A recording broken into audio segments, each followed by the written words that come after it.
The Book's Galaxy. Tales of terror and mystery. Tales of terror. The horror of the heights. The idea that the extraordinary narrative which has been called the Joyce Armstrong fragment is an elaborate practical joke evolved by some unknown person, cursed by a perverted and sinister sense of humor, has now been abandoned by all who have examined the matter. The most macabre and imaginative of plotters would hesitate before linking his morbid fancies with the unquestioned and tragic facts which reinforce the statement. Though the assertions contained in it are amazing and even monstrous, it is nonetheless forcing itself upon the general intelligence that they are true, and that we must readjust our ideas to the new situation. This world of ours appears to be separated by a slight and precarious margin of safety from a most singular and unexpected danger. I will endeavor in this narrative, which reproduces the original document in its necessarily somewhat fragmentary form, to lay before the reader the whole of the facts up to date, prefacing my statement by saying that, if there be any who doubt the narrative of Joyce Armstrong, there can be no question at all as to the facts concerning Lieutenant Myrtle, Royal Navy, and Mr. Hay Connor, who undoubtedly met their end in the manner described. The Joyce Armstrong fragment was found in the field which is called Lower Haycock, lying 1 mile to the westward of the village of Withyham, upon the Kent and Sussex border. It was on the 15th September last that an agricultural laborer, James Flynn, in the employment of Matthew Dodd, farmer of the Chauntry Farm, Withyham, perceived a briar pipe lying near the footpath which skirts the hedge in Lower Haycock. A few paces farther on, he picked up a pair of broken binocular glasses. Finally, among some nettles in the ditch, he caught sight of a flat, canvas-backed book, which proved to be a notebook with detachable leaves, some of which had come loose and were fluttering along the base of the hedge. These he collected, but some, including the first, were never recovered, and leave a deplorable hiatus in this all-important statement. The notebook was taken by the laborer to his master, who in turn showed it to Dr. J.H. Atherton of Hartfield. This gentleman at once recognized the need for an expert examination, and the manuscript was forwarded to the Aero Club in London, where it now lies. The first 2 pages of the manuscript are missing. There is also one torn away at the end of the narrative, though none of these affect the general coherence of the story. It is conjectured that the missing opening is concerned with the record of Mr. Joyce Armstrong's qualifications as an aeronaut, which can be gathered from other sources and are admitted to be unsurpassed among the air pilots of England.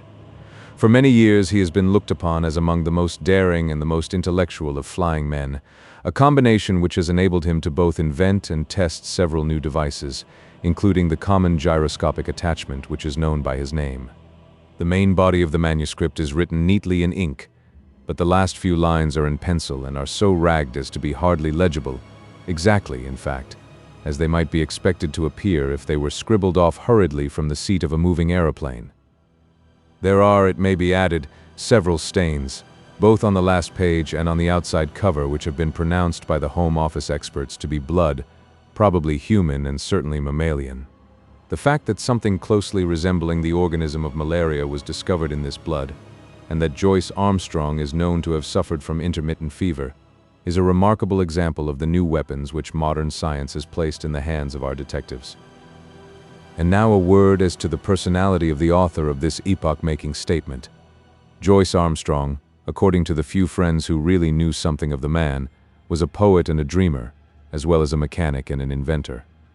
He was a man of considerable wealth, much of which he had spent in the pursuit of his aeronautical hobby. He had 4 private aeroplanes in his hangars near Devizes, and is said to have made no fewer than 170 ascents in the course of last year. He was a retiring man with dark moods, in which he would avoid the society of his fellows.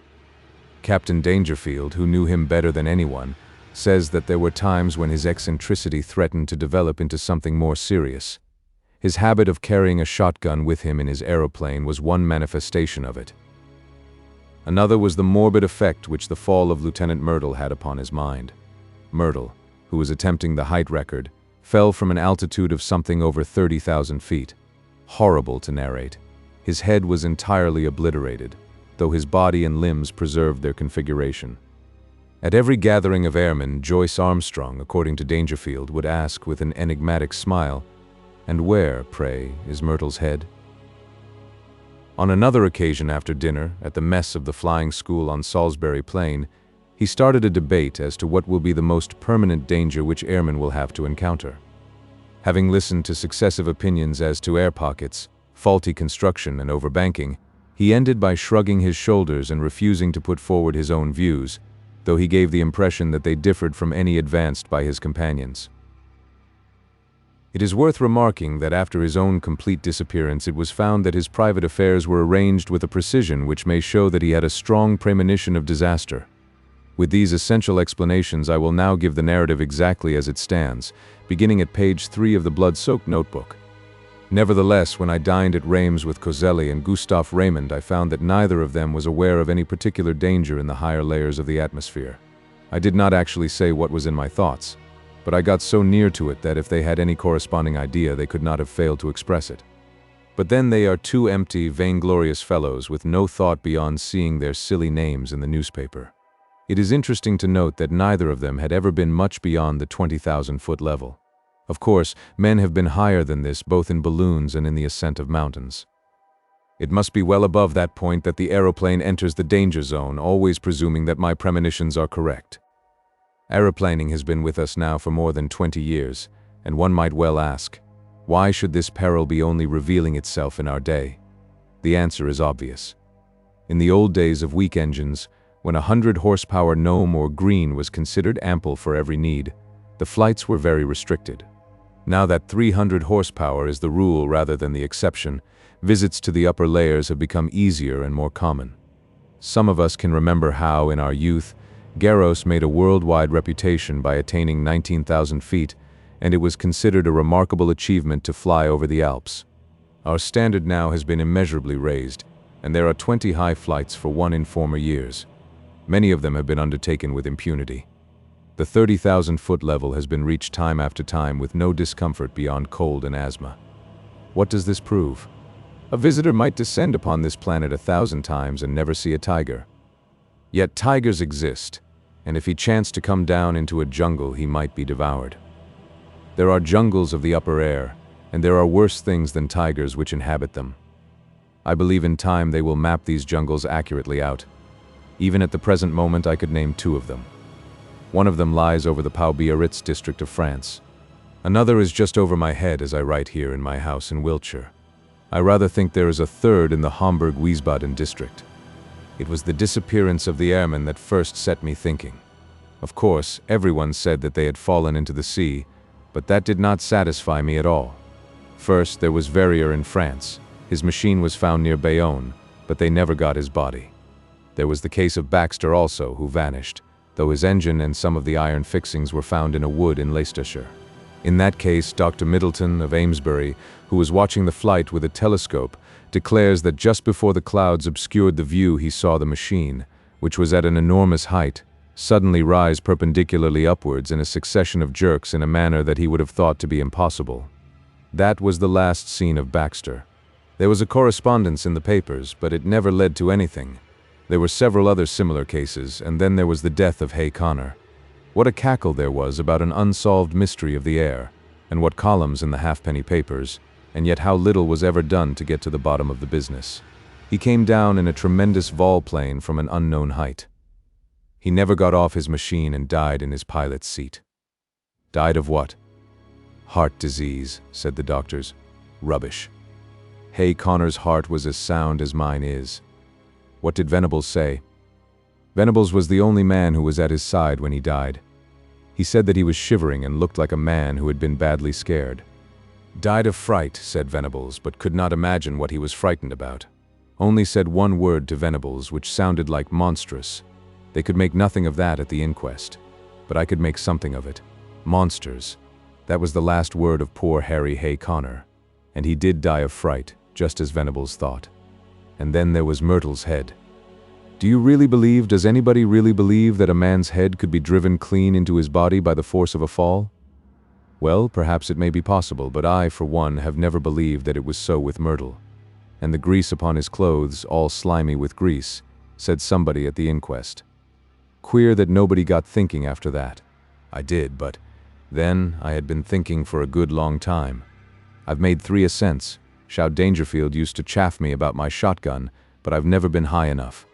Now, with this new light Paul Veroner machine and its 175 Rober, I should easily touch the 30,000 tomorrow. I'll have a shot at the record. Maybe I shall have a shot at something else as well. Of course, it's dangerous. If a fellow wants to avoid danger, he had best keep out of flying altogether and subside finally into flannel slippers and a dressing gown. But I'll visit the air jungle tomorrow, and if there's anything there, I shall know it. If I return, I'll find myself a bit of a celebrity. If I don't, this notebook may explain what I am trying to do and how I lost my life in doing it. But no drivel about accidents or mysteries, if you please. I chose my Paul Veroner monoplane for the job. There's nothing like a monoplane when real work is to be done. Beaumont found that out in very early days. For one thing, it doesn't mind damp, and the weather looks as if we should be in the clouds all the time. It's a bonny little model and answers my hand like a tender-mouthed horse. The engine is a 10-cylinder rotary Rober working up to 175. It has all the modern improvements: enclosed fuselage, high curved landing skids, brakes, gyroscopic steadiers, and 3 speeds, worked by an alteration of the angle of the planes upon the Venetian blind principle. I took a shotgun with me and a dozen cartridges filled with buckshot.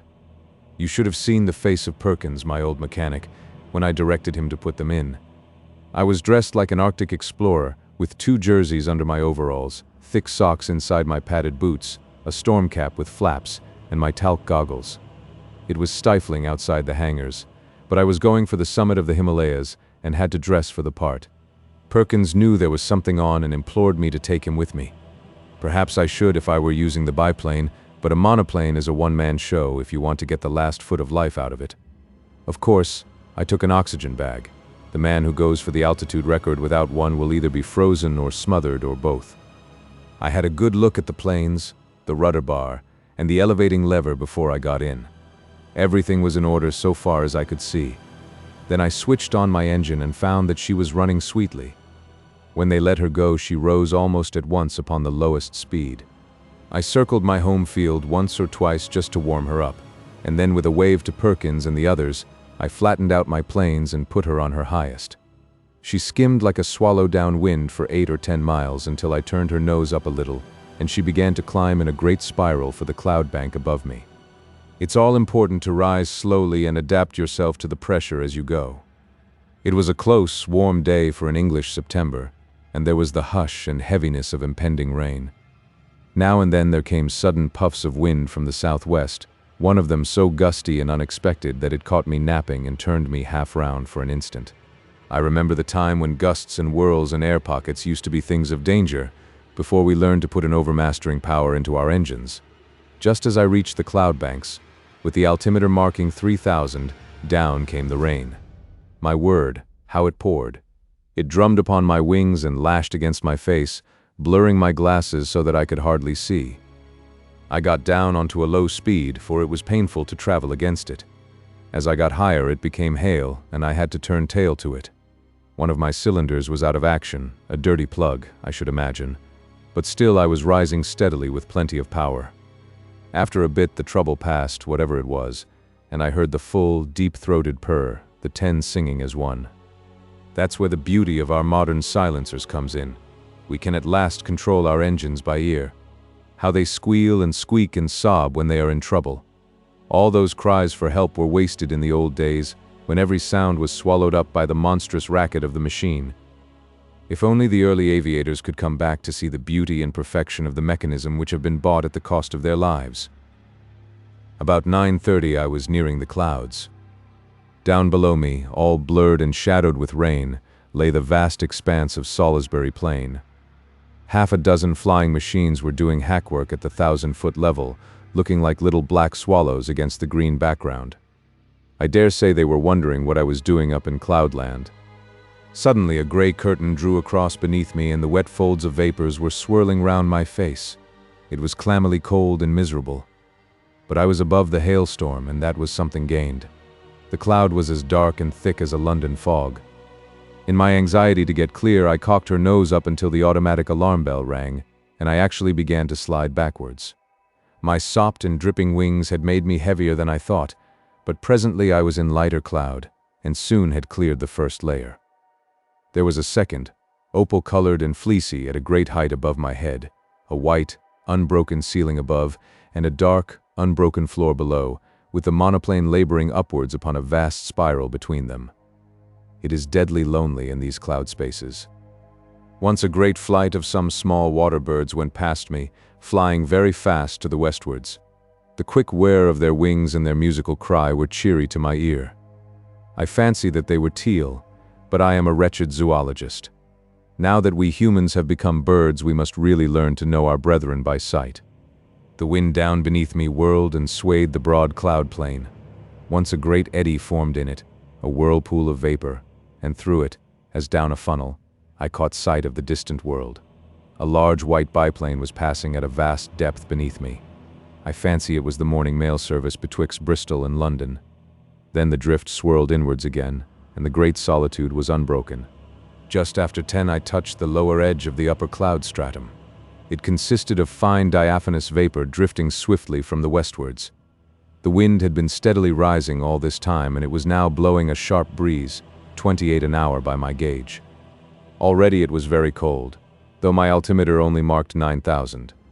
The engines were working beautifully, and we went droning steadily upwards. The cloud bank was thicker than I had expected, but at last it thinned out into a golden mist before me, and then in an instant I had shot out from it, and there was an unclouded sky and a brilliant sun above my head, all blue and gold above, all shining silver below, one vast, glimmering plain as far as my eyes could reach. It was 10:15 o'clock, and the barograph needle pointed to 12,800. Up I went and up, my ears concentrated upon the deep purring of my motor, my eyes busy always with the watch, the revolution indicator, the petrol lever, and the oil pump. No wonder aviators are said to be a fearless race. With so many things to think of, there is no time to trouble about oneself. About this time I noted how unreliable is the compass when above a certain height from Earth. At 15,000 feet mine was pointing east and a point south. The sun and the wind gave me my true bearings. I had hoped to reach an eternal stillness in these high altitudes, but with every 1,000 feet of ascent the gale grew stronger. My machine groaned and trembled in every joint and rivet as she faced it, and swept away like a sheet of paper when I banked her on the turn, skimming down wind at a greater pace, perhaps, than ever mortal man has moved. Yet I had always to turn again and tack up in the wind's eye, for it was not merely a height record that I was after. By all my calculations it was above Little Wiltshire that my air jungle lay, and all my labor might be lost if I struck the outer layers at some farther point. When I reached the 19,000-foot level, which was about midday, the wind was so severe that I looked with some anxiety to the stays of my wings, expecting momentarily to see them snap or slacken. I even cast loose the parachute behind me, and fastened its hook into the ring of my leathern belt, so as to be ready for the worst. Now was the time when a bit of scamped work by the mechanic is paid for by the life of the aeronaut. But she held together bravely. Every cord and strut was humming and vibrating like so many harp strings, but it was glorious to see how, for all the beating and the buffeting, she was still the conqueror of nature and the mistress of the sky. There is surely something divine in man himself that he should rise so superior to the limitations which creation seemed to impose, rise too by such unselfish, heroic devotion as this air conquest has shown. Talk of human degeneration. When has such a story as this been written in the annals of our race? These were the thoughts in my head as I climbed that monstrous inclined plane, with the wind sometimes beating in my face and sometimes whistling behind my ears, while the cloudland beneath me fell away to such a distance that the folds and hummocks of silver had all smoothed out into one flat, shining plain. But suddenly I had a horrible and unprecedented experience. I have known before what it is to be in what our neighbors have called a tourbillon, but never on such a scale as this. That huge sweeping river of wind of which I have spoken had, as it appears, whirlpools within it which were as monstrous as itself. Without a moment's warning I was dragged suddenly into the heart of one. I spun round for a minute or two with such velocity that I almost lost my senses, and then fell suddenly, left wing foremost, down the vacuum funnel in the center. I dropped like a stone and lost nearly 1,000 feet. It was only my belt that kept me in my seat, and the shock and breathlessness left me hanging half insensible over the side of the fuselage. But I am always capable of a supreme effort. It is my one great merit as an aviator. I was conscious that the descent was slower. The whirlpool was a cone rather than a funnel, and I had come to the apex.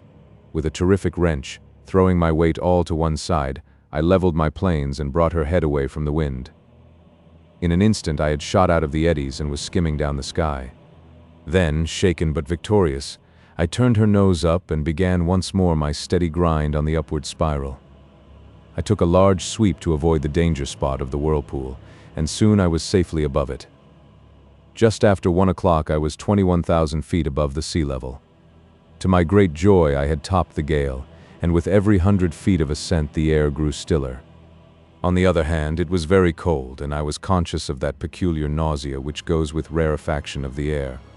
For the first time I unscrewed the mouth of my oxygen bag and took an occasional whiff of the glorious gas. I could feel it running like a cordial through my veins, and I was exhilarated almost to the point of drunkenness. I shouted and sang as I soared upwards into the cold, still outer world. It is very clear to me that the insensibility which came upon Glacier, and in a lesser degree upon Coxwell, when, in 1862, they ascended in a balloon to the height of 30,000 feet, was due to the extreme speed with which a perpendicular ascent is made. Doing it at an easy gradient and accustoming oneself to the lessened barometric pressure by slow degrees, there are no such dreadful symptoms. At the same great height I found that even without my oxygen inhaler I could breathe without undue distress. It was bitterly cold, however, and my thermometer was at 0 Fahrenheit. At 1:30 I was nearly 7 miles above the surface of the earth, and still ascending steadily. I found, however, that the rarefied air was giving markedly less support to my planes, and that my angle of ascent had to be considerably lowered in consequence. It was already clear that even with my light weight and strong engine power there was a point in front of me where I should be held. To make matters worse, one of my sparking plugs was in trouble again, and there was intermittent misfiring in the engine. My heart was heavy with the fear of failure. It was about that time that I had a most extraordinary experience. Something whizzed past me in a trail of smoke and exploded with a loud, hissing sound, sending forth a cloud of steam. For the instant I could not imagine what had happened. Then I remembered that the earth is forever being bombarded by meteor stones, and would be hardly inhabitable were they not in nearly every case turned to vapor in the outer layers of the atmosphere. Here is a new danger for the high-altitude man. For 2 others passed me when I was nearing the 40,000-foot mark. I cannot doubt that at the edge of the Earth's envelope the risk would be a very real one. My barograph needle marked 41,300 when I became aware that I could go no farther. Physically, the strain was not as yet greater than I could bear, but my machine had reached its limit. The attenuated air gave no firm support to the wings, and the least tilt developed into side slip, while she seemed sluggish on her controls. Possibly, had the engine been at its best, another 1,000 feet might have been within our capacity, but it was still misfiring, and 2 out of the 10 cylinders appeared to be out of action. If I had not already reached the zone for which I was searching, then I should never see it upon this journey. But was it not possible that I had attained it? Soaring in circles like a monstrous hawk upon the 40,000-foot level, I let the monoplane guide herself, and with my Mannheim glass I made a careful observation of my surroundings. The heavens were perfectly clear. There was no indication of those dangers which I had imagined. I have said that I was soaring in circles. It struck me suddenly that I would do well to take a wider sweep and open up a new air tract. If the hunter entered an earth jungle, he would drive through it if he wished to find his game. My reasoning had led me to believe that the air jungle which I had imagined lay somewhere over Wiltshire. This should be to the south and west of me. I took my bearings from the sun, for the compass was hopeless and no trace of earth was to be seen, nothing but the distant, silver cloud plain. However, I got my direction as best I might and kept her head straight to the mark. I reckoned that my petrol supply would not last for more than another hour or so, but I could afford to use it to the last drop, since a single magnificent volplane could at any time take me to the earth. Suddenly I was aware of something new. The air in front of me had lost its crystal clearness. It was full of long, ragged wisps of something which I can only compare to very fine cigarette smoke. It hung about in wreaths and coils, turning and twisting slowly in the sunlight. As the monoplane shot through it, I was aware of a faint taste of oil upon my lips, and there was a greasy scum upon the woodwork of the machine. Some infinitely fine organic matter appeared to be suspended in the atmosphere. There was no life there. It was inchoate and diffuse, extending for many square acres and then fringing off into the void. No, it was not life. But might it not be the remains of life? Above all, might it not be the food of life, of monstrous life, even as the humble grease of the ocean is the food for the mighty whale? The thought was in my mind when my eyes looked upwards, and I saw the most wonderful vision that ever man has seen. Can I hope to convey it to you even as I saw it myself last Thursday? Conceive a jellyfish such as sails in our summer seas, bell-shaped and of enormous size, far larger, I should judge, than the dome of St. Paul's. It was of a light pink color veined with a delicate green, but the whole huge fabric so tenuous that it was but a fairy outline against the dark blue sky. It pulsated with a delicate and regular rhythm. From it there depended two long, drooping green tentacles, which swayed slowly backwards and forwards. This gorgeous vision passed gently with noiseless dignity over my head, as light and fragile as a soap bubble, and drifted upon its stately way. I had half turned my monoplane that I might look after this beautiful creature, when, in a moment, I found myself amidst a perfect fleet of them, of all sizes, but none so large as the first. Some were quite small, but the majority about as big as an average balloon, and with much the same curvature at the top. There was in them a delicacy of texture and coloring which reminded me of the finest Venetian glass.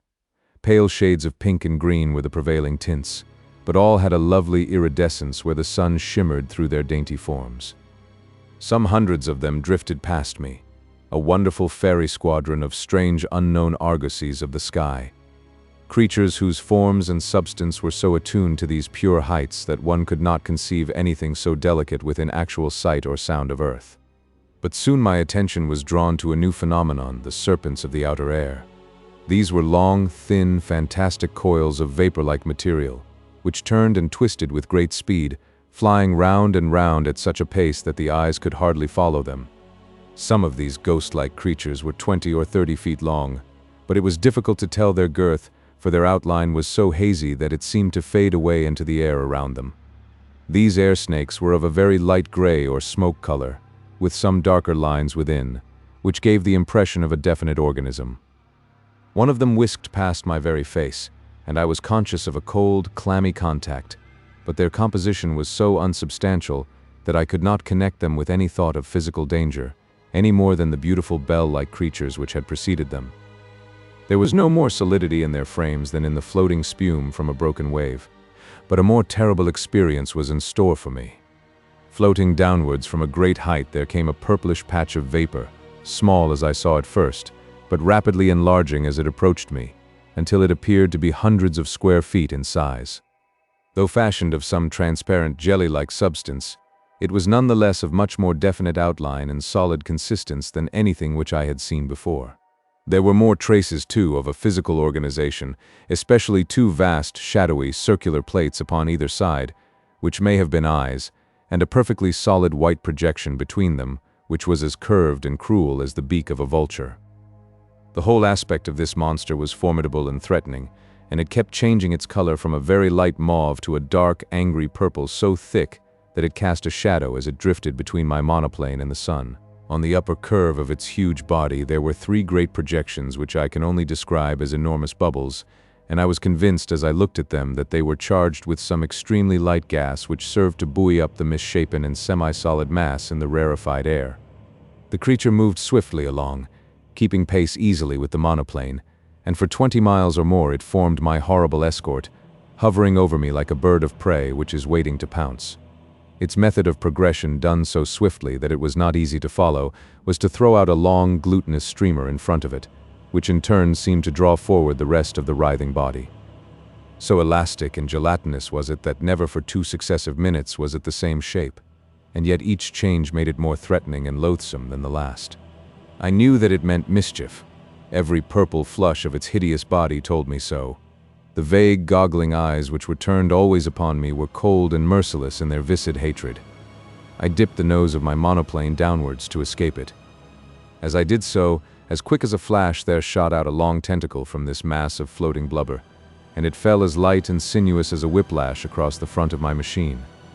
There was a loud hiss as it lay for a moment across the hot engine, and it whisked itself into the air again, while the huge, flat body drew itself together as if in sudden pain. I dipped to a vol peak, but again a tentacle fell over the monoplane and was shorn off by the propeller as easily as it might have cut through a smoke wreath. A long, gliding, sticky, serpent-like coil came from behind and caught me round the waist, dragging me out of the fuselage. I tore at it, my fingers sinking into the smooth, glue-like surface, and for an instant I disengaged myself, but only to be caught round the boot by another coil, which gave me a jerk that tilted me almost onto my back. As I fell over, I blazed off both barrels of my gun, though, indeed, it was like attacking an elephant with a pea-shooter to imagine that any human weapon could cripple that mighty bulk. And yet I aimed better than I knew, for, with a loud report, one of the great blisters upon the creature's back exploded with the puncture of the buckshot. It was very clear that my conjecture was right, and that these vast, clear bladders were distended with some lifting gas. For in an instant the huge, cloud-like body turned sideways, writhing desperately to find its balance, while the white beak snapped and gaped in horrible fury. But already I had shot away on the steepest glide that I dared to attempt, my engine still full on, the flying propeller and the force of gravity shooting me downwards like an aerolite. Far behind me I saw a dull, purplish smudge growing swiftly smaller and merging into the blue sky behind it. I was safe out of the deadly jungle of the outer air. Once out of danger, I throttled my engine, for nothing tears a machine to pieces quicker than running on full power from a height. It was a glorious spiral vol plane from nearly 8 miles of altitude first, to the level of the silver cloud bank, then to that of the storm cloud beneath it, and finally, in beating rain, to the surface of the earth. I saw the Bristol Channel beneath me as I broke from the clouds, but, having still some petrol in my tank, I got 20 miles inland before I found myself stranded in a field half a mile from the village of Ashcombe. There I got 3 tins of petrol from a passing motor car, and at 10 minutes past 6 that evening I alighted gently in my own home meadow at Devizes, after such a journey as no mortal upon earth has ever yet taken and lived to tell the tale. I have seen the beauty and I have seen the horror of the heights, and greater beauty or greater horror than that is not within the ken of man. And now it is my plan to go once again before I give my results to the world. My reason for this is that I must surely have something to show by way of proof before I lay such a tale before my fellow men. It is true that others will soon follow and will confirm what I have said, and yet I should wish to carry conviction from the first. Those lovely iridescent bubbles of the air should not be hard to capture.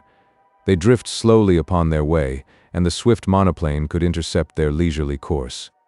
It is likely enough that they would dissolve in the heavier layers of the atmosphere, and that some small heap of amorphous jelly might be all that I should bring to earth with me. And yet something there would surely be by which I could substantiate my story. Yes, I will go, even if I run a risk by doing so. These purple horrors would not seem to be numerous. It is probable that I shall not see one. If I do, I shall dive at once. At the worst, there is always the shotgun and my knowledge of. Here a page of the manuscript is unfortunately missing. On the next page is written, in large, straggling writing, 43,000 feet. I shall never see Earth again. They are beneath me, 3 of them. God help me. It is a dreadful death to die. Such in its entirety is the Joyce Armstrong statement. Of the man nothing has since been seen. Pieces of his shattered monoplane have been picked up in the preserves of Mr. Bud Lushington upon the borders of Kent and Sussex, within a few miles of the spot where the notebook was discovered. If the unfortunate aviator's theory is correct that this air jungle, as he called it, existed only over the southwest of England, then it would seem that he had fled from it at the full speed of his monoplane, but had been overtaken and devoured by these horrible creatures at some spot in the outer atmosphere above the place where the grim relics were found. The picture of that monoplane skimming down the sky, with the nameless terrors flying as swiftly beneath it and cutting it off always from the earth while they gradually closed in upon their victim, is one upon which a man who valued his sanity would prefer not to dwell. There are many, as I am aware, who still jeer at the facts which I have here set down, but even they must admit that Joyce Armstrong has disappeared, and I would commend to them his own words. This notebook may explain what I am trying to do, and how I lost my life in doing it. But no drivel about accidents or mysteries, if you please. The leather funnel. My friend, Lionel Dacre, lived in the Avenue de Wagram, Paris. His house was that small one, with the iron railings and grass plot in front of it, on the left-hand side as you pass down from the Arc de Triomphe. I fancy that it had been there long before the avenue was constructed, for the gray tiles were stained with lichens, and the walls were mildewed and discolored with age. It looked a small house from the street, 5 windows in front, if I remember right, but it deepened into a single long chamber at the back. It was here that Dacre had that singular library of occult literature, and the fantastic curiosities which served as a hobby for himself and an amusement for his friends. A wealthy man of refined and eccentric tastes, he had spent much of his life and fortune in gathering together what was said to be a unique private collection of Talmudic, Kabbalistic, and magical works, many of them of great rarity and value. His tastes leaned toward the marvelous and the monstrous, and I have heard that his experiments in the direction of the unknown have passed all the bounds of civilization and of decorum. To his English friends he never alluded to such matters, and took the tone of the student and virtuoso, but a Frenchman whose tastes were of the same nature has assured me that the worst excesses of the Black Mass have been perpetrated in that large and lofty hall, which is lined with the shelves of his books and the cases of his museum. Dacre's appearance was enough to show that his deep interest in these psychic matters was intellectual rather than spiritual. There was no trace of asceticism upon his heavy face, but there was much mental force in his huge, dome-like skull, which curved upward from amongst his thinning locks, like a snow-peak above its fringe of fir trees. His knowledge was greater than his wisdom, and his powers were far superior to his character. The small, bright eyes, buried deeply in his fleshy face, twinkled with intelligence and an unabated curiosity of life, but they were the eyes of a sensualist and an egotist. Enough of the man, for he is dead now, poor devil, dead at the very time that he had made sure that he had at last discovered the elixir of life. It is not with his complex character that I have to deal, but with the very strange and inexplicable incident which had its rise in my visit to him in the early spring of the year '82. I had known Dacre in England, for my researches in the Assyrian Room of the British Museum had been conducted at the time when he was endeavoring to establish a mystic and esoteric meaning in the Babylonian tablets, and this community of interests had brought us together. Chance remarks had led to daily conversation, and that to something verging upon friendship. I had promised him that on my next visit to Paris I would call upon him. At the time when I was able to fulfill my compact, I was living in a cottage at Fontainebleau, and as the evening trains were inconvenient, he asked me to spend the night in his house. "I have only that one spare couch," said he, pointing to a broad sofa in his large salon. "I hope that you will manage to be comfortable there." It was a singular bedroom with its high walls of brown volumes, but there could be no more agreeable furniture to a bookworm like myself, and there is no scent so pleasant to my nostrils as that faint, subtle reek which comes from an ancient book. I assured him that I could desire no more charming chamber and no more congenial surroundings. "If the fittings are neither convenient nor conventional, they are at least costly," said he, looking round at his shelves. "I have expended nearly $250,000 of money upon these objects which surround you. Books, weapons, gems, carvings, tapestries, images, there is hardly a thing here which has not its history, and it is generally one worth telling." He was seated as he spoke at one side of the open fireplace, and I at the other. His reading table was on his right, and the strong lamp above it ringed it with a very vivid circle of golden light. A half-rolled palimpsest lay in the center, and around it were many quaint articles of bric-a-brac. One of these was a large funnel, such as is used for filling wine casks. It appeared to be made of black wood, and to be rimmed with discolored brass. "That is a curious thing," I remarked. "What is the history of that?" "Ah," said he, "it is the very question which I have had occasion to ask myself. I would give a good deal to know. Take it in your hands and examine it." I did so, and found that what I had imagined to be wood was in reality leather, though age had dried it into an extreme hardness. It was a large funnel, and might hold a quart when full. The brass rim encircled the wide end, but the narrow was also tipped with metal. "What do you make of it?" asked Dacre. "I should imagine that it belonged to some vintner or maltster in the Middle Ages," said I. "I have seen in England leathern drinking flagons of the 17th century, blackjacks as they were called, which were of the same color and hardness as this filler." "I dare say the date would be about the same," said Dacre, "and no doubt, also, it was used for filling a vessel with liquid. If my suspicions are correct, however, it was a queer vintner who used it, and a very singular cask which was filled. Do you observe nothing strange at the spout end of the funnel? As I held it to the light, I observed that at a spot some 5 inches above the brass tip, the narrow neck of the leather funnel was all haggled and scored, as if someone had notched it round with a blunt knife. Only at that point was there any roughening of the dead black surface. Someone has tried to cut off the neck. Would you call it a cut? It is torn and lacerated. It must have taken some strength to leave these marks on such tough material, whatever the instrument may have been. But what do you think of it? I can tell that you know more than you say. Dacre smiled, and his little eyes twinkled with knowledge. Have you included the psychology of dreams among your learned studies? He asked. I did not even know that there was such a psychology. My dear sir, that shelf above the gem case is filled with volumes from Albertus Magnus onward, which deal with no other subject. It is a science in itself. A science of charlatans. The charlatan is always the pioneer. From the astrologer came the astronomer, from the alchemist the chemist, from the mesmerist the experimental psychologist. The quack of yesterday is the professor of tomorrow. Even such subtle and elusive things as dreams will in time be reduced to system and order. When that time comes, the researches of our friends on the bookshelf yonder will no longer be the amusement of the mystic, but the foundations of a science. Supposing that is so, what has the science of dreams to do with a large black brass-rimmed funnel? I will tell you. You know that I have an agent who is always on the lookout for rarities and curiosities for my collection. Some days ago he heard of a dealer upon one of the quays who had acquired some old rubbish found in a cupboard in an ancient house at the back of the Rue Mathurin, in the Quartier Latin. The dining room of this old house is decorated with a coat of arms, chevrons, and bars rouge upon a field argent, which prove, upon inquiry, to be the shield of Nicholas de la Reynie, a high official of King Louis XIV. There can be no doubt that the other articles in the cupboard date back to the early days of that king. The inference is, therefore, that they were all the property of this Nicholas de la Reynie, who was, as I understand, the gentleman specially concerned with the maintenance and execution of the draconic laws of that epoch. What then? I would ask you now to take the funnel into your hands once more and to examine the upper brass rim. Can you make out any lettering upon it? There were certainly some scratches upon it, almost obliterated by time.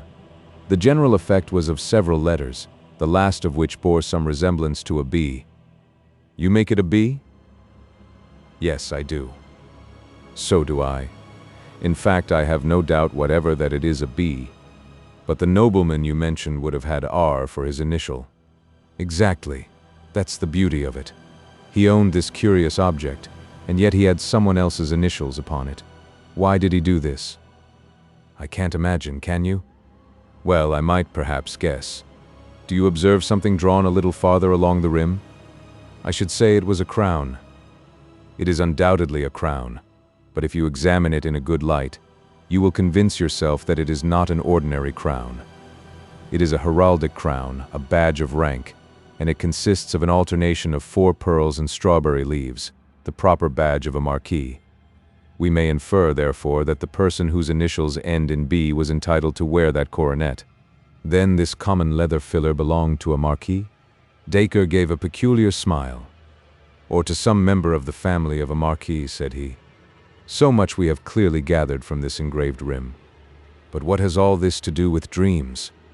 I do not know whether it was from a look upon Dacre's face, or from some subtle suggestion in his manner, but a feeling of repulsion, of unreasoning horror, came upon me as I looked at the gnarled old lump of leather.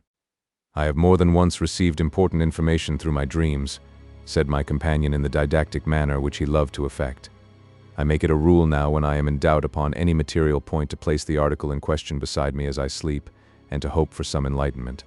The process does not appear to me to be very obscure, though it has not yet received the blessing of orthodox science.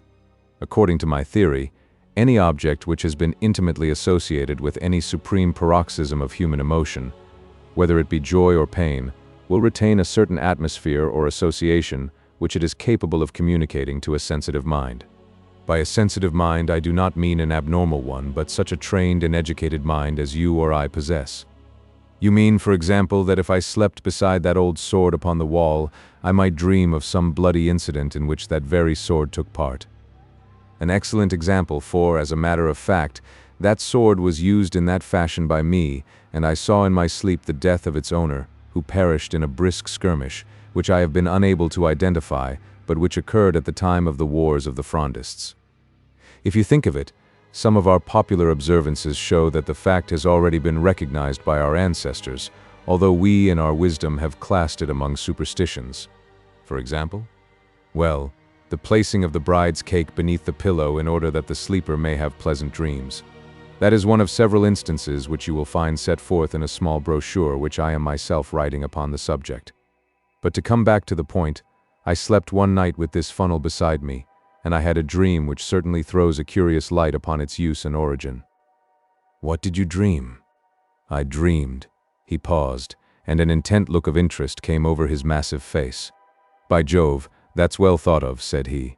This really will be an exceedingly interesting experiment. You are yourself a psychic subject with nerves which respond readily to any impression. I have never tested myself in that direction. Then we shall test you tonight.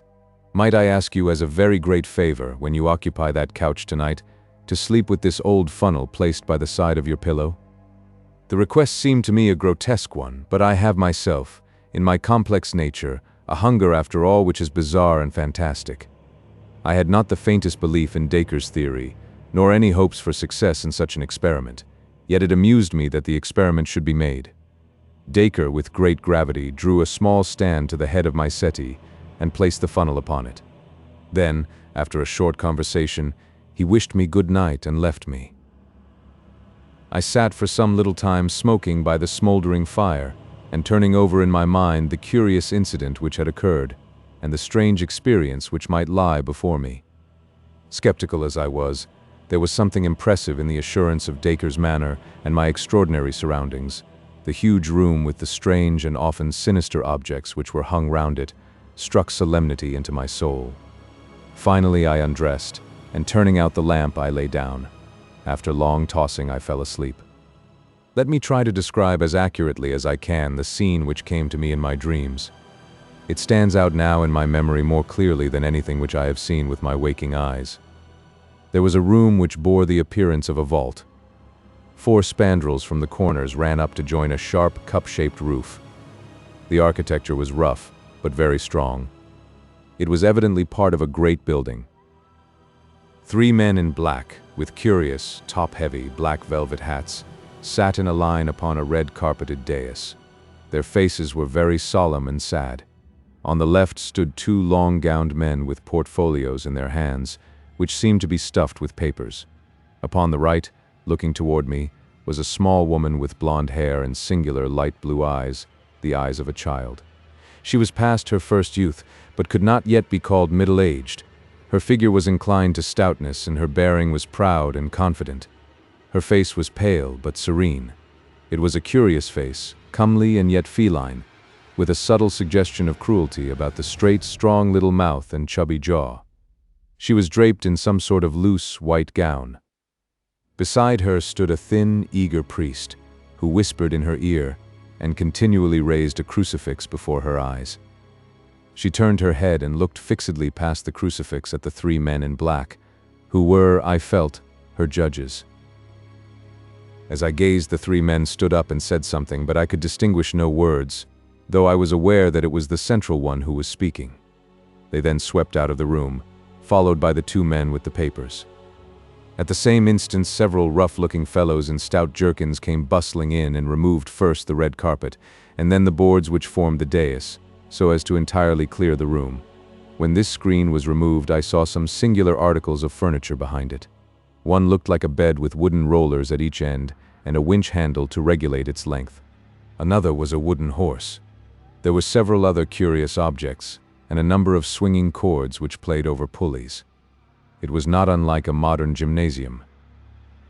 When the room had been cleared, there appeared a new figure upon the scene. This was a tall, thin person clad in black, with a gaunt and austere face.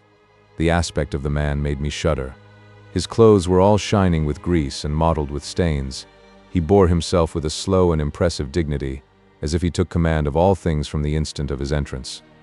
In spite of his rude appearance and sordid dress, it was now his business, his room, his to command. He carried a coil of light ropes over his left forearm. The lady looked him up and down with a searching glance, but her expression was unchanged. It was confident, even defiant. But it was very different with the priest. His face was ghastly white, and I saw the moisture glisten and run on his high, sloping forehead. He threw up his hands in prayer, and he stooped continually to mutter frantic words in the lady's ear.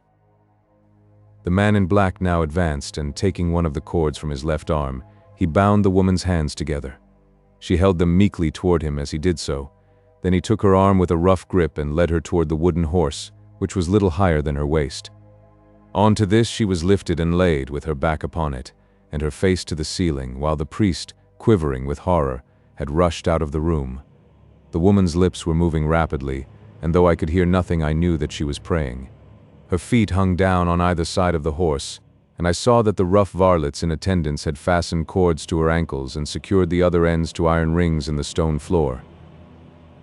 My heart sank within me as I saw these ominous preparations, and yet I was held by the fascination of horror, and I could not take my eyes from the strange spectacle. A man had entered the room with a bucket of water in either hand. Another followed with a third bucket. They were laid beside the wooden horse.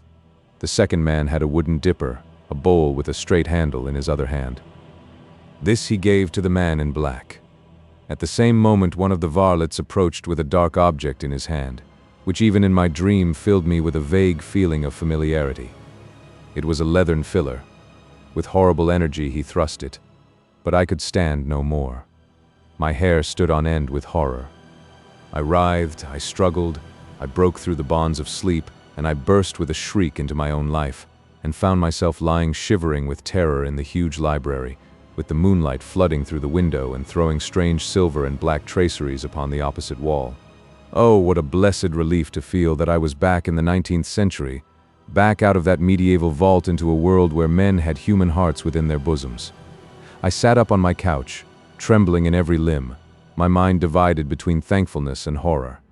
To think that such things were ever done, that they could be done without God striking the villains dead. Was it all a fantasy, or did it really stand for something which had happened in the black, cruel days of the world's history? I sank my throbbing head upon my shaking hands, and then, suddenly, my heart seemed to stand still in my bosom, and I could not even scream, so great was my terror. Something was advancing toward me through the darkness of the room. It is a horror coming upon a horror which breaks a man's spirit. I could not reason, I could not pray, I could only sit like a frozen image and glare at the dark figure which was coming down the great room. And then it moved out into the white lane of moonlight, and I breathed once more. It was Dacre, and his face showed that he was as frightened as myself. "Was that you? For God's sake, what's the matter?" he asked in a husky voice. "Oh, Dacre, I am glad to see you. I have been down into hell. It was dreadful." "Then it was you who screamed?" "I dare say it was. It rang through the house. The servants are all terrified." He struck a match and lit the lamp. "I think we may get the fire to burn up again," he added, throwing some logs upon the embers. "Good God, my dear chap, how white you are. You look as if you had seen a ghost." "So I have. Several ghosts. The leather funnel has acted then. I wouldn't sleep near the infernal thing again for all the money you could offer me." Dacre chuckled. "I expected that you would have a lively night of it," said he. "You took it out of me in return, for that scream of yours wasn't a very pleasant sound at 2 in the morning. I suppose from what you say that you have seen the whole dreadful business." "What dreadful business?" "The torture of the water, the extraordinary question, as it was called in the genial days of Leroy Soleil. Did you stand it out to the end?" "No, thank God. I awoke before it really began." "Ah, it is just as well for you. I held out till the third bucket. Well, it is an old story, and they are all in their graves now, anyhow, so what does it matter how they got there? I suppose that you have no idea what it was that you have seen." "The torture of some criminal. She must have been a terrible malefactor indeed if her crimes are in proportion to her penalty." "Well, we have that small consolation," said Dacre, wrapping his dressing gown round him and crouching closer to the fire. "They were in proportion to her penalty. That is to say, if I am correct in the lady's identity." "How could you possibly know her identity?" For answer, Dacre took down an old vellum-covered volume from the shelf.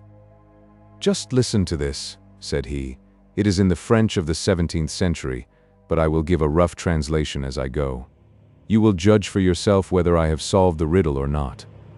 The prisoner was brought before the grand chambers and tournelles of Parliament, sitting as a court of justice, charged with the murder of Master Drew d'Aubray, her father, and of her two brothers, Messieurs d'Aubray, one being civil lieutenant, and the other a councillor of Parliament.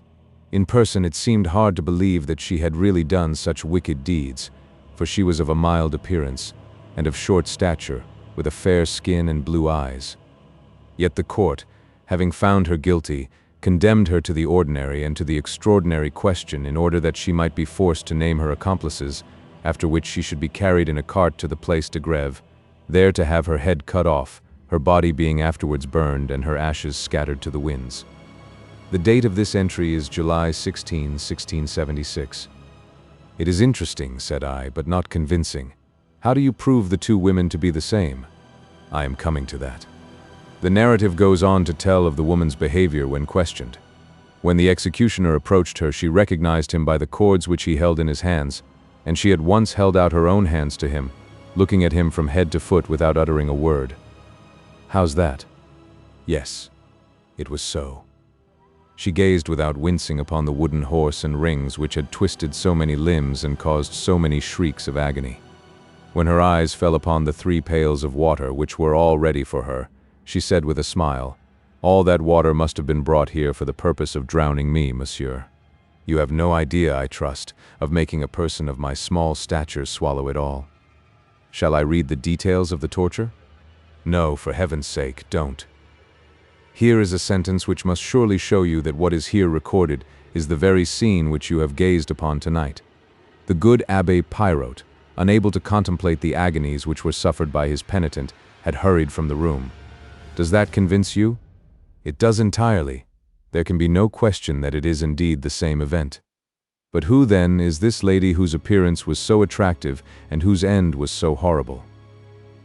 For answer, Dacre came across to me and placed the small lamp upon the table which stood by my bed. Lifting up the ill-omened filler, he turned the brass rim so that the light fell full upon it. Seen in this way, the engraving seemed clearer than on the night before. "We have already agreed that this is the badge of a marquis or of a marquise," said he. "We have also settled that the last letter is B.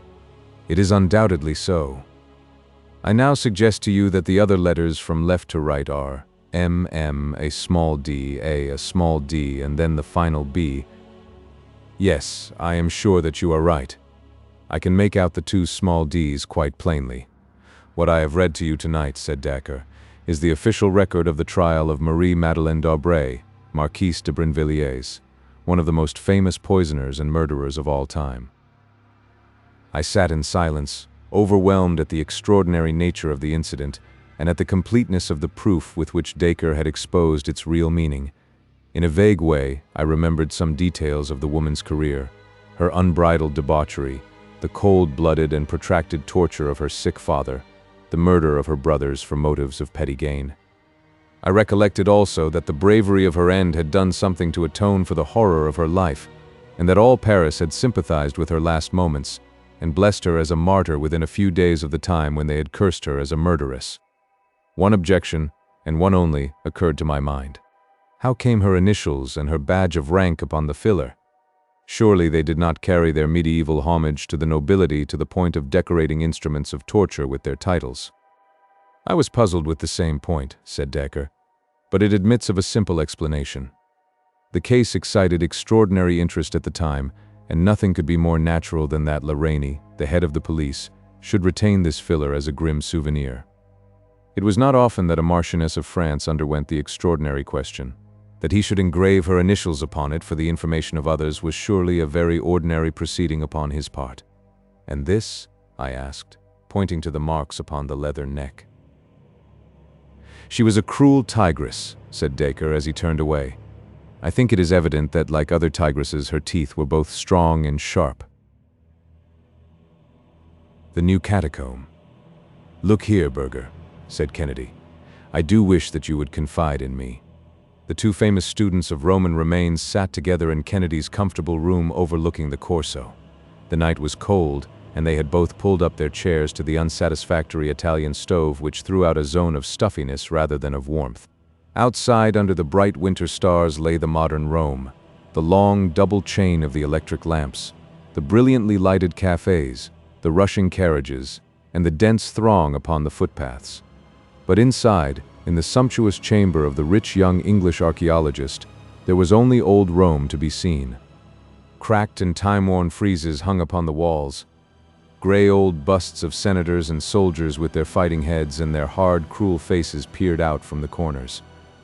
On the center table, amidst a litter of inscriptions, fragments, and ornaments, there stood the famous reconstruction by Kennedy of the Baths of Caracalla, which excited such interest and admiration when it was exhibited in Berlin. Amphorae hung from the ceiling, and a litter of curiosities strewed the rich red Turkey carpet. And of them all there was not one which was not of the most unimpeachable authenticity, and of the utmost rarity and value, for Kennedy, though little more than 30, had a European reputation in this particular branch of research, and was, moreover, provided with that long purse which either proves to be a fatal handicap to the student's energies, or, if his mind is still true to its purpose, gives him an enormous advantage in the race for fame. Kennedy had often been seduced by whim and pleasure from his studies, but his mind was an incisive one, capable of long and concentrated efforts which ended in sharp reactions of sensuous languor. His handsome face, with its high, white forehead, its aggressive nose, and its somewhat loose and sensual mouth, was a fair index of the compromise between strength and weakness in his nature. Of a very different type was his companion, Julius Burger. He came of a curious blend, a German father and an Italian mother, with the robust qualities of the North mingling strangely with the softer graces of the South. Blue Teutonic eyes lightened his sun-browned face, and above them rose a square, massive forehead, with a fringe of close yellow curls lying round it. His strong, firm jaw was clean-shaven, and his companion had frequently remarked how much it suggested those old Roman busts which peered out from the shadows in the corners of his chamber.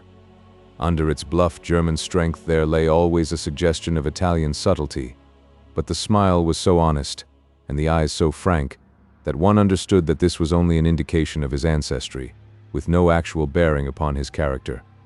In age and in reputation, he was on the same level as his English companion, but his life and his work had both been far more arduous.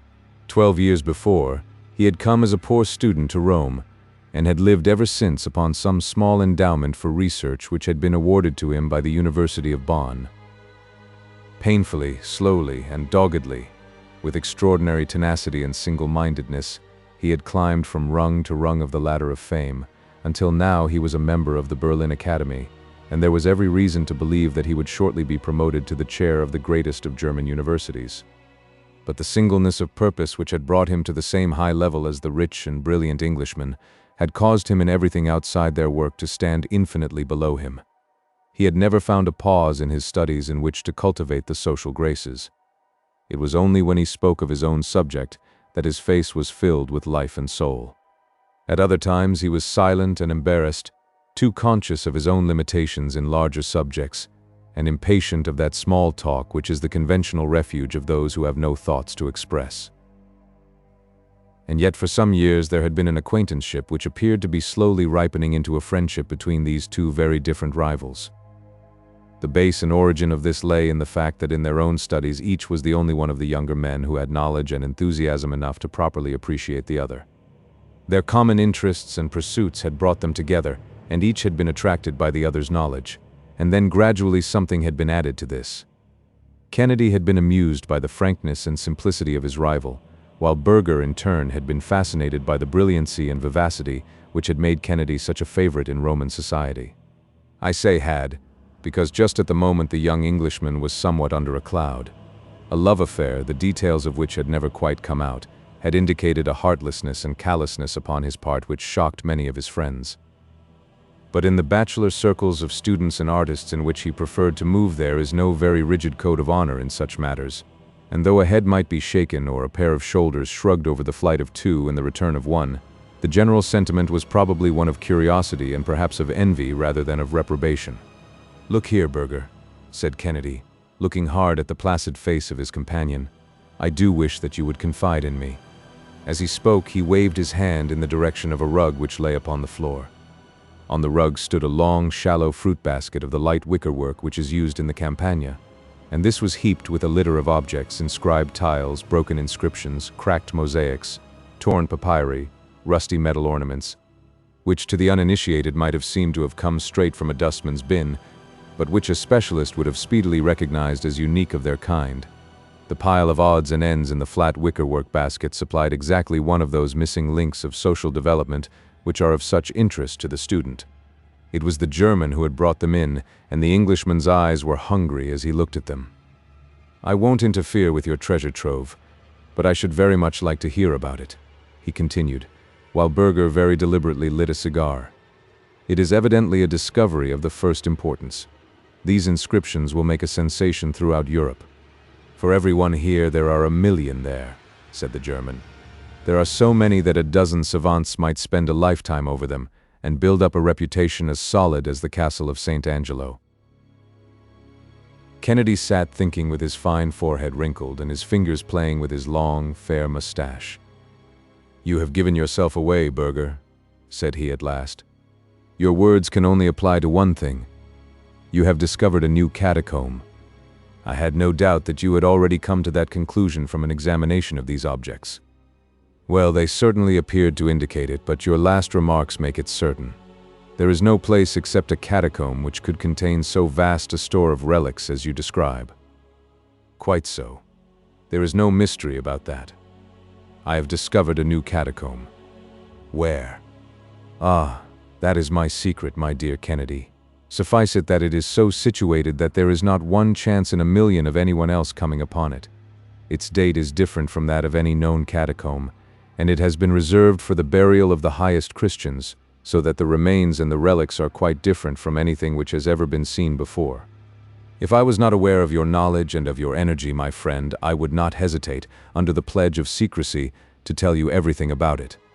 But as it is, I think that I must certainly prepare my own report of the matter before I expose myself to such formidable competition." Kennedy loved his subject with a love which was almost a mania, a love which held him true to it, amidst all the distractions which come to a wealthy and dissipated young man. He had ambition, but his ambition was secondary to his mere abstract joy and interest in everything which concerned the old life and history of the city. He yearned to see this new underworld which his companion had discovered. "Look here, Berger," said he earnestly, "I assure you that you can trust me most implicitly in the matter. Nothing would induce me to put pen to paper about anything which I see until I have your express permission. I quite understand your feeling, and I think it is most natural, but you have really nothing whatever to fear from me. On the other hand, if you don't tell me, I shall make a systematic search, and I shall most certainly discover it. In that case, of course, I should make what use I liked of it, since I should be under no obligation to you." Berger smiled thoughtfully over his cigar. "I have noticed, friend Kennedy," said he, "that when I want information over any point, you are not always so ready to supply it. When did you ever ask me anything that I did not tell you? You remember, for example, my giving you the material for your paper about the Temple of the Vestals. Ah, well, that was not a matter of much importance. If I were to question you upon some intimate thing, would you give me an answer, I wonder? This new catacomb is a very intimate thing to me, and I should certainly expect some sign of confidence in return." "What you are driving at, I cannot imagine," said the Englishman. "But if you mean that you will answer my question about the catacomb if I answer any question which you may put to me, I can assure you that I will certainly do so." "Well then," said Berger, leaning luxuriously back in his settee and puffing a blue tree of cigar smoke into the air, "tell me all about your relations with Miss Mary Saunderson." Kennedy sprang up in his chair and glared angrily at his impassive companion. "What the devil do you mean?" he cried. "What sort of a question is this? You may mean it as a joke, but you never made a worse one."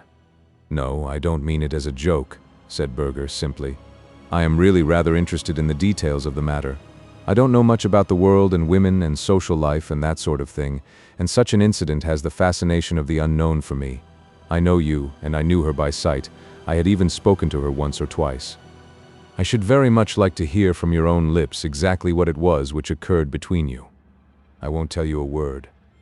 That's all right.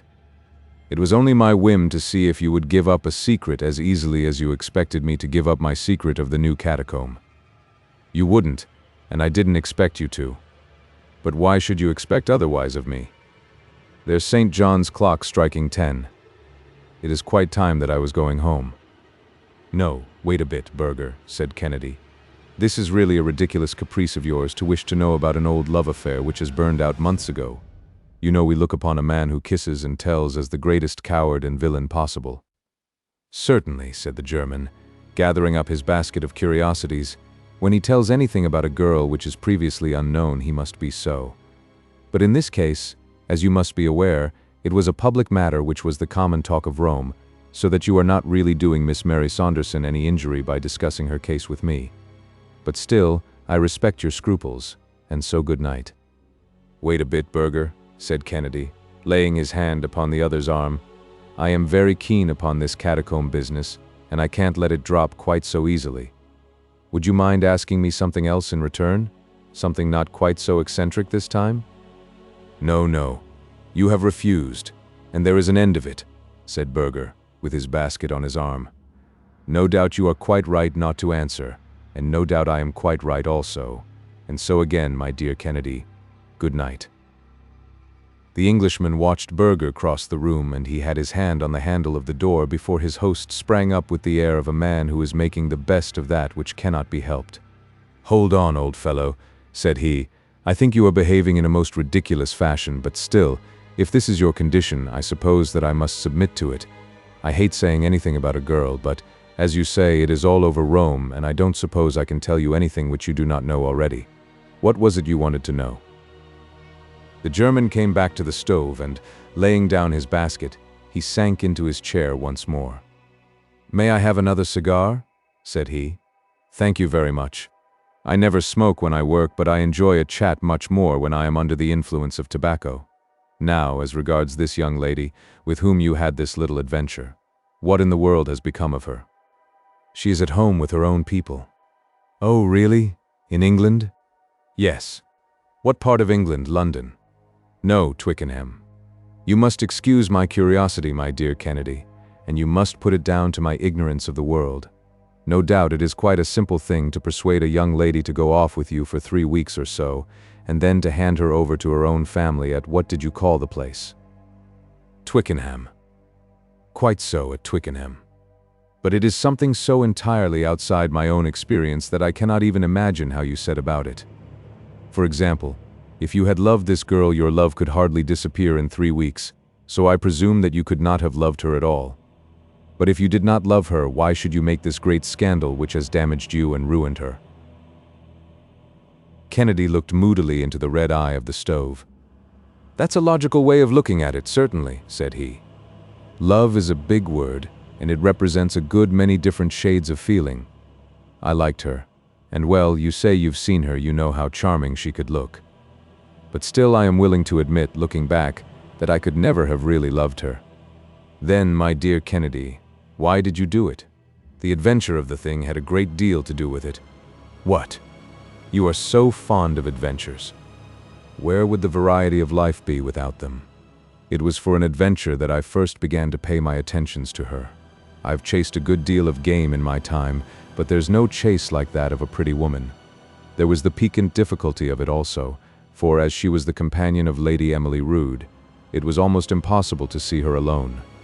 On the top of all the other obstacles which attracted me, I learned from her own lips very early in the proceedings that she was engaged. Mein Gott! To whom? She mentioned no names. I do not think that anyone knows that. So that made the adventure more alluring, did it? Well, it did certainly give a spice to it. Don't you think so? I tell you that I am very ignorant about these things. My dear fellow, you can remember that the apple you stole from your neighbor's tree was always sweeter than that which fell from your own, and then I found that she cared for me. What? At once? Oh no, it took about 3 months of sapping and mining. But at last I won her over. She understood that my judicial separation from my wife made it impossible for me to do the right thing by her, but she came all the same, and we had a delightful time, as long as it lasted. But how about the other man? Kennedy shrugged his shoulders. "I suppose it is the survival of the fittest," said he. "If he had been the better man, she would not have deserted him. Let's drop the subject, for I have had enough of it. Only one other thing. How did you get rid of her in 3 weeks?" "Well, we had both cooled down a bit, you understand. She absolutely refused, under any circumstances, to come back to face the people she had known in Rome. Now, of course, Rome is necessary to me, and I was already pining to be back at my work, so there was one obvious cause of separation. Then, again, her old father turned up at the hotel in London, and there was a scene, and the whole thing became so unpleasant that really, though I missed her dreadfully at first, I was very glad to slip out of it. Now I rely upon you not to repeat anything of what I have said." "My dear Kennedy, I should not dream of repeating it. But all that you say interests me very much, for it gives me an insight into your way of looking at things, which is entirely different from mine, for I have seen so little of life. And now you want to know about my new catacomb. There is no use my trying to describe it, for you would never find it by that. There is only one thing, and that is for me to take you there." "That would be splendid. When would you like to come?" "The sooner the better.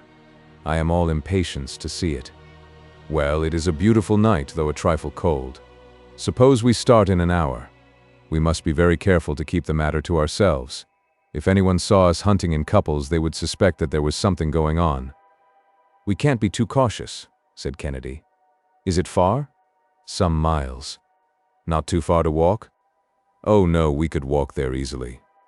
"We had better do so, then. A cabman's suspicions would be aroused if he dropped us both at some lonely spot in the dead of the night." "Quite so. I think it would be best for us to meet at the gate of the Appian Way at midnight. I must go back to my lodgings for the matches and candles and things." "All right, Berger. I think it is very kind of you to let me into this secret, and I promise you that I will write nothing about it until you have published your report. Goodbye for the present. You will find me at the gate at 12. The cold, clear air was filled with the musical chimes from that city of clocks as Berger, wrapped in an Italian overcoat, with a lantern hanging from his hand, walked up to the rendezvous. Kennedy stepped out of the shadow to meet him. "You are ardent in work as well as in love," said the German, laughing. "Yes, I have been waiting here for nearly half an hour.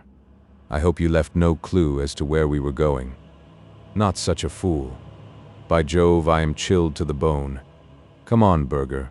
Let us warm ourselves by a spurt of hard walking." Their footsteps sounded loud and crisp upon the rough stone paving of the disappointing road, which is all that is left of the most famous highway of the world. A peasant or two going home from the wine shop and a few carts of country produce coming up to Rome were the only things which they met. They swung along, with the huge tombs looming up through the darkness upon each side of them, until they had come as far as the catacombs of St. Callistus, and saw against a rising moon the great circular bastion of Caecilia Metella in front of them. Then Berger stopped with his hand to his side. "Your legs are longer than mine, and you are more accustomed to walking," said he, laughing. "I think that the place where we turn off is somewhere here. Yes, this is it, round the corner of the trattoria. Now, it is a very narrow path, so perhaps I had better go in front and you can follow." He had lit his lantern, and by its light they were enabled to follow a narrow and devious track which wound across the marshes of the Campagna. The great aqueduct of old Rome lay like a monstrous caterpillar across the moonlit landscape, and their road led them under one of its huge arches, and past the circle of crumbling bricks which marks the old arena. At last Berger stopped at a solitary wooden cowhouse, and he drew a key from his pocket. "Surely your catacomb is not inside a house," cried Kennedy. "The entrance to it is. That is just the safeguard which we have against anyone else discovering it." "Does the proprietor know of it?" "Not he. He had found one or two objects which made me almost certain that his house was built on the entrance to such a place. So I rented it from him, and did my excavations for myself. Come in, and shut the door behind you." It was a long, empty building with the mangers of the cows along one wall. Berger put his lantern down on the ground, and shaded its light in all directions save one by draping his overcoat round it. "It might excite remark if anyone saw a light in this lonely place," said he. "Just help me to move this boarding." The flooring was loose in the corner, and plank by plank the two savants raised it and leaned it against the wall. Below there was a square aperture and a stair of old stone steps which led away down into the bowels of the earth. "Be careful," cried Berger as Kennedy, in his impatience, hurried down them. "It is a perfect rabbit's warren below, and if you were once to lose your way there, the chances would be 100 to 1 against your ever coming out again. Wait until I bring the light. How do you find your own way if it is so complicated?" "I had some very narrow escapes at first, but I have gradually learned to go about. There is a certain system to it, but it is one which a lost man, if he were in the dark, could not possibly find out. Even now I always spin out a ball of string behind me when I am going far into the catacomb. You can see for yourself that it is difficult, but every one of these passages divides and subdivides a dozen times before you go 100 yards. They had descended some 20 feet from the level of the byre, and they were standing now in a square chamber cut out of the soft tufa. The lantern cast a flickering light, bright below and dim above, over the cracked brown walls. In every direction were the black openings of passages which radiated from this common center. "I want you to follow me closely, my friend," said Berger. "Do not loiter to look at anything upon the way, for the place to which I will take you contains all that you can see, and more. It will save time for us to go there direct." He led the way down one of the corridors, and the Englishman followed closely at his heels. Every now and then the passage bifurcated, but Berger was evidently following some secret marks of his own, for he neither stopped nor hesitated. Everywhere along the walls, packed like the berths upon an emigrant ship, lay the Christians of old Rome. The yellow light flickered over the shriveled features of the mummies, and gleamed upon rounded skulls and long, white arm bones crossed over fleshless chests. And everywhere as he passed, Kennedy looked with wistful eyes upon inscriptions, funeral vessels, pictures, vestments, utensils, all lying as pious hands had placed them so many centuries ago. It was apparent to him, even in those hurried, passing glances, that this was the earliest and finest of the catacombs, containing such a storehouse of Roman remains as had never before come at one time under the observation of the student. "What would happen if the light went out?" he asked as they hurried onwards. "I have a spare candle and a box of matches in my pocket. By the way, Kennedy, have you any matches?" "No, you had better give me some." "Oh, that is all right. There is no chance of our separating. How far are we going?" "It seems to me that we have walked at least a quarter of a mile." "More than that, I think. There is really no limit to the tombs, at least. I have never been able to find any. This is a very difficult place, so I think that I will use our ball of string." He fastened one end of it to a projecting stone, and he carried the coil in the breast of his coat, paying it out as he advanced. Kennedy saw that it was no unnecessary precaution, for the passages had become more complex and tortuous than ever, with a perfect network of intersecting corridors. But these all ended in one large circular hall with a square pedestal of tufa topped with a slab of marble at one end of it. "By Jove!" cried Kennedy in an ecstasy, as Berger swung his lantern over the marble. "It is a Christian altar, probably the first one in existence. Here is the little consecration cross cut upon the corner of it. No doubt this circular space was used as a church." "Precisely," said Berger. "If I had more time, I should like to show you all the bodies which are buried in these niches upon the walls, for they are the early popes and bishops of the church, with their mitres, their croziers, and full canonicals. Go over to that one and look at it." Kennedy went across, and stared at the ghastly head which lay loosely on the shredded and moldering mitre. "This is most interesting," said he, and his voice seemed to boom against the concave vault. "As far as my experience goes, it is unique. Bring the lantern over, Berger, for I want to see them all." But the German had strolled away and was standing in the middle of a yellow circle of light at the other side of the hall. "Do you know how many wrong turnings there are between this and the stairs?" he asked. "There are over 2,000. No doubt it was one of the means of protection which the Christians adopted. The odds are 2,000 to 1 against a man getting out, even if he had a light, but if he were in the dark it would, of course, be far more difficult." "So I should think. And the darkness is something dreadful. I tried it once for an experiment. Let us try it again." He stooped to the lantern, and in an instant it was as if an invisible hand was squeezed tightly over each of Kennedy's eyes. Never had he known what such darkness was. It seemed to press upon him and to smother him. It was a solid obstacle against which the body shrank from advancing. He put his hands out to push it back from him. "That will do, Burger," said he. "Let's have the light again." But his companion began to laugh, and in that circular room the sound seemed to come from every side at once. "You seem uneasy, friend Kennedy," said he. "Go on, man. Light the candle," said Kennedy impatiently. "It's very strange, Kennedy, but I could not in the least tell by the sound in which direction you stand. Could you tell where I am?" "No. You seem to be on every side of me. If it were not for this string which I hold in my hand, I should not have a notion which way to go." "I dare say not. Strike a light, man, and have an end of this nonsense." "Well, Kennedy, there are two things which I understand that you are very fond of. The one is an adventure, and the other is an obstacle to surmount. The adventure must be the finding of your way out of this catacomb. The obstacle will be the darkness and the 2,000 wrong turns which make the way a little difficult to find. But you need not hurry, for you have plenty of time, and when you halt for a rest now and then, I should like you just to think of Miss Mary Saunderson and whether you treated her quite fairly." "You devil, what do you mean?" roared Kennedy. He was running about in little circles and clasping at the solid blackness with both hands. "Goodbye," said the mocking voice, and it was already at some distance. "I really do not think, Kennedy, even by your own showing, that you did the right thing by that girl. There was only one little thing which you appeared not to know, and I can supply it. Miss Saunderson was engaged to a poor ungainly devil of a student, and his name was Julius Burger." There was a rustle somewhere, the vague sound of a foot striking a stone, and then there fell silence upon that old Christian church, a stagnant, heavy silence which closed round Kennedy and shut him in like water round a drowning man. Some 2 months afterwards, the following paragraph made the round of the European press. "One of the most interesting discoveries of recent years is that of the new catacomb in Rome, which lies some distance to the east of the well-known vaults of St. Calixtus. The finding of this important burial place, which is exceeding rich in most interesting early Christian remains, is due to the energy and sagacity of Dr. Julius Burger, the young German specialist, who is rapidly taking the first place as an authority upon ancient Rome.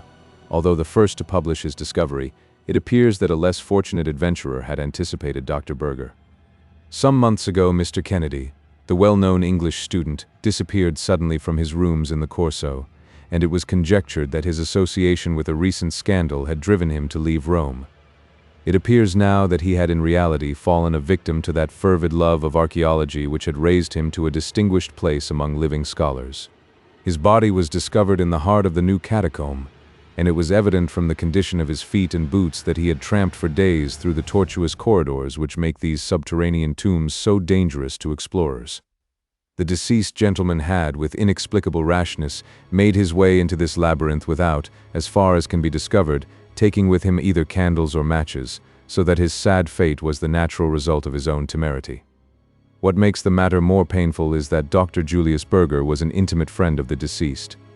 His joy at the extraordinary find which he has been so fortunate as to make has been greatly marred by the terrible fate of his comrade and fellow worker. The case of Lady Sannox.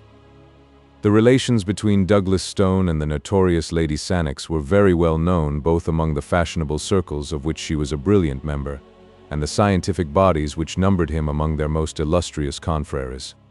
There was naturally, therefore, a very widespread interest when it was announced one morning that the lady had absolutely and forever taken the veil, and that the world would see her no more. When, at the very tail of this rumor, there came the assurance that the celebrated operating surgeon, the man of steel nerves, had been found in the morning by his valet, seated on one side of his bed, smiling pleasantly upon the universe, with both legs jammed into one side of his breeches and his great brain about as valuable as a cap full of porridge. The matter was strong enough to give quite a little thrill of interest to folk who had never hoped that their jaded nerves were capable of such a sensation. Douglas Stone in his prime was one of the most remarkable men in England. Indeed, he could hardly be said to have ever reached his prime, for he was but 39 at the time of this little incident. Those who knew him best were aware that, famous as he was as a surgeon, he might have succeeded with even greater rapidity in any of a dozen lines of life. He could have cut his way to fame as a soldier, struggled to it as an explorer, bullied for it in the courts, or built it out of stone and iron as an engineer. He was born to be great, for he could plan what another man dare not do, and he could do what another man dare not plan. In surgery, none could follow him. His nerve, his judgment, his intuition were things apart. Again and again his knife cut away death, but grazed the very springs of life in doing it, until his assistants were as white as the patient. His energy, his audacity, his full-blooded self-confidence, does not the memory of them still linger to the south of Marylebone Road and the north of Oxford Street? His vices were as magnificent as his virtues, and infinitely more picturesque. Large as was his income, and it was the third largest of all professional men in London, it was far beneath the luxury of his living. Deep in his complex nature lay a rich vein of sensualism, at the sport of which he placed all the prizes of his life. The eye, the ear, the touch, the palate, all were his masters. The bouquet of old vintages, the scent of rare exotics, the curves and tints of the daintiest potteries of Europe, it was to these that the quick-running stream of gold was transformed. And then there came his sudden mad passion for Lady Sannox, when a single interview with 2 challenging glances and a whispered word set him ablaze. She was the loveliest woman in London and the only one to him. He was one of the handsomest men in London, but not the only one to her. She had a liking for new experiences, and was gracious to most men who wooed her. It may have been cause or it may have been effect that Lord Sannox looked 50, though he was but 36. He was a quiet, silent, neutral-tinted man, this lord, with thin lips and heavy eyelids, much given to gardening, and full of home-like habits. He had at one time been fond of acting, had even rented a theatre in London, and on its boards had first seen Miss Marion Dawson, to whom he had offered his hand, his title, and the third of a county. Since his marriage, his early hobby had become distasteful to him. Even in private theatricals, it was no longer possible to persuade him to exercise the talent which he had often showed that he possessed. He was happier with a spud and a watering can among his orchids and chrysanthemums. It was quite an interesting problem whether he was absolutely devoid of sense or miserably wanting in spirit. Did he know his lady's ways and condone them, or was he a mere blind, doting fool? It was a point to be discussed over the teacups in snug little drawing rooms, or with the aid of a cigar in the bow windows of clubs. Bitter and plain were the comments among men upon his conduct. There was but one who had a good word to say for him, and he was the most silent member in the smoking room. He had seen him break in a horse at the university, and it seemed to have left an impression upon his mind. But when Douglas Stone became the favorite, all doubts as to Lord Sannox's knowledge or ignorance were set forever at rest. There was no subterfuge about Stone. In his high-handed, impetuous fashion, he set all caution and discretion at defiance. The scandal became notorious. A learned body intimated that his name had been struck from the list of its vice-presidents. 2 friends implored him to consider his professional credit. He cursed them all 3 and spent 40 guineas on a bangle to take with him to the lady. He was at her house every evening, and she drove in his carriage in the afternoons. There was not an attempt on either side to conceal their relations, but there came at last a little incident to interrupt them. It was a dismal winter's night, very cold and gusty, with the wind whooping in the chimneys and blustering against the window panes. A thin spatter of rain tinkled on the glass with each fresh saw of the gale, drowning for the instant the dull gurgle and drip from the eaves. Douglas Stone had finished his dinner and sat by his fire in the study, a glass of rich port upon the malachite table at his elbow. As he raised it to his lips, he held it up against the lamplight and watched with the eye of a connoisseur the tiny scales of beeswing which floated in its rich ruby depths. The fire, as it spurted up, threw fitful lights upon his bald, clear-cut face, with its widely opened gray eyes, its thick and yet firm lips, and the deep, square jaw, which had something Roman in its strength and its animalism. He smiled from time to time as he nestled back in his luxurious chair. Indeed, he had a right to feel well pleased, for, against the advice of 6 colleagues, he had performed an operation that day of which only 2 cases were on record, and the result had been brilliant beyond all expectation. No other man in London would have had the daring to plan, or the skill to execute, such a heroic measure. But he had promised Lady Sannox to see her that evening, and it was already 8:30. His hand was outstretched to the bell to order the carriage when he heard the dull thud of the knocker. An instant later there was the shuffling of feet in the hall and the sharp closing of a door. "A patient to see you, sir, in the consulting room," said the butler. "About himself?" "No, sir. I think he wants you to go out." "It is too late," cried Douglas Stone peevishly. "I won't go." "This is his card, sir." The butler presented it upon the gold salver which had been given to his master by the wife of a prime minister. "Hamil Ali Smyrna. Hum. The fellow is a Turk, I suppose." "Yes, sir. He seems as if he came from abroad, sir, and he's in a terrible way." "Tut, tut! I have an engagement. I must go somewhere else." "But I'll see him. Show him in here, Pym." A few moments later the butler swung open the door and ushered in a small and decrepit man who walked with a bent back and with the forward push of the face and blink of the eyes which goes with extreme short sight. His face was swarthy, and his hair and beard of the deepest black. In one hand he held a turban of white muslin striped with red, in the other a small chamois leather bag. "Good evening," said Douglas Stone when the butler had closed the door. "You speak English, I presume?" "Yes, sir. I am from Asia Minor, but I speak English when I speak slow." "You wanted me to go out, I understand?" "Yes, sir. I wanted very much that you should see my wife. I could come in the morning, but I have an engagement which prevents me from seeing your wife tonight." The Turk's answer was a singular one.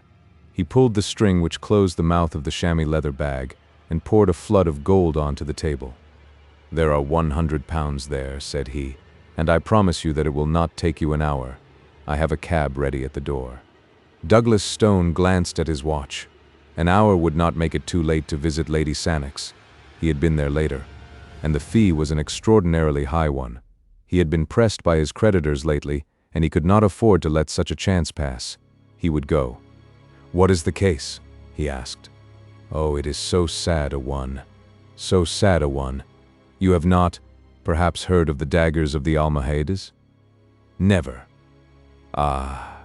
They are Eastern daggers of a great age and of a singular shape, with the hilt like what you call a stirrup.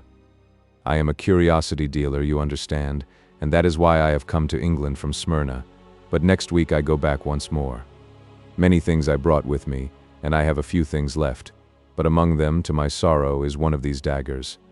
"You will remember that I have an appointment, sir," said the surgeon with some irritation. "Pray confine yourself to the necessary details." "You will see that it is necessary. Today my wife fell down in a faint in the room in which I keep my wares, and she cut her lower lip upon this cursed dagger of Almohades." "I see," said Douglas Stone, rising. "And you wish me to dress the wound?" "No, no, it is worse than that." "What then?" "These daggers are poisoned." "Poisoned?" "Yes, and there is no man, east or west, who can tell now what is the poison or what the cure. But all that is known I know, for my father was in this trade before me, and we have had much to do with these poisoned weapons." "What are the symptoms?" "Deep sleep and death in 30 hours. And you say there is no cure. Why then should you pay me this considerable fee? No drug can cure, but the knife may." "And how?" "The poison is slow of absorption. It remains for hours in the wound." "Washing, then, might cleanse it?" "No more than in a snake bite. It is too subtle and too deadly." "Excision of the wound, then?" "That is it. If it be on the finger, take the finger off. So said my father always. But think of where this wound is, and that it is my wife. It is dreadful. But familiarity with such grim matters may take the finer edge from a man's sympathy." To Douglas Stone this was already an interesting case, and he brushed aside as irrelevant the feeble objections of the husband. "It appears to be that or nothing," said he brusquely. "It is better to lose a lip than a life." "Ah, yes, I know that you are right. Well, well, it is kismet, and it must be faced. I have the cab, and you will come with me and do this thing."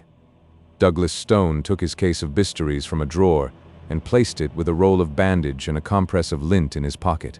He must waste no more time if he were to see Lady Sannox. "I am ready," said he, pulling on his overcoat. "Will you take a glass of wine before you go out into this cold air?" His visitor shrank away with a protesting hand upraised. "You forget that I am a Mussulman and a true follower of the Prophet," said he. But tell me, what is the bottle of green glass which you have placed in your pocket? It is chloroform. Ah, that also is forbidden to us. It is a spirit, and we make no use of such things. What? You would allow your wife to go through an operation without an anesthetic? Ah, she will feel nothing, poor soul. The deep sleep has already come on, which is the first working of the poison, and then I have given her of our Smyrna opium. Come, sir, for already an hour has passed. As they stepped out into the darkness, a sheet of rain was driven in upon their faces, and the hall lamp, which dangled from the arm of a marble caryatid, went out with a fluff. Pym, the butler, pushed the heavy door to, straining hard with his shoulder against the wind, while the two men groped their way towards the yellow glare which showed where the cab was waiting. An instant later they were rattling upon their journey. "Is it far?" asked Douglas Stone. "Oh, no. We have a very little quiet place off the Euston Road." The surgeon pressed the spring of his repeater and listened to the little tings which told him the hour. It was 9:15. He calculated the distances and the short time which it would take him to perform so trivial an operation. He ought to reach Lady Sannox by 10 o'clock. Through the fogged windows he saw the blurred gas lamps dancing past, with occasionally the broader glare of a shop front. The rain was pelting and rattling upon the leathern top of the carriage, and the wheels swashed as they rolled through puddle and mud. Opposite to him, the white headgear of his companion gleamed faintly through the obscurity. The surgeon felt in his pockets and arranged his needles, his ligatures and his safety pins, that no time might be wasted when they arrived. He chafed with impatience and drummed his foot upon the floor. But the cab slowed down at last and pulled up. In an instant Douglas Stone was out, and the Smyrna merchant's toe was at his very heel. "You can wait," said he to the driver. It was a mean-looking house in a narrow and sordid street. The surgeon, who knew his London well, cast a swift glance into the shadows, but there was nothing distinctive. No shop, no movement, nothing but a double line of dull, flat-faced houses, a double stretch of wet flagstones which gleamed in the lamplight, and a double rush of water in the gutters which swirled and gurgled towards the sewer gratings. The door which faced them was blotched and discolored, and a faint light in the fan pane above. It served to show the dust and the grime which covered it. Above, in one of the bedroom windows, there was a dull yellow glimmer. The merchant knocked loudly, and as he turned his dark face towards the light, Douglas Stone could see that it was contracted with anxiety. A bolt was drawn, and an elderly woman with a taper stood in the doorway, shielding the thin flame with her gnarled hand. "Is all well?" gasped the merchant. "She is as you left her, sir." "She has not spoken?" "No, she is in a deep sleep." The merchant closed the door, and Douglas Stone walked down the narrow passage, glancing about him in some surprise as he did so. There was no oilcloth, no mat, no hat rack. Deep gray dust and heavy festoons of cobwebs met his eyes everywhere. Following the old woman up the winding stair, his firm footfall echoed harshly through the silent house. There was no carpet. The bedroom was on the second landing. Douglas Stone followed the old nurse into it, with the merchant at his heels. Here, at least, there was furniture and to spare.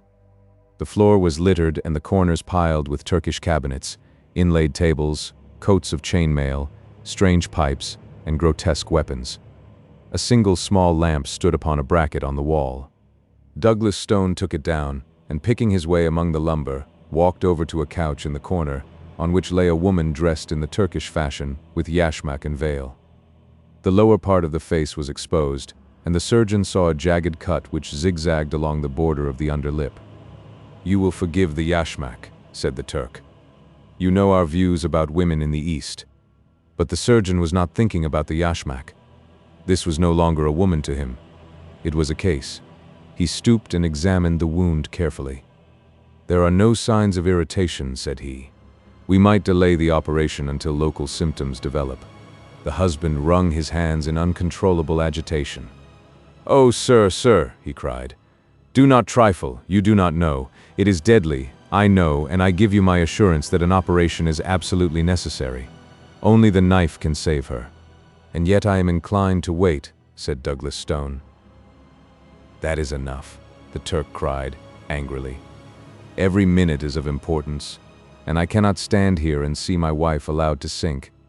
It only remains for me to give you my thanks for having come, and to call in some other surgeon before it is too late." Douglas Stone hesitated. To refund that £100 was no pleasant matter. But of course, if he left the case, he must return the money. And if the Turk were right and the woman died, his position before a coroner might be an embarrassing one. "You have had personal experience of this poison?" he asked. "I have. And you assure me that an operation is needful. I swear it by all that I hold sacred. The disfigurement will be frightful. I can understand that the mouth will not be a pretty one to kiss." Douglas Stone turned fiercely upon the man. The speech was a brutal one. But the Turk has his own fashion of talk and of thought, and there was no time for wrangling. Douglas Stone drew a bistoury from his case, opened it, and felt the keen straight edge with his forefinger. Then he held the lamp closer to the bed. Two dark eyes were gazing up at him through the slit in the yashmak.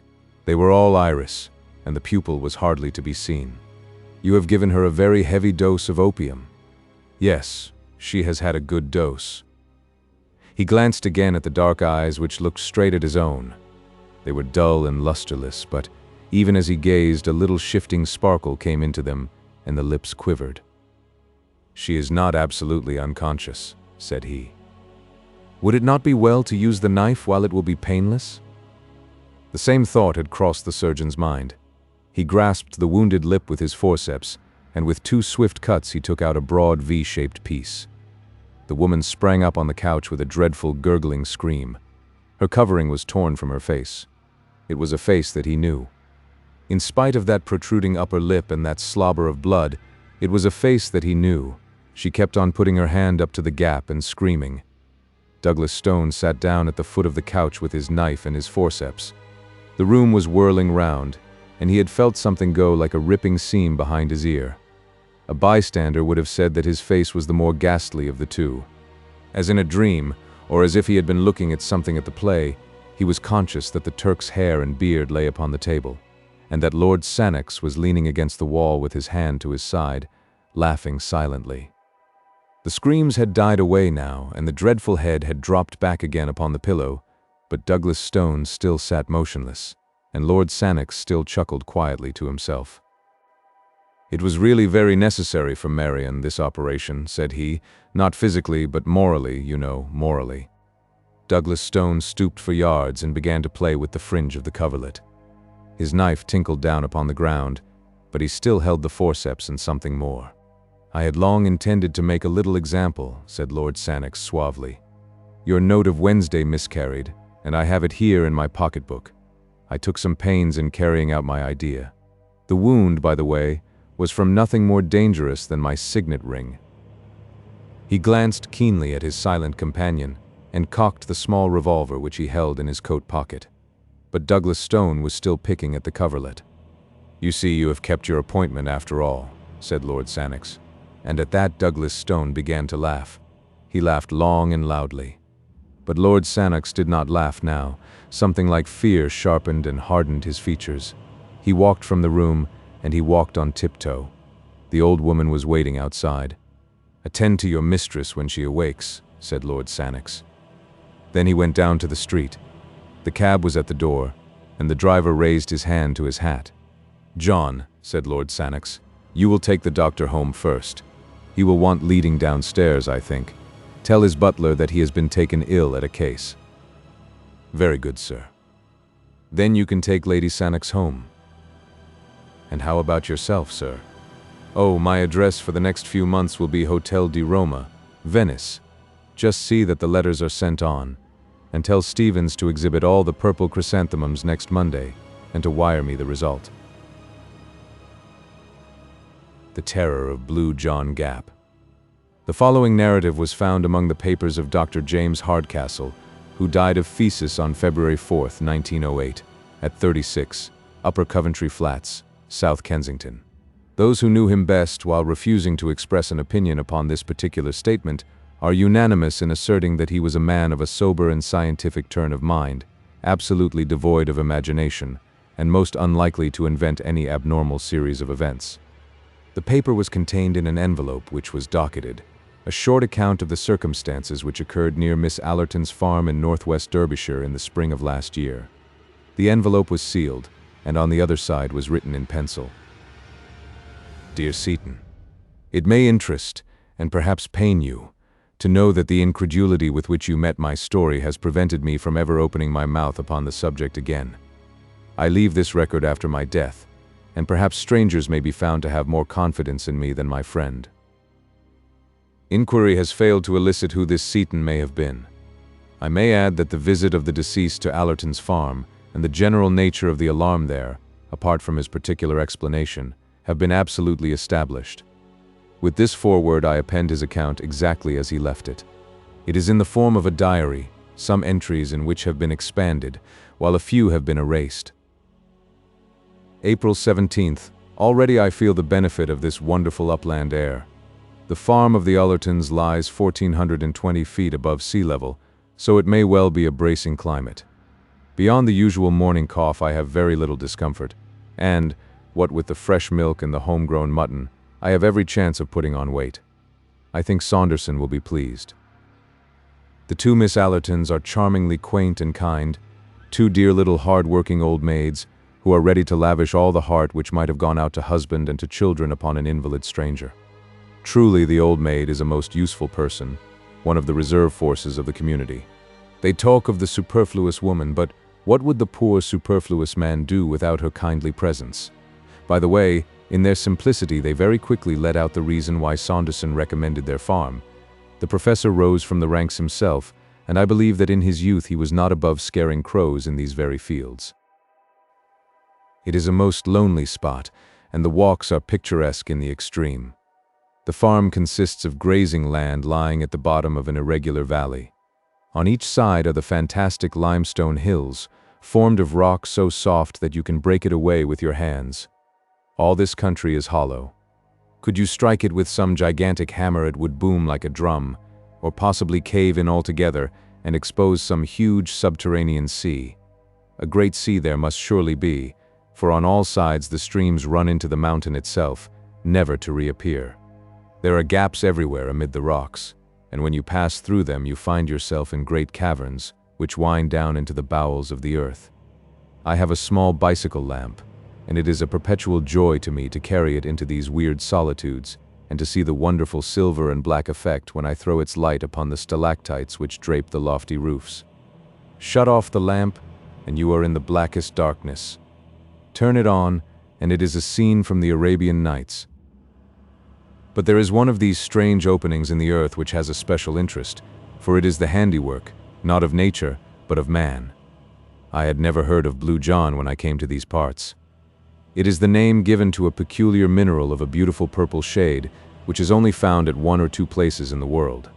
It is so rare that an ordinary vase of Blue John would be valued at a great price. The Romans, with that extraordinary instinct of theirs, discovered that it was to be found in this valley, and sank a horizontal shaft deep into the mountainside. The opening of their mine has been called Blue John Gap, a clean-cut arch in the rock, the mouth all overgrown with bushes. It is a goodly passage which the Roman miners have cut, and it intersects some of the great water-worn caves, so that if you enter Blue John Gap you would do well to mark your steps and to have a good store of candles, or you may never make your way back to the daylight again. I have not yet gone deeply into it, but this very day I stood at the mouth of the arched tunnel, and peering down into the black recesses beyond, I vowed that when my health returned I would devote some holiday to exploring those mysterious depths and finding out for myself how far the Roman had penetrated into the Derbyshire hills. Strange how superstitious these countrymen are. I should have thought better of young Armitage, for he is a man of some education and character, and a very fine fellow for his station in life. I was standing at the Blue John Gap when he came across the field to me. "Well, doctor," said he, "you're not afraid anyhow." "Afraid?" I answered. "Afraid of what?" "Of it," said he, with a jerk of his thumb towards the black vault, "of the terror that lives in the Blue John cave. How absurdly easy it is for a legend to arise in a lonely countryside." I examined him as to the reasons for his weird belief. It seems that from time to time sheep have been missing from the fields, carried bodily away, according to Armitage. That they could have wandered away of their own accord and disappeared among the mountains was an explanation to which he would not listen. On one occasion, a pool of blood had been found, and some tufts of wool. That also, I pointed out, could be explained in a perfectly natural way. Further, the nights upon which sheep disappeared were invariably very dark, cloudy nights with no moon. This I met with the obvious retort that those were the nights which a commonplace sheep stealer would naturally choose for his work. On one occasion, a gap had been made in a wall, and some of the stones scattered for a considerable distance. Human agency again, in my opinion. Finally, Armitage clinched all his arguments by telling me that he had actually heard the creature, indeed, that anyone could hear it who remained long enough at the gap. It was a distant roaring of an immense volume. I could not but smile at this, knowing, as I do, the strange reverberations which come out of an underground water system running amid the chasms of a limestone formation. My incredulity annoyed Armitage so that he turned and left me with some abruptness. And now comes the queer point about the whole business. I was still standing near the mouth of the cave, turning over in my mind the various statements of Armitage, and reflecting how readily they could be explained away, when suddenly, from the depth of the tunnel beside me, there issued a most extraordinary sound. How shall I describe it? First of all, it seemed to be a great distance away, far down in the bowels of the earth. Secondly, in spite of this suggestion of distance, it was very loud.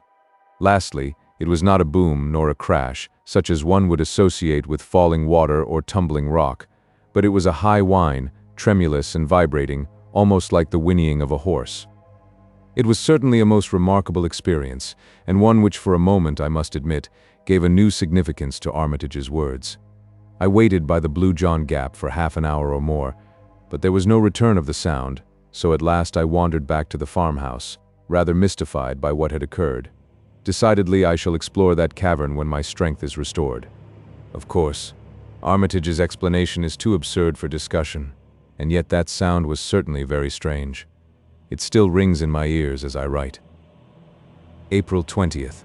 In the last 3 days I have made several expeditions to the Blue John Gap and have even penetrated some short distance. But my bicycle lantern is so small and weak that I dare not trust myself very far. I shall do the thing more systematically. I have heard no sound at all and could almost believe that I had been the victim of some hallucination suggested, perhaps, by Armitage's conversation. Of course, the whole idea is absurd, and yet I must confess that those bushes at the entrance of the cave do present an appearance as if some heavy creature had forced its way through them. I begin to be keenly interested. I have said nothing to the Miss Allertons, for they are quite superstitious enough already, but I have bought some candles, and mean to investigate for myself. I observed this morning that among the numerous tufts of sheep's wool which lay among the bushes near the cavern, there was one which was smeared with blood. Of course, my reason tells me that if sheep wander into such rocky places, they are likely to injure themselves, and yet somehow that splash of crimson gave me a sudden shock, and for a moment I found myself shrinking back in horror from the old Roman arch. A fetid breath seemed to ooze from the black depths into which I peered. Could it indeed be possible that some nameless thing, some dreadful presence, was lurking down yonder? I should have been incapable of such feelings in the days of my strength, but one grows more nervous and fanciful when one's health is shaken. For the moment I weakened in my resolution, and was ready to leave the secret of the old mine, if one exists, forever unsolved. But tonight my interest has returned and my nerves grown more steady. Tomorrow I trust that I shall have gone more deeply into this matter. April 22nd. Let me try and set down as accurately as I can my extraordinary experience of yesterday. I started in the afternoon, and made my way to the Blue John Gap. I confess that my misgivings returned as I gazed into its depths, and I wished that I had brought a companion to share my exploration. Finally, with a return of resolution, I lit my candle, pushed my way through the briars, and descended into the rocky shaft. It went down at an acute angle for some 50 feet, the floor being covered with broken stone. Thence there extended a long, straight passage cut in the solid rock. I am no geologist, but the lining of this corridor was certainly of some harder material than limestone, for there were points where I could actually see the tool marks which the old miners had left in their excavation, as fresh as if they had been done yesterday. Down this strange, old-world corridor I stumbled, my feeble flame throwing a dim circle of light around me, which made the shadows beyond the more threatening and obscure. Finally, I came to a spot where the Roman tunnel opened into a water-worn cavern, a huge hall, hung with long white icicles of lime deposit. From this central chamber I could dimly perceive that a number of passages worn by the subterranean streams wound away into the depths of the earth. I was standing there wondering whether I had better return, or whether I dare venture farther into this dangerous labyrinth, when my eyes fell upon something at my feet which strongly arrested my attention. The greater part of the floor of the cavern was covered with boulders of rock or with hard incrustations of lime, but at this particular point there had been a drip from the distant roof, which had left a patch of soft mud. In the very center of this there was a huge mark, an ill-defined blotch, deep, broad, and irregular, as if a great boulder had fallen upon it. No loose stone lay near, however, nor was there anything to account for the impression. It was far too large to be caused by any possible animal, and besides, there was only the one, and the patch of mud was of such a size that no reasonable stride could have covered it. As I rose from the examination of that singular mark, and then looked round into the black shadows which hemmed me in, I must confess that I felt for a moment a most unpleasant sinking of my heart, and that, do what I could, the candle trembled in my outstretched hand. I soon recovered my nerve, however, when I reflected how absurd it was to associate so huge and shapeless a mark with the track of any known animal. Even an elephant could not have produced it. I determined, therefore, that I would not be scared by vague and senseless fears from carrying out my exploration. Before proceeding, I took good note of a curious rock formation in the wall by which I could recognize the entrance of the Roman tunnel. The precaution was very necessary, for the great cave, so far as I could see it, was intersected by passages. Having made sure of my position and reassured myself by examining my spare candles and my matches, I advanced slowly over the rocky and uneven surface of the cavern. And now I come to the point where I met with such sudden and desperate disaster. A stream, some 20 feet broad, ran across my path, and I walked for some little distance along the bank to find a spot where I could cross dry-shod. Finally, I came to a place where a single flat boulder lay near the center, which I could reach in a stride. As it chanced, however, the rock had been cut away and made top-heavy by the rush of the stream, so that it tilted over as I landed on it and shot me into the ice-cold water. My candle went out, and I found myself floundering about in utter and absolute darkness. I staggered to my feet again, more amused than alarmed by my adventure. The candle had fallen from my hand and was lost in the stream, but I had 2 others in my pocket, so that it was of no importance. I got one of them ready and drew out my box of matches to light it. Only then did I realize my position. The box had been soaked in my fall into the river. It was impossible to strike the matches. A cold hand seemed to close round my heart as I realized my position. The darkness was opaque and horrible. It was so utter one put one's hand up to one's face as if to press off something solid. I stood still, and by an effort I steadied myself. I tried to reconstruct in my mind a map of the floor of the cavern as I had last seen it. Alas! The bearings which had impressed themselves upon my mind were high on the wall, and not to be found by touch. Still, I remembered in a general way how the sides were situated, and I hoped that by groping my way along them I should at last come to the opening of the Roman tunnel. Moving very slowly, and continually striking against the rocks, I set out on this desperate quest. But I very soon realized how impossible it was. In that black, velvety darkness one lost all one's bearings in an instant. Before I had made a dozen paces, I was utterly bewildered as to my whereabouts. The rippling of the stream, which was the one sound audible, showed me where it lay, but the moment that I left its bank I was utterly lost. The idea of finding my way back in absolute darkness through that limestone labyrinth was clearly an impossible one. I sat down upon a boulder and reflected upon my unfortunate plight. I had not told anyone that I proposed to come to the Blue John mine, and it was unlikely that a search party would come after me. Therefore, I must trust to my own resources to get clear of the danger. There was only one hope, and that was that the matches might dry. When I fell into the river, only half of me had got thoroughly wet. My left shoulder had remained above the water. I took the box of matches, therefore, and put it into my left armpit. The moist air of the cavern might possibly be counteracted by the heat of my body, but even so, I knew that I could not hope to get a light for many hours. Meanwhile, there was nothing for it but to wait.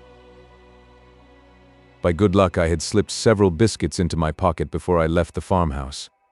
These I now devoured, and washed them down with a draught from that wretched stream which had been the cause of all my misfortunes. Then I felt about for a comfortable seat among the rocks, and, having discovered a place where I could get a support for my back, I stretched out my legs and settled myself down to wait. I was wretchedly damp and cold, but I tried to cheer myself with the reflection that modern science prescribed open windows and walks in all weather for my disease. Gradually, lulled by the monotonous gurgle of the stream and by the absolute darkness, I sank into an uneasy slumber. How long this lasted, I cannot say. It may have been for an hour, it may have been for several. Suddenly I sat up on my rock couch, with every nerve thrilling and every sense acutely on the alert. Beyond all doubt I had heard a sound, some sound very distinct from the gurgling of the waters. It had passed, but the reverberation of it still lingered in my ear. Was it a search party? They would most certainly have shouted, and vague as this sound was which had wakened me, it was very distinct from the human voice. I sat palpitating and hardly daring to breathe. There it was again, and again. Now it had become continuous. It was a tread, yes. Surely it was the tread of some living creature. But what a tread it was! It gave one the impression of enormous weight carried upon sponge-like feet, which gave forth a muffled but ear-filling sound. The darkness was as complete as ever, but the tread was regular and decisive, and it was coming beyond all question in my direction. My skin grew cold and my hair stood on end as I listened to that steady and ponderous footfall. There was some creature there, and surely by the speed of its advance, it was one which could see in the dark. I crouched low on my rock and tried to blend myself into it. The steps grew nearer still, then stopped, and presently I was aware of a loud lapping and gurgling. The creature was drinking at the stream. Then again there was silence, broken by a succession of long sniffs and snorts of tremendous volume and energy. Had it caught the scent of me? My own nostrils were filled by a low fetid odor, mephitic and abominable. Then I heard the steps again. They were on my side of the stream now. The stones rattled within a few yards of where I lay. Hardly daring to breathe, I crouched upon my rock. Then the steps drew away. I heard the splash as it returned across the river, and the sound died away into the distance in the direction from which it had come. For a long time I lay upon the rock, too much horrified to move. I thought of the sound which I had heard coming from the depths of the cave, of Armitage's fears, of the strange impression in the mud, and now came this final and absolute proof that there was indeed some inconceivable monster, something utterly unearthly and dreadful, which lurked in the hollow of the mountain. Of its nature or form I could frame no conception, save that it was both light-footed and gigantic. The combat between my reason, which told me that such things could not be, and my senses, which told me that they were, raged within me as I lay. Finally, I was almost ready to persuade myself that this experience had been part of some evil dream, and that my abnormal condition might have conjured up an hallucination. But there remained one final experience which removed the last possibility of doubt from my mind. I had taken my matches from my armpit and felt them. They seemed perfectly hard and dry. Stooping down into a crevice of the rocks, I tried one of them. To my delight, it took fire at once. I lit the candle and, with a terrified backward glance into the obscure depths of the cavern, I hurried in the direction of the Roman passage. As I did so, I passed the patch of mud on which I had seen the huge imprint. Now I stood astonished before it, for there were 3 similar imprints upon its surface, enormous in size, irregular in outline, of a depth which indicated the ponderous weight which had left them. Then a great terror surged over me. Stooping and shading my candle with my hand, I ran in a frenzy of fear to the rocky archway, hastened up it, and never stopped until, with weary feet and panting lungs, I rushed up the final slope of stones, broke through the tangle of briars, and flung myself exhausted upon the soft grass under the peaceful light of the stars. It was 3 in the morning when I reached the farmhouse, and today I am all unstrung and quivering after my terrific adventure. As yet I have told no one. I must move warily in the matter. What would the poor lonely women, or the uneducated yokels here think of it if I were to tell them my experience? Let me go to someone who can understand and advise. April 25th. I was laid up in bed for 2 days after my incredible adventure in the cavern. I use the adjective with a very definite meaning, for I have had an experience since which has shocked me almost as much as the other. I have said that I was looking round for someone who could advise me. There is a Dr. Mark Johnson who practices some few miles away, to whom I had a note of recommendation from Professor Saunderson. To him I drove, when I was strong enough to get about, and I recounted to him my whole strange experience. He listened intently, and then carefully examined me, paying special attention to my reflexes and to the pupils of my eyes. When he had finished, he refused to discuss my adventure, saying that it was entirely beyond him, but he gave me the card of a Mr. Picton at Castleton, with the advice that I should instantly go to him and tell him the story exactly as I had done to himself. He was, according to my advisor, the very man who was preeminently suited to help me. I went on to the station, therefore, and made my way to the little town, which is some 10 miles away. Mr. Picton appeared to be a man of importance, as his brass plate was displayed upon the door of a considerable building on the outskirts of the town. I was about to ring his bell when some misgiving came into my mind, and, crossing to a neighboring shop, I asked the man behind the counter if he could tell me anything of Mr. Picton. "Why," said he, "he is the best mad doctor in Derbyshire, and yonder is his asylum." You can imagine that it was not long before I had shaken the dust of Castleton from my feet and returned to the farm, cursing all unimaginative pedants who cannot conceive that there may be things in creation which have never yet chanced to come across their mole's vision. After all, now that I am cooler, I can afford to admit that I have been no more sympathetic to Armitage than Dr. Johnson has been to me. April 27th. When I was a student, I had the reputation of being a man of courage and enterprise. I remember that when there was a ghost hunt at Coltbridge, it was I who sat up in the haunted house. Is it advancing years, after all? I am only 35, or is it this physical malady which has caused degeneration? Certainly my heart quails when I think of that horrible cavern in the hill, and the certainty that it has some monstrous occupant. What shall I do? There is not an hour in the day that I do not debate the question. If I say nothing, then the mystery remains unsolved. If I do say anything, then I have the alternative of mad alarm over the whole countryside, or of absolute incredulity which may end in consigning me to an asylum. On the whole, I think that my best course is to wait, and to prepare for some expedition which shall be more deliberate and better thought out than the last.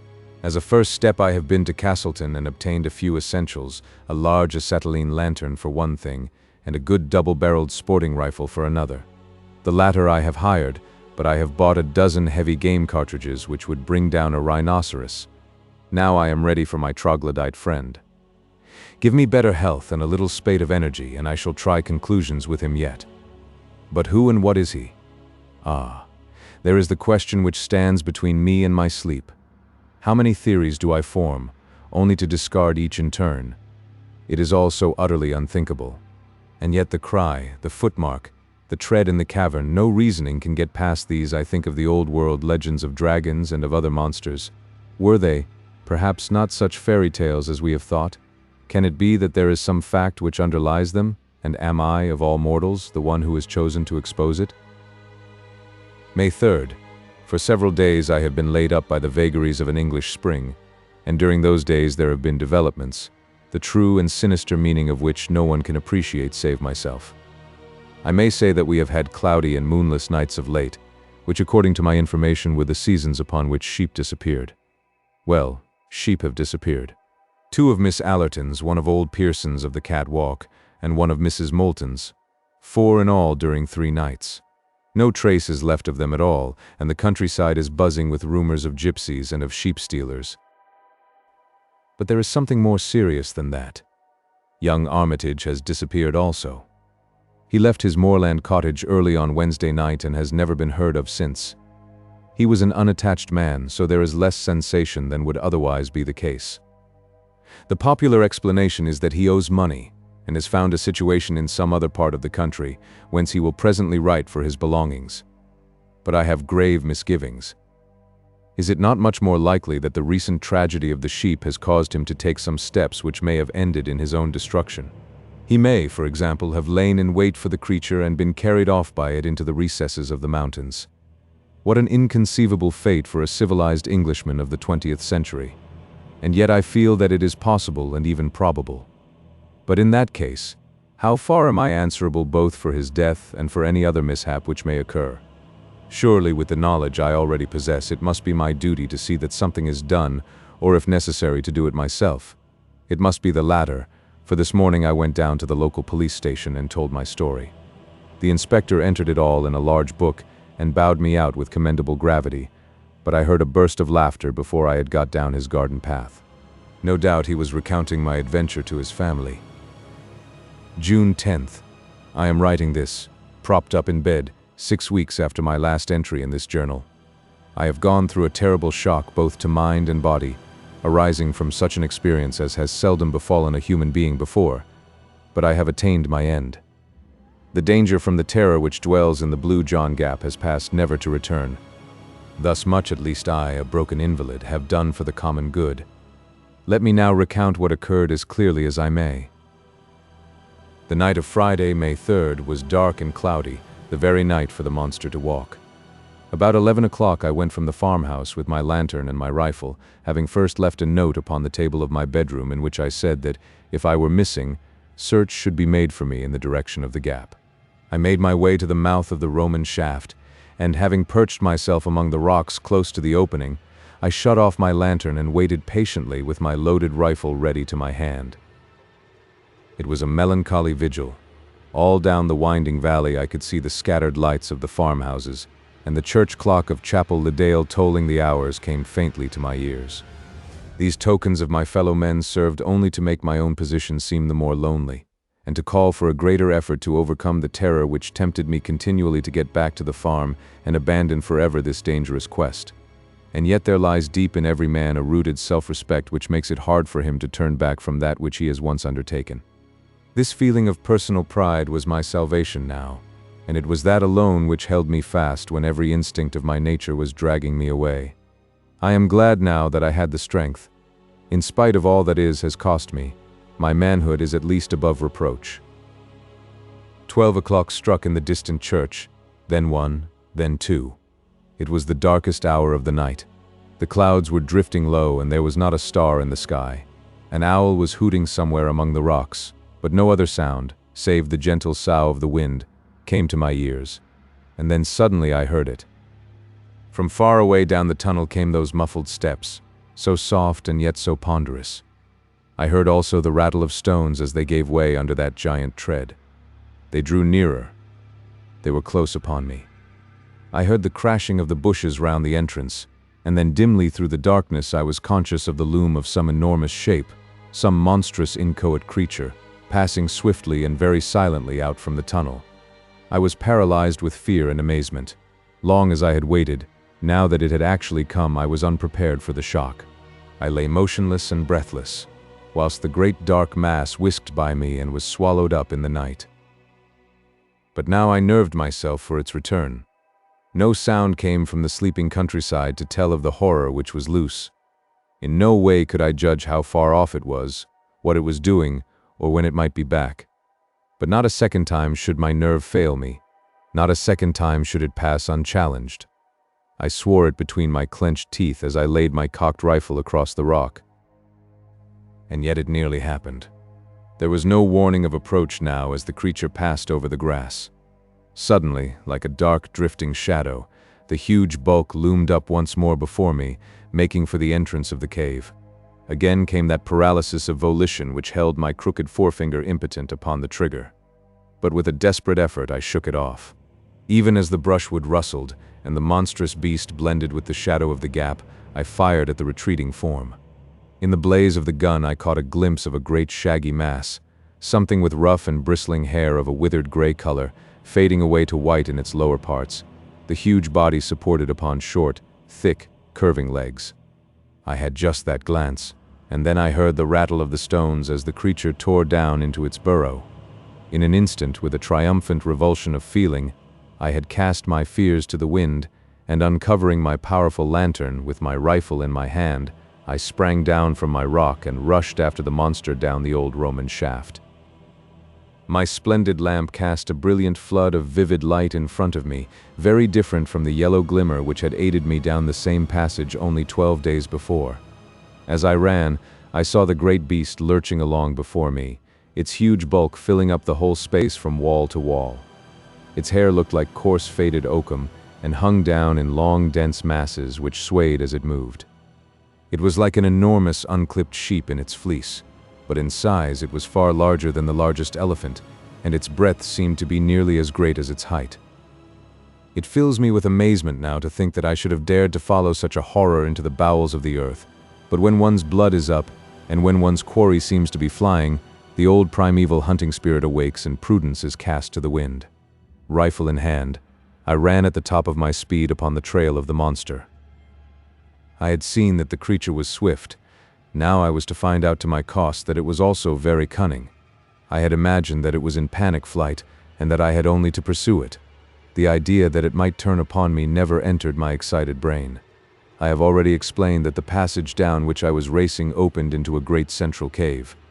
Into this I rushed, fearful lest I should lose all trace of the beast, but he had turned upon his own traces, and in a moment we were face to face. That picture, seen in the brilliant white light of the lantern, is etched forever upon my brain.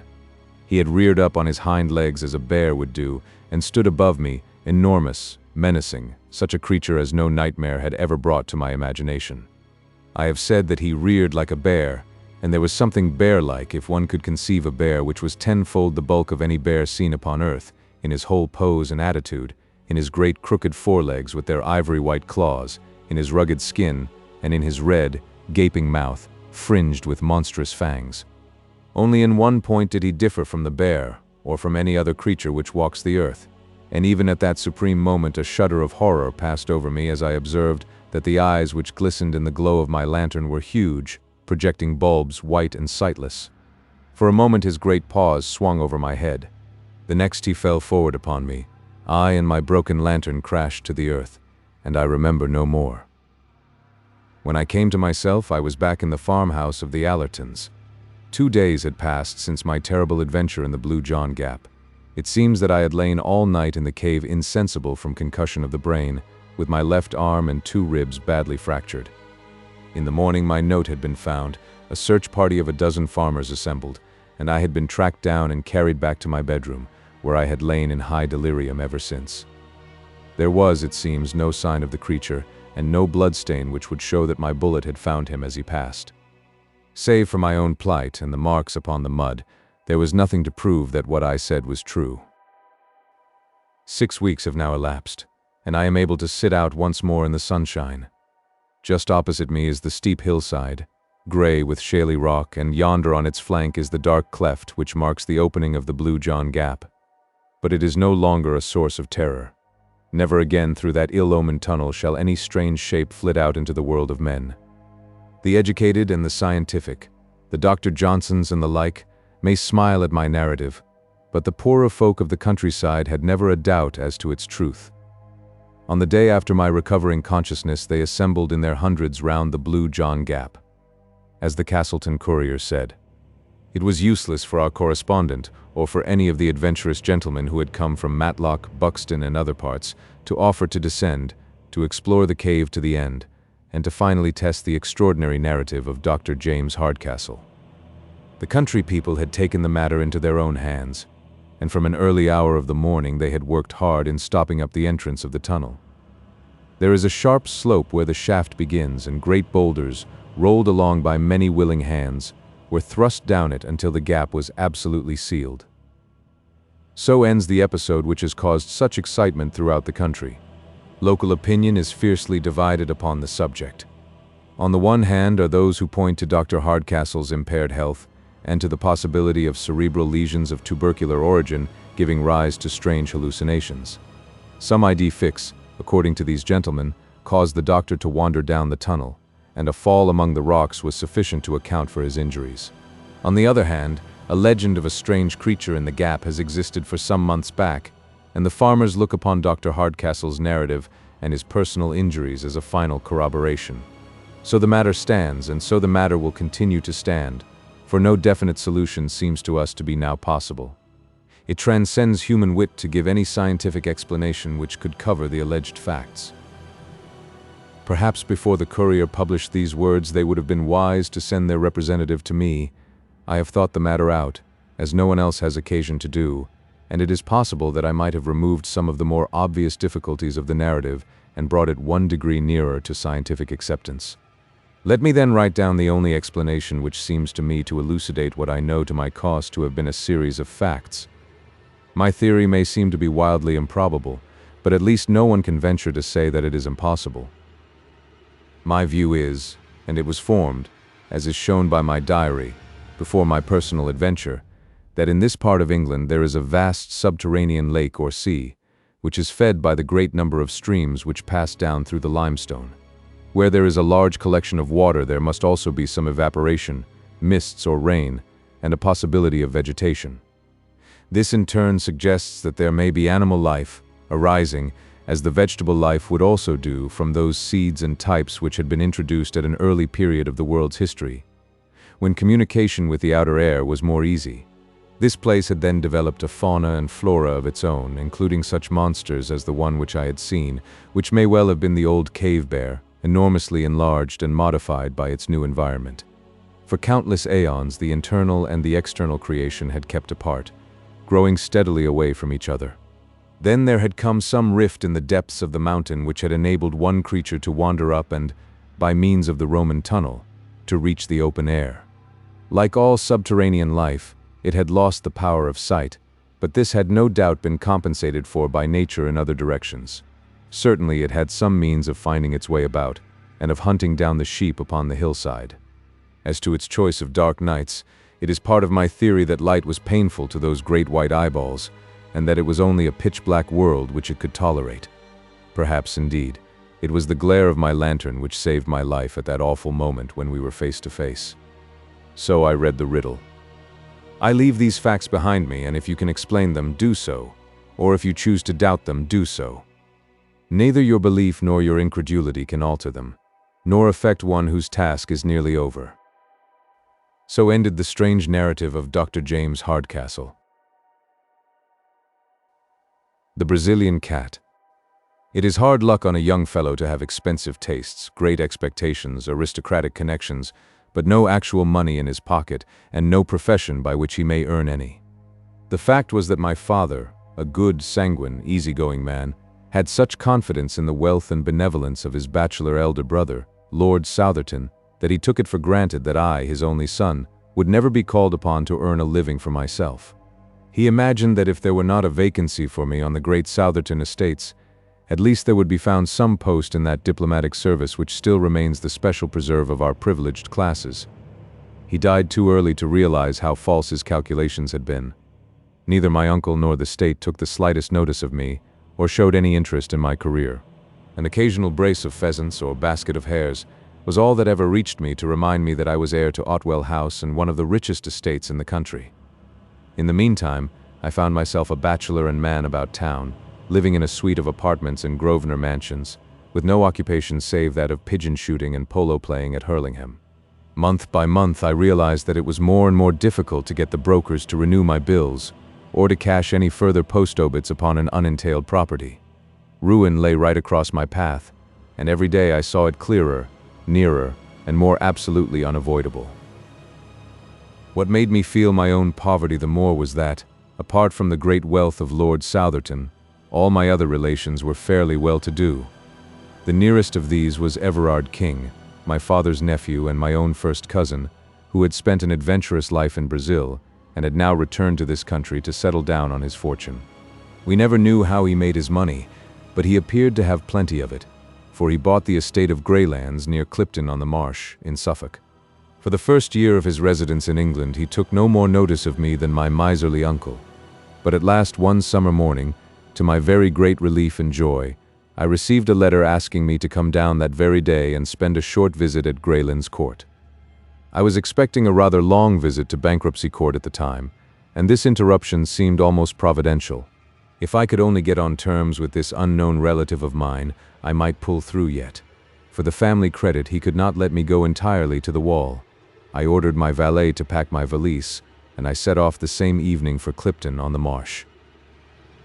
After changing at Ipswich, a little local train deposited me at a small deserted station lying amidst a rolling grassy country, with a sluggish and winding river curving in and out amidst the valleys.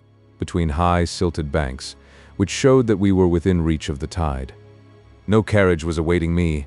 I found afterwards that my telegram had been delayed, so I hired a dog cart at the local inn. The driver, an excellent fellow, was full of my relative's praises, and I learned from him that Mr. Everard King was already a name to conjure with in that part of the county. He had entertained the school children, he had thrown his grounds open to visitors, he had subscribed to charities. In short, his benevolence had been so universal that my driver could only account for it on the supposition that he had parliamentary ambitions. My attention was drawn away from my driver's panegyric by the appearance of a very beautiful bird which settled on a telegraph post beside the road. At first I thought that it was a jay, but it was larger, with a brighter plumage. The driver accounted for its presence at once by saying that it belonged to the very man whom we were about to visit. It seems that the acclimatization of foreign creatures was one of his hobbies, and that he had brought with him from Brazil a number of birds and beasts which he was endeavoring to rear in England. When once we had passed the gates of Greylands Park, we had ample evidence of this taste of his. Some small spotted deer, a curious wild pig known, I believe, as a peccary, a gorgeously feathered oriole, some sort of armadillo, and a singular lumbering in-toed beast like a very fat badger, were among the creatures which I observed as we drove along the winding avenue. Mr. Everard King, my unknown cousin, was standing in person upon the steps of his house, for he had seen us in the distance and guessed that it was I. His appearance was very homely and benevolent, short and stout, 45 years old perhaps, with a round, good-humored face, burned brown with the tropical sun, and shot with 1,000 wrinkles. He wore white linen clothes in true planter style, with a cigar between his lips and a large Panama hat upon the back of his head. It was such a figure as one associates with a veranda-hid bungalow, and it looked curiously out of place in front of this broad stone English mansion, with its solid wings and its Palladio pillars before the doorway. "My dear," he cried, glancing over his shoulder, "my dear, here is our guest. Welcome, welcome to Greylands. I am delighted to make your acquaintance, Cousin Marshall, and I take it as a great compliment that you should honor this sleepy little country place with your presence." Nothing could be more hearty than his manner, and he set me at my ease in an instant. But it needed all his cordiality to atone for the frigidity and even rudeness of his wife, a tall, haggard woman who came forward at his summons. She was, I believe, of Brazilian extraction, though she spoke excellent English, and I excused her manners on the score of her ignorance of our customs. She did not attempt to conceal, however, either then or afterwards, that I was no very welcome visitor at Greylands Court. Her actual words were, as a rule, courteous, but she was the possessor of a pair of particularly expressive dark eyes, and I read in them very clearly from the first that she heartily wished me back in London once more. However, my debts were too pressing and my designs upon my wealthy relative were too vital for me to allow them to be upset by the ill temper of his wife, so I disregarded her coldness and reciprocated the extreme cordiality of his welcome. No pains had been spared by him to make me comfortable. My room was a charming one. He implored me to tell him anything which could add to my happiness. It was on the tip of my tongue to inform him that a blank check would materially help towards that end, but I felt that it might be premature in the present state of our acquaintance.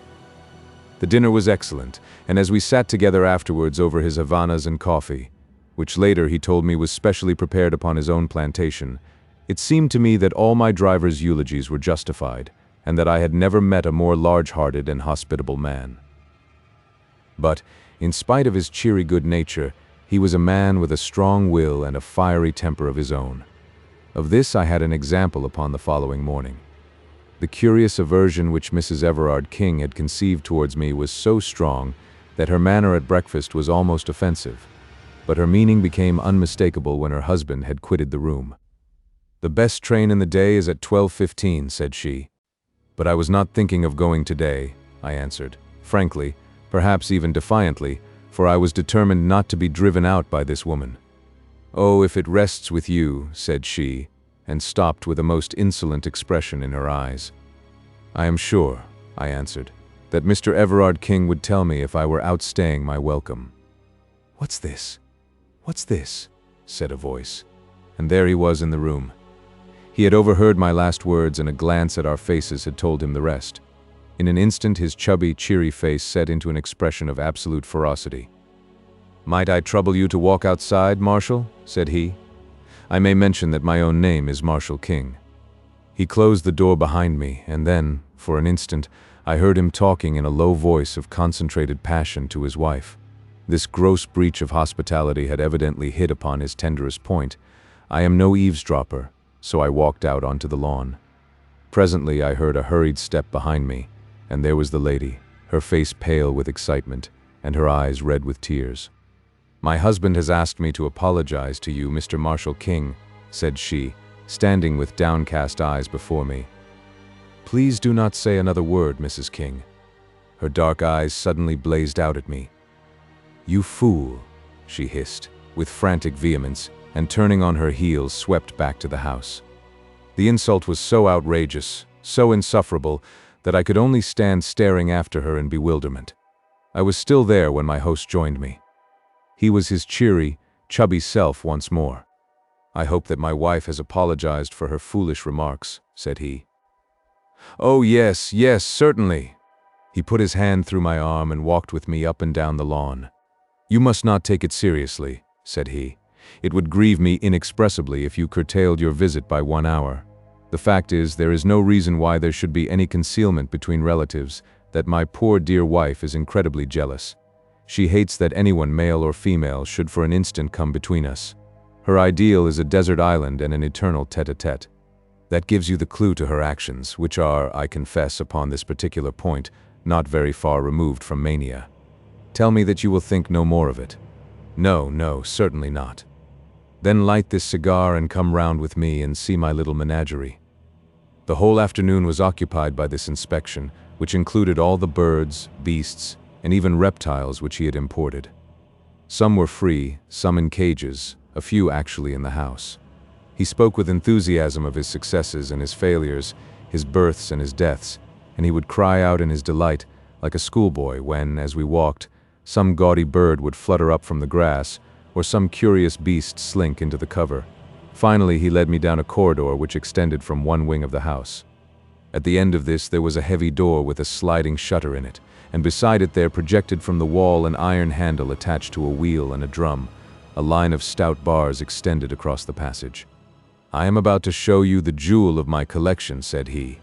"There is only one other specimen in Europe, now that the Rotterdam cub is dead. It is a Brazilian cat." "But how does that differ from any other cat?" "You will soon see that," said he, laughing. "Will you kindly draw that shutter and look through?" I did so, and found that I was gazing into a large empty room with stone flags and small barred windows upon the farther wall. In the center of this room, lying in the middle of a golden patch of sunlight, there was stretched a huge creature, as large as a tiger, but as black and sleek as ebony. It was simply a very enormous and very well-kept black cat, and it cuddled up and basked in that yellow pool of light exactly as a cat would do. It was so graceful, so sinewy, and so gently and smoothly diabolical that I could not take my eyes from the opening. "Isn't he splendid?" said my host, enthusiastically. "Glorious! I never saw such a noble creature. Some people call it a black puma, but really it is not a puma at all. That fellow is nearly 11 feet from tail to tip. 4 years ago he was a little ball of black fluff, with 2 yellow eyes staring out of it. He was sold me as a newborn cub up in the wild country at the headwaters of the Rio Negro. They speared his mother to death after she had killed a dozen of them." "They are ferocious, then?" "The most absolutely treacherous and bloodthirsty creatures upon earth. You talk about a Brazilian cat to an up-country Indian, and see him get the jumps. They prefer humans to game. This fellow has never tasted living blood yet, but when he does, he will be a terror. At present, he won't stand anyone but me in his den. Even Baldwin, the groom, dare not go near him. As to me, I am his mother and father in one."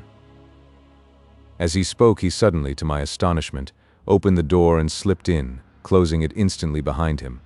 At the sound of his voice, the huge, lithe creature rose, yawned and rubbed its round, black head affectionately against his side, while he patted and fondled it. "Now, Tommy, into your cage," said he. The monstrous cat walked over to one side of the room and coiled itself up under a grating. Everard King came out, and taking the iron handle which I have mentioned, he began to turn it. As he did so, the line of bars in the corridor began to pass through a slot in the wall and closed up the front of this grating, so as to make an effective cage. When it was in position, he opened the door once more and invited me into the room, which was heavy with the pungent, musty smell peculiar to the great carnivora. "That's how we work it," said he. "We give him the run of the room for exercise, and then at night we put him in his cage. You can let him out by turning the handle from the passage, or you can, as you have seen, coop him up in the same way." No, you should not do that." I had put my hand between the bars to pat the glossy, heaving flank. He pulled it back, with a serious face. "I assure you that he is not safe. Don't imagine that because I can take liberties with him, anyone else can. He is very exclusive in his friends, aren't you, Tommy?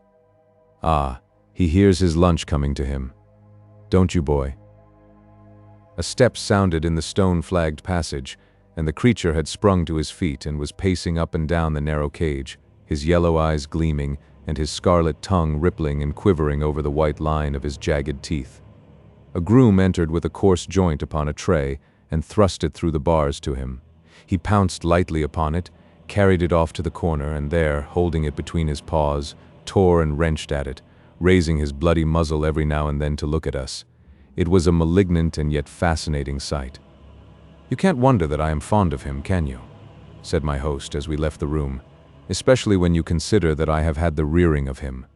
It was no joke bringing him over from the center of South America, but here he is safe and sound, and, as I have said, far the most perfect specimen in Europe. The people at the zoo are dying to have him, but I really can't part with him. Now I think that I have inflicted my hobby upon you long enough, so we cannot do better than follow Tommy's example and go to our lunch." My South American relative was so engrossed by his grounds and their curious occupants that I hardly gave him credit at first for having any interests outside them. That he had some, and pressing ones, was soon borne in upon me by the number of telegrams which he received. They arrived at all hours, and were always opened by him with the utmost eagerness and anxiety upon his face. Sometimes I imagined that it must be the turf, and sometimes the stock exchange, but certainly he had some very urgent business going forwards which was not transacted upon the downs of Suffolk. During the 6 days of my visit he had never fewer than 3 or 4 telegrams a day, and sometimes as many as 7 or 8. I had occupied these 6 days so well that by the end of them I had succeeded in getting upon the most cordial terms with my cousin.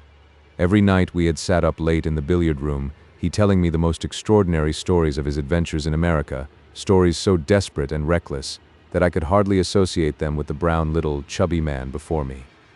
In return, I ventured upon some of my own reminiscences of London life, which interested him so much that he vowed he would come up to Grosvenor Mansions and stay with me. He was anxious to see the faster side of city life, and certainly, though I say it, he could not have chosen a more competent guide. It was not until the last day of my visit that I ventured to approach that which was on my mind. I told him frankly about my pecuniary difficulties and my impending ruin, and I asked his advice, though I hoped for something more solid. He listened attentively, puffing hard at his cigar. "But surely," said he, "you are the heir of our relative, Lord Southerton?" "I have every reason to believe so, but he would never make me any allowance." No, I have heard of his miserly ways. My poor Marshal, your position has been a very hard one. By the way, have you heard any news of Lord Southerton's health lately?" "He has always been in a critical condition ever since my childhood." "Exactly a creaking hinge, if ever there was one. Your inheritance may be a long way off. Dear me, how awkwardly situated you are.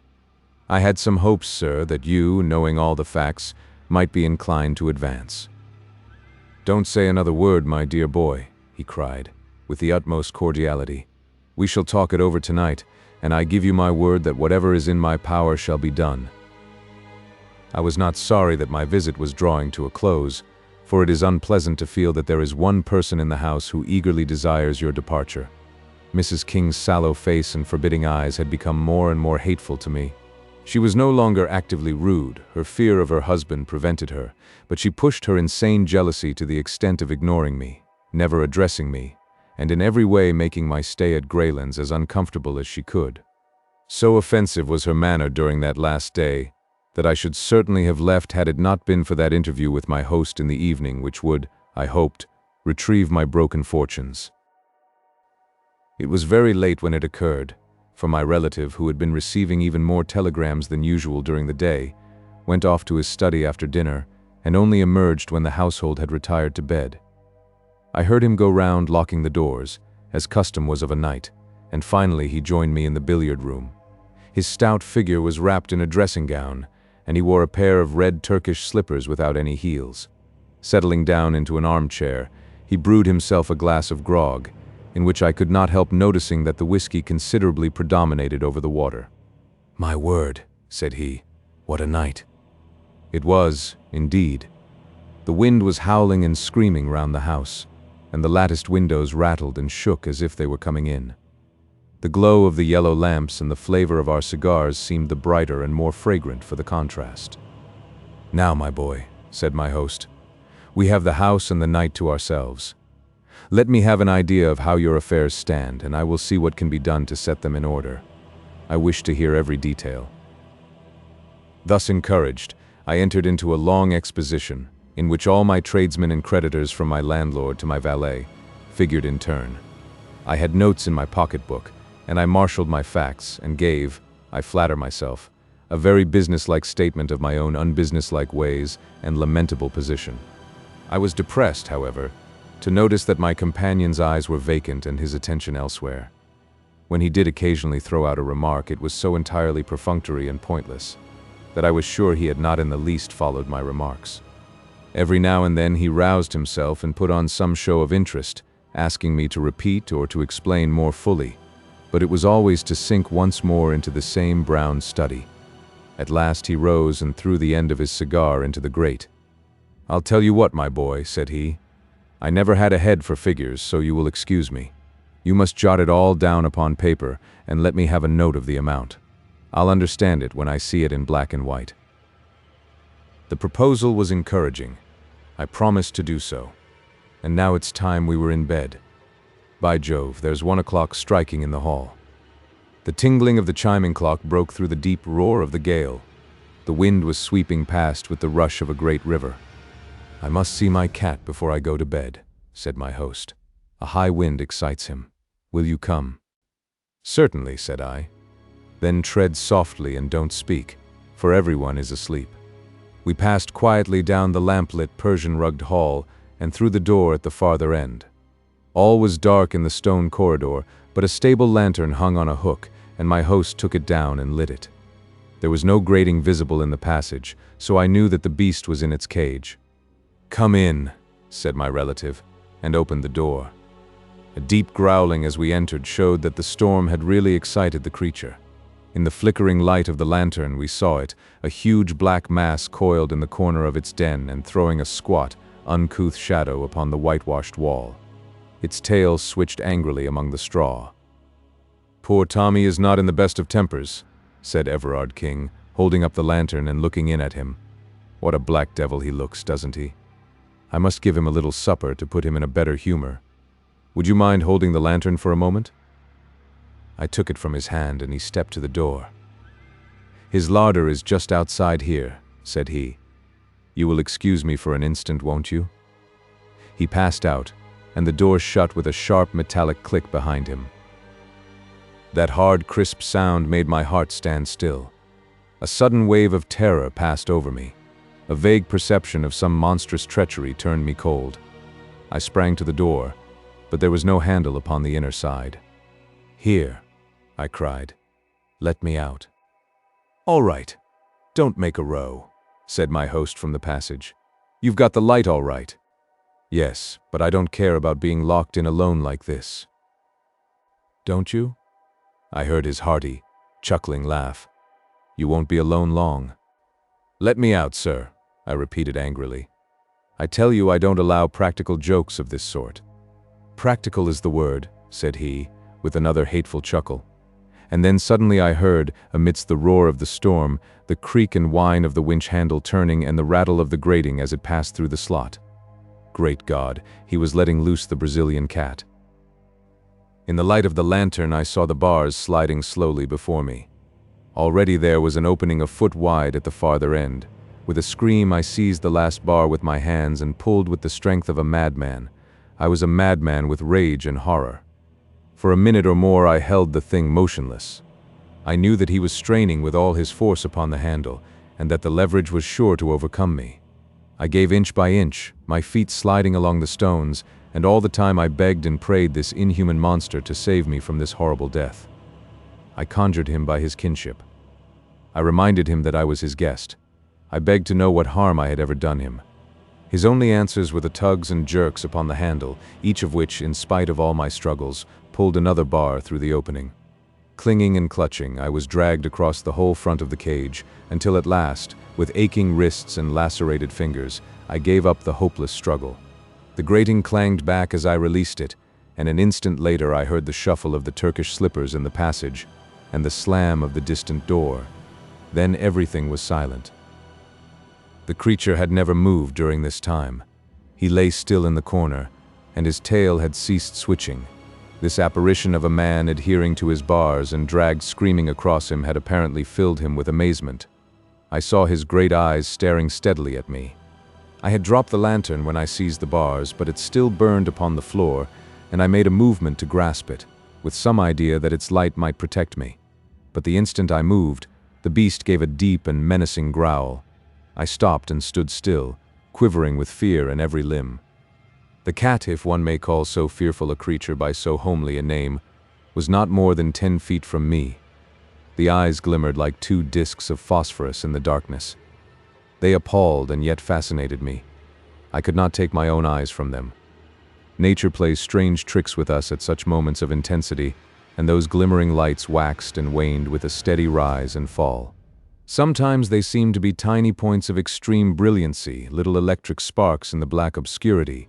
Then they would widen and widen until all that corner of the room was filled with their shifting and sinister light. And then suddenly they went out altogether. The beast had closed its eyes. I do not know whether there may be any truth in the old idea of the dominance of the human gaze, or whether the huge cat was simply drowsy. But the fact remains that, far from showing any symptom of attacking me, it simply rested its sleek, black head upon its huge forepaws and seemed to sleep. I stood, fearing to move lest I should rouse it into malignant life once more. But at least I was able to think clearly now that the baleful eyes were off me. Here I was shut up for the night with the ferocious beast. My own instincts, to say nothing of the words of the plausible villain who laid this trap for me, warned me that the animal was as savage as its master. How could I stave it off until morning? The door was hopeless, and so were the narrow, barred windows.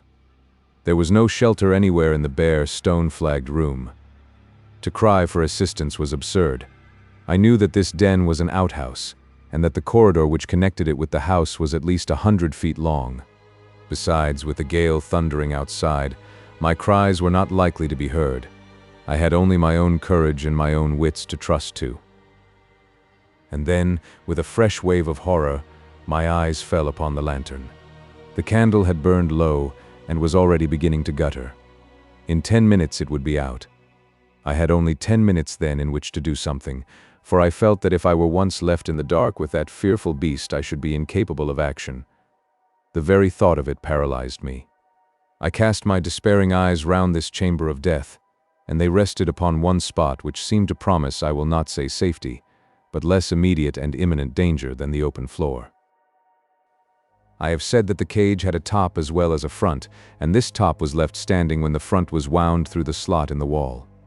It consisted of bars at a few inches interval, with stout wire netting between, and it rested upon a strong stanchion at each end. It stood now as a great barred canopy over the crouching figure in the corner. The space between this iron shelf and the roof may have been from 2 or 3 feet. If I could only get up there, squeezed in between bars and ceiling, I should have only one vulnerable side. I should be safe from below, from behind, and from each side. Only on the open face of it could I be attacked.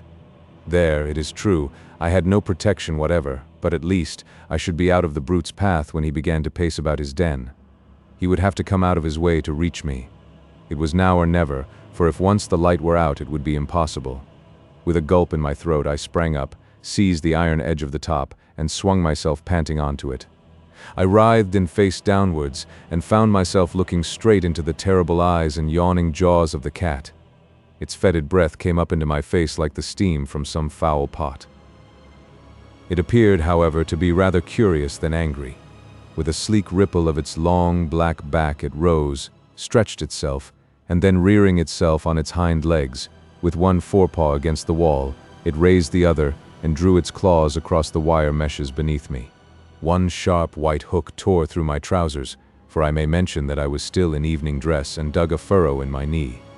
It was not meant as an attack, but rather as an experiment, for upon my giving a sharp cry of pain he dropped down again, and springing lightly into the room, he began walking swiftly round it, looking up every now and again in my direction. For my part, I shuffled backwards until I lay with my back against the wall, screwing myself into the smallest space possible. The farther I got, the more difficult it was for him to attack me. He seemed more excited now that he had begun to move about, and he ran swiftly and noiselessly round and round the den, passing continually underneath the iron couch upon which I lay. It was wonderful to see so great a bulk passing like a shadow, with hardly the softest thudding of velvety pads. The candle was burning low, so low that I could hardly see the creature. And then, with a last flare and splutter, it went out altogether. I was alone with the cat in the dark. It helps one to face a danger when one knows that one has done all that possibly can be done. There is nothing for it then but to quietly await the result. In this case, there was no chance of safety anywhere except the precise spot where I was. I stretched myself out, therefore, and lay silently, almost breathlessly, hoping that the beast might forget my presence if I did nothing to remind him. I reckoned that it must already be 2 o'clock. At 4 it would be full dawn.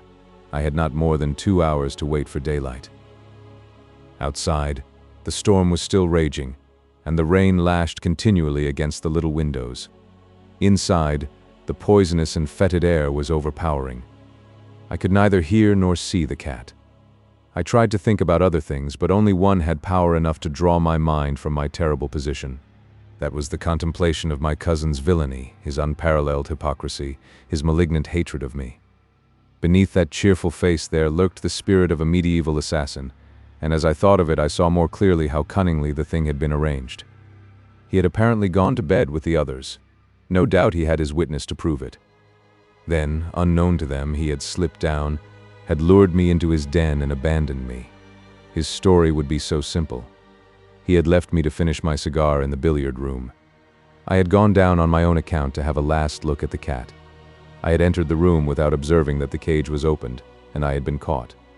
How could such a crime be brought home to him? Suspicion, perhaps, but proof, never. How slowly those dreadful 2 hours went by. Once I heard a low, rasping sound, which I took to be the creature licking its own fur. Several times those greenish eyes gleamed at me through the darkness, but never in a fixed stare, and my hopes grew stronger that my presence had been forgotten or ignored. At last the least faint glimmer of light came through the windows. I first dimly saw them as 2 gray squares upon the black wall, then gray turned to white, and I could see my terrible companion once more. And he, alas, could see me. It was evident to me at once that he was in a much more dangerous and aggressive mood than when I had seen him last. The cold of the morning had irritated him, and he was hungry as well. With a continual growl, he paced swiftly up and down the side of the room which was farthest from my refuge, his whiskers bristling angrily, and his tail switching and lashing. As he turned at the corners, his savage eyes always looked upwards at me with a dreadful menace. I knew then that he meant to kill me. Yet I found myself even at that moment admiring the sinuous grace of the devilish thing, its long, undulating, rippling movements, the gloss of its beautiful flanks, the vivid, palpitating scarlet of the glistening tongue which hung from the jet-black muzzle. And all the time that deep, threatening growl was rising and rising in an unbroken crescendo. I knew that the crisis was at hand. It was a miserable hour to meet such a death, so cold, so comfortless, shivering in my light dress clothes upon this gridiron of torment upon which I was stretched.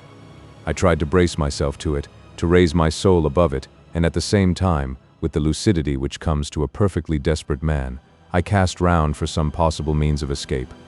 One thing was clear to me. If that front of the cage was only back in its position once more, I could find a sure refuge behind it. Could I possibly pull it back? I hardly dared to move for fear of bringing the creature upon me. Slowly, very slowly, I put my hand forward until it grasped the edge of the front, the final bar which protruded through the wall. To my surprise, it came quite easily to my jerk. Of course, the difficulty of drawing it out arose from the fact that I was clinging to it. I pulled again, and 3 inches of it came through. It ran apparently on wheels. I pulled again, and then the cat sprang. It was so quick, so sudden, that I never saw it happen. I simply heard the savage snarl, and in an instant afterwards the blazing yellow eyes, the flattened black head with its red tongue and flashing teeth, were within reach of me. The impact of the creature shook the bars upon which I lay, until I thought, as far as I could think of anything at such a moment, that they were coming down. The cat swayed there for an instant, the head and front paws quite close to me, the hind paws clawing to find a grip upon the edge of the grating. I heard the claws rasping as they clung to the wire netting, and the breath of the beast made me sick. But its bound had been miscalculated. It could not retain its position. Slowly grinning with rage and scratching madly at the bars, it swung backwards and dropped heavily upon the floor. With a growl, it instantly faced round to me and crouched for another spring.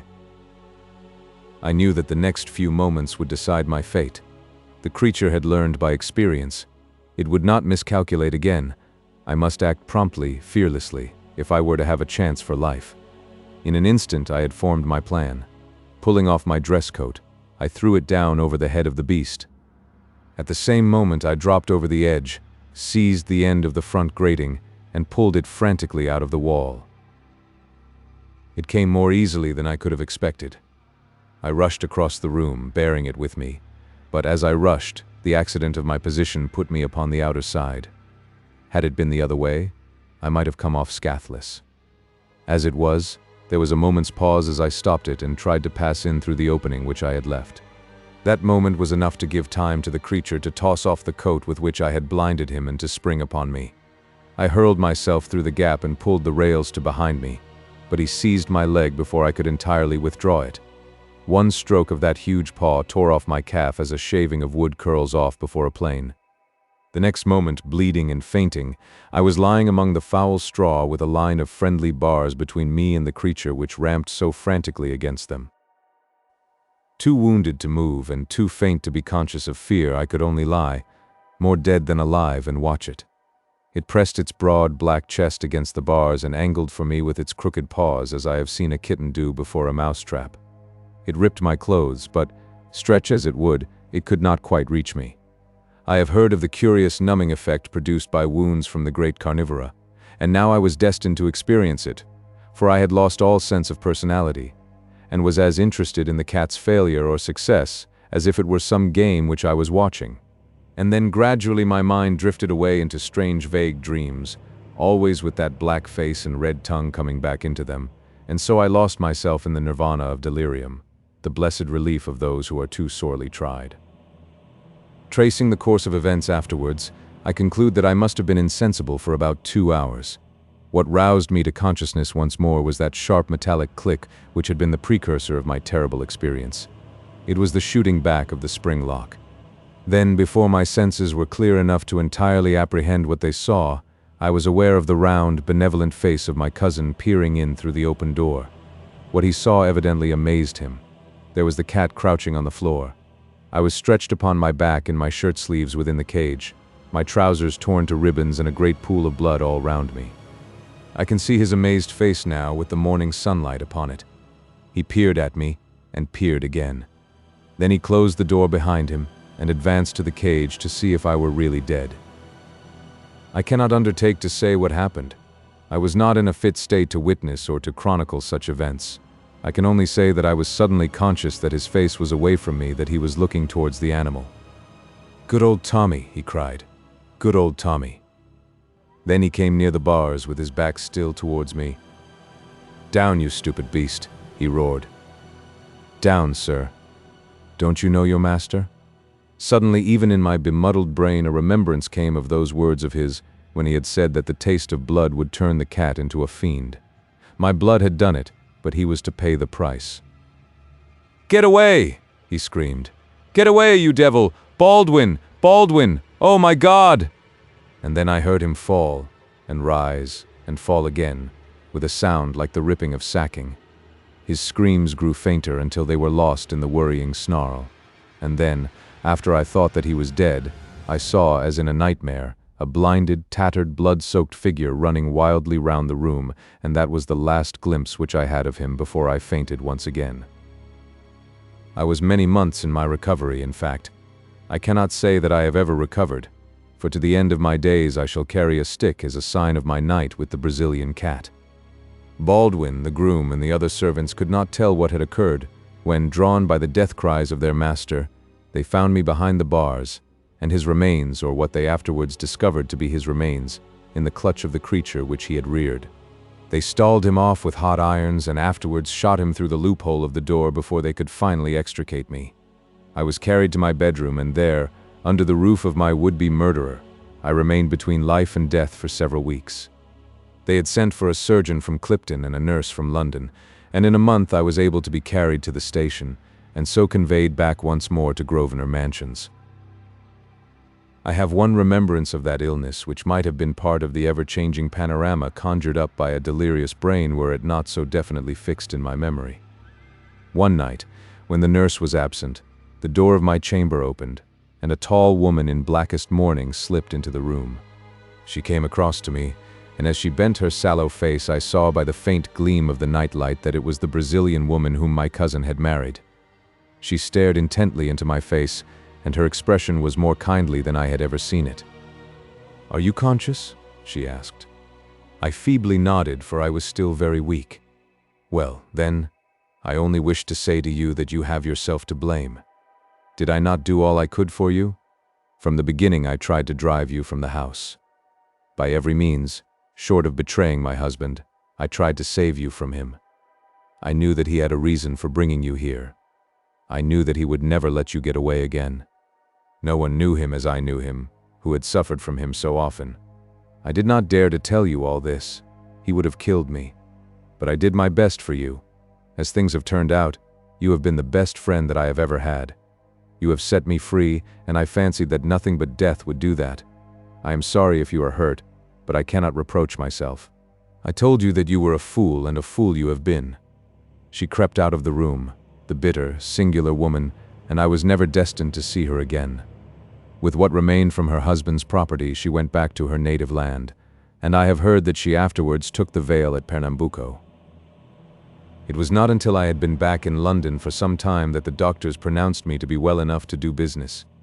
It was not a very welcome permission to me, for I feared that it would be the signal for an inrush of creditors, but it was Summers, my lawyer, who first took advantage of it. "I am very glad to see that your lordship is so much better," said he. "I have been waiting a long time to offer my congratulations." "What do you mean, Summers? This is no time for joking."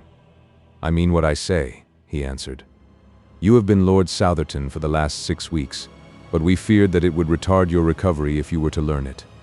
Lord Southerton, one of the richest peers in England. I could not believe my ears, and then suddenly I thought of the time which had elapsed and how it coincided with my injuries. Then Lord Southerton must have died about the same time that I was hurt. His death occurred upon that very day." Summers looked hard at me as I spoke, and I am convinced, for he was a very shrewd fellow, that he had guessed the true state of the case. He paused for a moment as if awaiting a confidence from me, but I could not see what was to be gained by exposing such a family scandal. "Yes, a very curious coincidence," he continued, with the same knowing look. "Of course, you are aware that your cousin Everard King was the next heir to the estates. Now, if it had been you instead of him who had been torn to pieces by this tiger, or whatever it was, then of course he would have been Lord Southerton at the present moment." "No doubt," said I. "And he took such an interest in it," said Summers. "I happen to know that the late Lord Southerton's valet was in his pay, and that he used to have telegrams from him every few hours to tell him how he was getting on. That would be about the time when you were down there. Was it not strange that he should wish to be so well informed, since he knew that he was not the direct heir?" "Very strange," said I. "And now, Summers, if you will bring me my bills and a new checkbook, we will begin to get things into order." Tales of Mystery. The Lost Special. The confession of Herbert de Lernac, now lying under sentence of death at Marseille, has thrown a light upon one of the most inexplicable crimes of the century, an incident which is, I believe, absolutely unprecedented in the criminal annals of any country.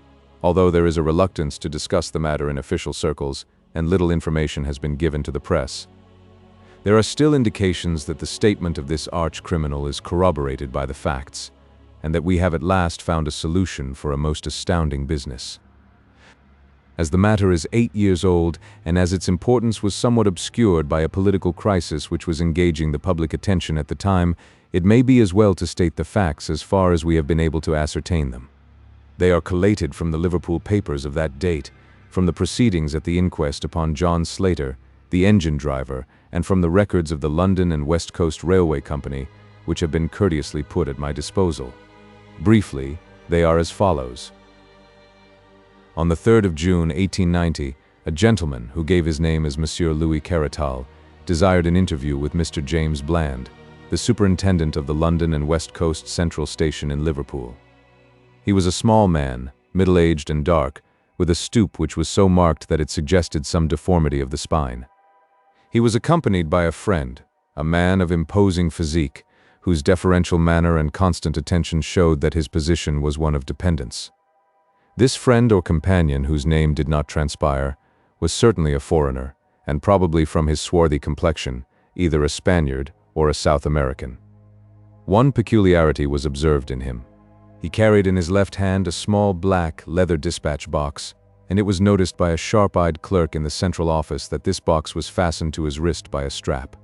No importance was attached to the fact at the time, but subsequent events endowed it with some significance. Monsieur Caratal was shown up to Mr. Bland's office, while his companion remained outside. Monsieur Caratal's business was quickly dispatched. He had arrived that afternoon from Central America. Affairs of the utmost importance demanded that he should be in Paris without the loss of an unnecessary hour.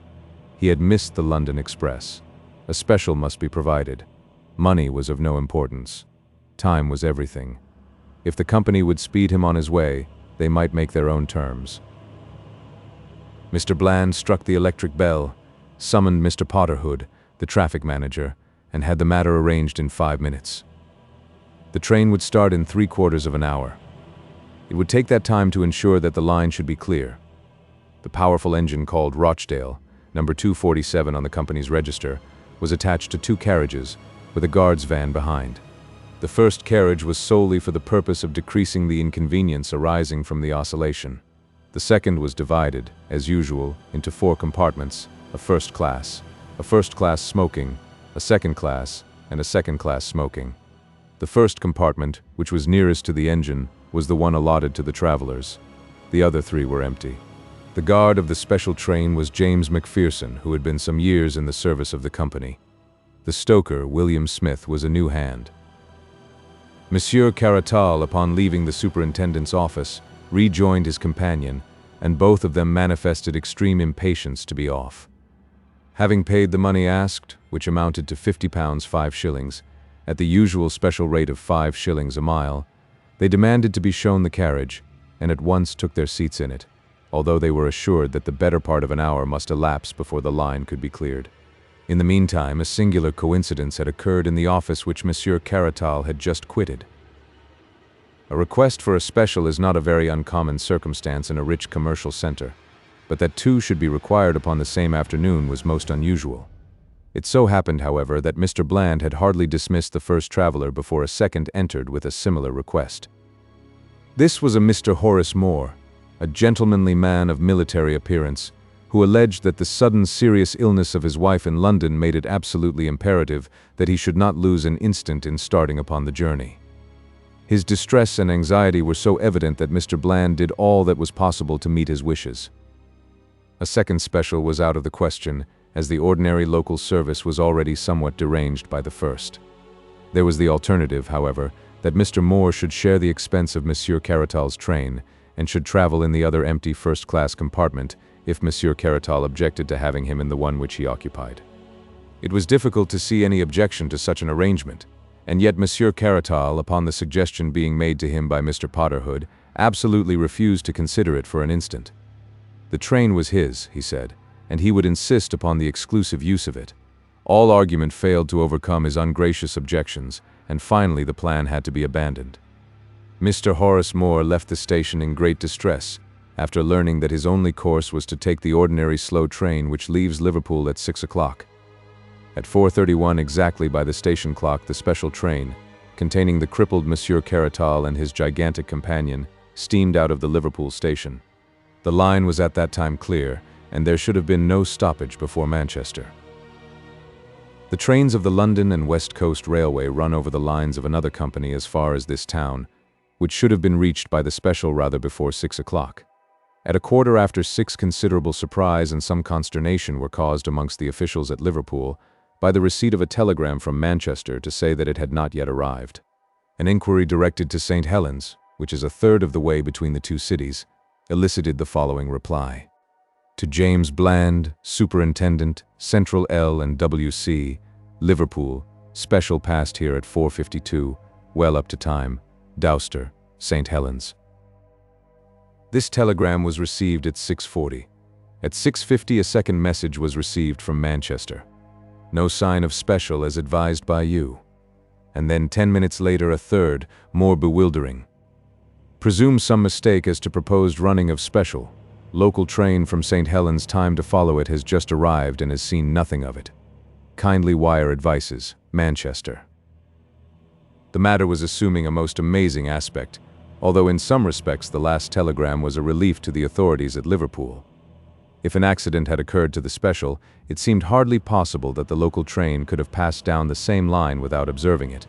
And yet, what was the alternative? Where could the train be? Had it possibly been sidetracked for some reason in order to allow the slower train to go past? Such an explanation was possible if some small repair had to be effected. A telegram was dispatched to each of the stations between St. Helens and Manchester, and the superintendent and traffic manager waited in the utmost suspense at the instrument for the series of replies which would enable them to say for certain what had become of the missing train. The answers came back in the order of questions, which was the order of the stations beginning at the St. Helens end. Special passed here 5 o'clock, Collins Green. Special passed here 5:06, Earlstown. Special passed here 5:10, Newton. Special passed here 5:20, Kenyon Junction. No special train has passed here, Barton Moss. The two officials stared at each other in amazement. This is unique in my 30 years of experience, said Mr. Bland.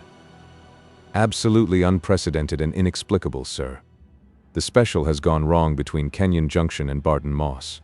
And yet there is no siding, so far as my memory serves me, between the two stations. The special must have run off the metals. But how could the 4:50 parliamentary pass over the same line without observing it? There's no alternative, Mr. Hood. It must be so. Possibly the local train may have observed something which may throw some light upon the matter. We will wire to Manchester for more information, and to Kenyon Junction with instructions that the line be examined instantly as far as Barton Moss. The answer from Manchester came within a few minutes. No news of missing special. Driver and guard of slow train positive no accident between Kenyon Junction and Barton Moss. Line quite clear, and no sign of anything unusual. Manchester. That driver and guard will have to go, said Mr. Bland grimly. There has been a wreck and they have missed it. The special has obviously run off the metals without disturbing the line. How it could have done so passes my comprehension, but so it must be. And we shall have a wire from Kenyon or Barton Moss presently to say that they have found her at the bottom of an embankment. But Mr. Bland's prophecy was not destined to be fulfilled. Half an hour passed, and then there arrived the following message from the station master of Kenyon Junction. There are no traces of the missing special. It is quite certain that she passed here, and that she did not arrive at Barton Moss. We have detached engine from goods train, and I have myself ridden down the line, but all is clear, and there is no sign of any accident. Mr. Bland tore his hair in his perplexity. This is rank lunacy, Hood, he cried. Does a train vanish into thin air in England in broad daylight? The thing is preposterous. An engine, a tender, 2 carriages, a van, 5 human beings, and all lost on a straight line of railway. Unless we get something positive within the next hour, I'll take Inspector Collins and go down myself. And then at last something positive did occur. It took the shape of another telegram from Kenyon Junction. Regret to report that the dead body of John Slater, driver of the special train, has just been found among the gorse bushes at a point 2¼ miles from the junction. Had fallen from his engine, pitched down the embankment, and rolled among the bushes. Injuries to his head from the fall appear to be cause of death. Ground has now been carefully examined, and there is no trace of the missing train. The country was, as has already been stated, in the throes of a political crisis, and the attention of the public was further distracted by the important and sensational developments in Paris, where a huge scandal threatened to destroy the government and to wreck the reputations of many of the leading men in France. The papers were full of these events, and the singular disappearance of the special train attracted less attention than would have been the case in more peaceful times. The grotesque nature of the event helped to detract from its importance, for the papers were disinclined to believe the facts as reported to them. More than one of the London journals treated the matter as an ingenious hoax, until the coroner's inquest upon the unfortunate driver, an inquest which elicited nothing of importance, convinced them of the tragedy of the incident.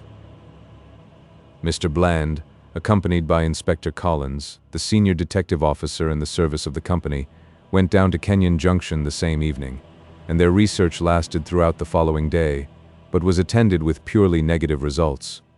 Not only was no trace found of the missing train, but no conjecture could be put forward which could possibly explain the facts. At the same time, Inspector Collins's official report, which lies before me as I write, served to show that the possibilities were more numerous than might have been expected.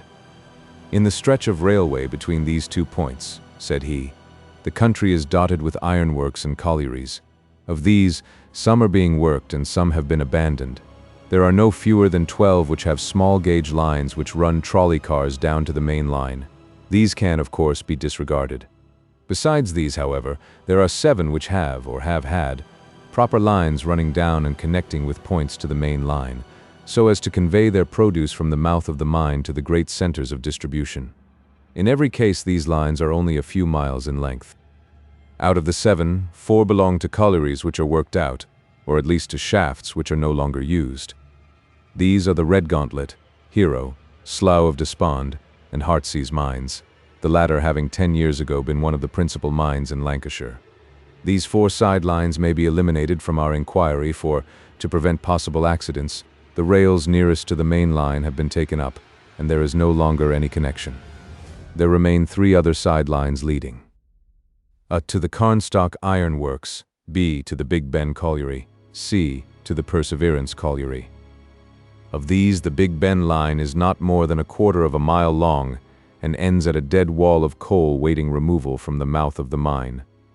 Nothing had been seen or heard there of any special. The Carnstock Iron Works line was blocked all day upon the 3rd of June by 16 truckloads of hematite. It is a single line, and nothing could have passed. As to the Perseverance line, it is a large double line which does a considerable traffic, for the output of the mine is very large. On the 3rd of June, this traffic proceeded as usual. Hundreds of men, including a gang of railway plate layers, were working along the 2 miles and a quarter, which constitute the total length of the line, and it is inconceivable that an unexpected train could have come down there without attracting universal attention. It may be remarked in conclusion that this branch line is nearer to St. Helens than the point at which the engine driver was discovered, so that we have every reason to believe that the train was past that point before misfortune overtook her. As to John Slater, there is no clue to be gathered from his appearance or injuries. We can only say that, so far as we can see, he met his end by falling off his engine, though why he fell, or what became of the engine after his fall, is a question upon which I do not feel qualified to offer an opinion. In conclusion, the inspector offered his resignation to the board, being much nettled by an accusation of incompetence in the London papers. A month elapsed, during which both the police and the company prosecuted their inquiries without the slightest success. A reward was offered and a pardon promised in case of crime, but they were both unclaimed. Every day the public opened their papers with the conviction that so grotesque a mystery would at last be solved, but week after week passed by, and a solution remained as far off as ever. In broad daylight, upon a June afternoon in the most thickly inhabited portion of England, a train with its occupants had disappeared as completely as if some master of subtle chemistry had volatilized it into gas. Indeed, among the various conjectures which were put forward in the public press, There were some which seriously asserted that supernatural, or at least preternatural agencies had been at work, and that the deformed Monsieur Caratal was probably a person who was better known under a less polite name. Others fixed upon his swarthy companion as being the author of the mischief, but what it was exactly which he had done could never be clearly formulated in words. Amongst the many suggestions put forward by various newspapers or private individuals, there were one or two which were feasible enough to attract the attention of the public. One which appeared in the Times, over the signature of an amateur reasoner of some celebrity at that date, attempted to deal with the matter in a critical and semi-scientific manner. An extract must suffice, although the curious can see the whole letter in the issue of the 3rd of July. "It is one of the elementary principles of practical reasoning," he remarked, "that when the impossible has been eliminated, the residuum, however improbable, must contain the truth. It is certain that the train left Kenyon Junction. It is certain that it did not reach Barton Moss. It is in the highest degree unlikely, but still possible, that it may have taken one of the 7 available side lines. It is obviously impossible for a train to run where there are no rails, and therefore we may reduce our improbables to the 3 open lines, namely the Carnstock Iron Works, the Big Ben, and the Perseverance. Is there a secret society of colliers, an English Camorra, which is capable of destroying both train and passengers? It is improbable, but it is not impossible. I confess that I am unable to suggest any other solution. I should certainly advise the company to direct all their energies towards the observation of those 3 lines, and of the workmen at the end of them. A careful supervision of the pawnbrokers' shops of the district might possibly bring some suggestive facts to light." The suggestion coming from a recognized authority upon such matters created considerable interest, and a fierce opposition from those who considered such a statement to be a preposterous libel upon an honest and deserving set of men. The only answer to this criticism was a challenge to the objectors to lay any more feasible explanations before the public. In reply to this, 2 others were forthcoming, Times, July 7th and 9th. The first suggested that the train might have run off the metals and be lying submerged in the Lancashire and Staffordshire Canal, which runs parallel to the railway for some 100 of yards. This suggestion was thrown out of court by the published depth of the canal, which was entirely insufficient to conceal so large an object. The second correspondent wrote calling attention to the bag which appeared to be the sole luggage which the travelers had brought with them, and suggesting that some novel explosive of immense and pulverizing power might have been concealed in it. The obvious absurdity, however, of supposing that the whole train might be blown to dust while the metals remained uninjured reduced any such explanation to a farce. The investigation had drifted into this hopeless position when a new and most unexpected incident occurred. This was nothing less than the receipt by Mrs. Macpherson of a letter from her husband, James Macpherson, who had been the guard on the missing train. The letter, which was dated July 5, 1890, was posted from New York and came to hand upon July 14th. Some doubts were expressed as to its genuine character, but Mrs. Macpherson was positive as to the writing, and the fact that it contained a remittance of $100 in $5 notes was enough in itself to discount the idea of a hoax. No address was given in the letter, which ran in this way: "My dear wife, I have been thinking a great deal, and I find it very hard to give you up. The same with Lizzie. I try to fight against it, but it will always come back to me. I send you some money which will change into 20 English pounds. This should be enough to bring both Lizzie and you across the Atlantic, and you will find the Hamburg boats which stop at Southampton very good boats, and cheaper than Liverpool. If you could come here and stop at the Johnston House, I would try and send you word how to meet, but things are very difficult with me at present, and I am not very happy, finding it hard to give you both up. So no more at present from your loving husband, James Macpherson." For a time it was confidently anticipated that this letter would lead to the clearing up of the whole matter, the more so as it was ascertained that a passenger who bore a close resemblance to the missing guard had traveled from Southampton under the name of Summers in the Hamburg and New York liner Vistula, which started upon the 7th of June. Mrs. Macpherson and her sister Lizzie Dolton went across to New York as directed and stayed for 3 weeks at the Johnston House, without hearing anything from the missing man. It is probable that some injudicious comments in the press may have warned him that the police were using them as a bait. However this may be, it is certain that he neither wrote nor came, and the women were eventually compelled to return to Liverpool. And so the matter stood, and has continued to stand up to the present year of 1898. Incredible as it may seem, nothing has transpired during these 8 years which has shed the least light upon the extraordinary disappearance of the special train which contained Monsieur Caratal and his companion. Careful inquiries into the antecedents of the two travelers have only established the fact that Monsieur Caratal was well known as a financier and political agent in Central America, and that during his voyage to Europe he had betrayed extraordinary anxiety to reach Paris. His companion, whose name was entered upon the passenger lists as Eduardo Gomez, was a man whose record was a violent one, and whose reputation was that of a bravo and a bully. There was evidence to show, however, that he was honestly devoted to the interests of Monsieur Caratal, and that the latter, being a man of puny physique, employed the other as a guard and protector. It may be added that no information came from Paris as to what the objects of Monsieur Caratal's hurried journey may have been. This comprises all the facts of the case up to the publication in the Marseille papers of the recent confession of Herbert de Lernac, now under sentence of death for the murder of a merchant named Bonvalot. This statement may be literally translated as follows: "It is not out of mere pride or boasting that I give this information, for, if that were my object, I could tell a dozen actions of mine which are quite as splendid. But I do it in order that certain gentlemen in Paris may understand that I, who am able here to tell about the fate of Monsieur Caratal, can also tell in whose interest and at whose request the deed was done, unless the reprieve which I am awaiting comes to me very quickly. Take warning, messieurs, before it is too late. You know Herbert de Lernac, and you are aware that his deeds are as ready as his words. Hasten then, or you are lost. At present I shall mention no names. If you only heard the names, what would you not think? But I shall merely tell you how cleverly I did it. I was true to my employers then, and no doubt they will be true to me now. I hope so, and until I am convinced that they have betrayed me, these names, which would convulse Europe, shall not be divulged. But on that day, well, I say no more. In a word, then, there was a famous trial in Paris in the year 1890, in connection with a monstrous scandal in politics and finance. How monstrous that scandal was can never be known save by such confidential agents as myself. The honor and careers of many of the chief men in France were at stake. You have seen a group of ninepins standing, all so rigid and prim and unbending. Then there comes the ball from far away and pop, pop, pop. There are your ninepins on the floor. Well, imagine some of the greatest men in France as these ninepins, and then this Monsieur Caratal was the ball which could be seen coming from far away.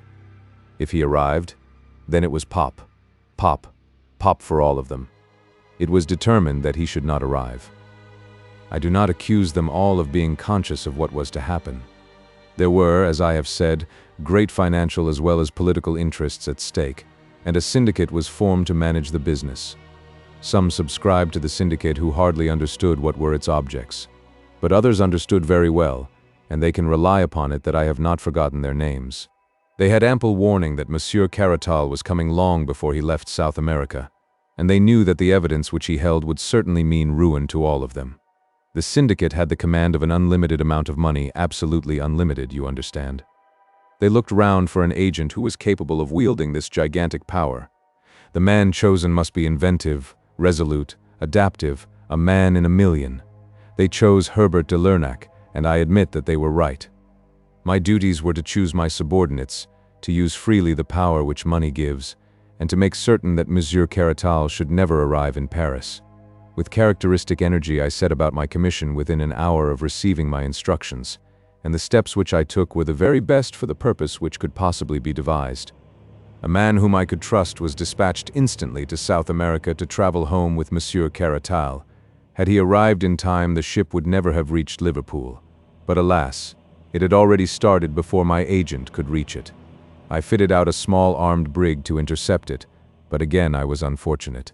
Like all great organizers I was, however, prepared for failure, and had a series of alternatives prepared, one or the other of which must succeed. You must not underrate the difficulties of my undertaking, or imagine that a mere commonplace assassination would meet the case. We must destroy not only Monsieur Caratal, but Monsieur Caratal's documents, and Monsieur Caratal's companions also, if we had reason to believe that he had communicated his secrets to them. And you must remember that they were on the alert, and keenly suspicious of any such attempt. It was a task which was in every way worthy of me, for I am always most masterful where another would be appalled. I was all ready for Monsieur Caratal's reception in Liverpool, and I was the more eager because I had reason to believe that he had made arrangements by which he would have a considerable guard from the moment that he arrived in London. Anything which was to be done must be done between the moment of his setting foot upon the Liverpool quay and that of his arrival at the London and West Coast terminus in London. We prepared 6 plans, each more elaborate than the last. Which plan would be used would depend upon his own movements. Do what he would, we were ready for him. If he had stayed in Liverpool, we were ready. If he took an ordinary train, an express, or a special, all was ready. Everything had been foreseen and provided for. You may imagine that I could not do all this myself. What could I know of the English railway lines? But money can procure willing agents all the world over, and I soon had one of the acutest brains in England to assist me. I will mention no names, but it would be unjust to claim all the credit for myself. My English ally was worthy of such an alliance. He knew the London and West Coast line thoroughly, and he had the command of a band of workers who were trustworthy and intelligent. The idea was his, and my own judgment was only required in the details. We bought over several officials, amongst whom the most important was James Macpherson, whom we had ascertained to be the guard most likely to be employed upon a special train. Smith, the stoker, was also in our employ. John Slater, the engine driver, had been approached, but had been found to be obstinate and dangerous, so we desisted. We had no certainty that Monsieur Caratal would take a special, but we thought it very probable, for it was of the utmost importance to him that he should reach Paris without delay. It was for this contingency, therefore, that we made special preparations which were complete down to the last detail long before his steamer had sighted the shores of England. You will be amused to learn that there was one of my agents in the pilot boat which brought that steamer to its moorings. The moment that Caratal arrived in Liverpool, we knew that he suspected danger and was on his guard. He had brought with him as an escort a dangerous fellow named Gomez, a man who carried weapons and was prepared to use them. This fellow carried Caratal's confidential papers for him and was ready to protect either them or his master. The probability was that Caratal had taken him into his counsel, and that to remove Caratal without removing Gomez would be a mere waste of energy. It was necessary that they should be involved in a common fate, and our plans to that end were much facilitated by their request for a special train. On that special train you will understand that 2 out of the 3 servants of the company were really in our employ, at a price which would make them independent for a lifetime. I do not go so far as to say that the English are more honest than any other nation, but I have found them more expensive to buy. I have already spoken of my English agent, who is a man with a considerable future before him, unless some complaint of the throat carries him off before his time. He had charge of all arrangements at Liverpool, whilst I was stationed at the inn at Kenyon, where I awaited a cipher signal to act. When the special was arranged for, my agent instantly telegraphed to me and warned me how soon I should have everything ready. He himself, under the name of Horace Moore, applied immediately for a special also, in the hope that he would be sent down with Monsieur Caratal, which might under certain circumstances have been helpful to us. If, for example, our great coup had failed, it would then have become the duty of my agent to have shot them both and destroyed their papers.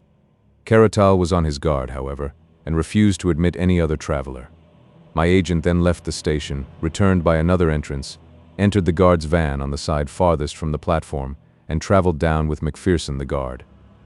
In the meantime, you will be interested to know what my movements were. Everything had been prepared for days before, and only the finishing touches were needed. The side line which we had chosen had once joined the main line, but it had been disconnected. We had only to replace a few rails to connect it once more. These rails had been laid down as far as could be done without danger of attracting attention, and now it was merely a case of completing a juncture with the line and arranging the points as they had been before. The sleepers had never been removed, and the rails, fish plates, and rivets were all ready, for we had taken them from a siding on the abandoned portion of the line. With my small but competent band of workers, we had everything ready long before the special arrived. When it did arrive, it ran off upon the small side line so easily that the jolting of the points appears to have been entirely unnoticed by the 2 travelers. Our plan had been that Smith, the stoker, should chloroform John Slater, the driver, so that he should vanish with the others. In this respect, and in this respect only, our plans miscarried. I accept the criminal folly of Macpherson in writing home to his wife. Our stoker did his business so clumsily that Slater in his struggles fell off the engine, and though fortune was with us so far that he broke his neck in the fall, Still he remained as a blot upon that which would otherwise have been one of those complete masterpieces which are only to be contemplated in silent admiration. The criminal expert will find in John Slater the one flaw in all our admirable combinations. A man who has had as many triumphs as I can afford to be frank, and I therefore lay my finger upon John Slater, and I proclaim him to be a flaw. But now I have got our special train upon the small line 2 kilometers, or rather more than 1 mile, in length, which leads, or rather used to lead, to the abandoned Heartsease mine, once one of the largest coal mines in England. You will ask how it is that no one saw the train upon this unused line. I answer that along its entire length it runs through a deep cutting, and that, unless someone had been on the edge of that cutting, he could not have seen it. There was someone on the edge of that cutting. I was there, and now I will tell you what I saw. My assistant had remained at the points in order that he might superintend the switching off of the train. He had 4 armed men with him, so that if the train ran off the line, we thought it probable, because the points were very rusty, we might still have resources to fall back upon. Having once seen it safely on the side line, he handed over the responsibility to me. I was waiting at a point which overlooks the mouth of the mine, and I was also armed, as were my 2 companions. Come what might, you see, I was always ready. The moment that the train was fairly on the sideline, Smith, the stoker, slowed down the engine, and then, having turned it on to the fullest speed again, he and McPherson, with my English lieutenant, sprang off before it was too late.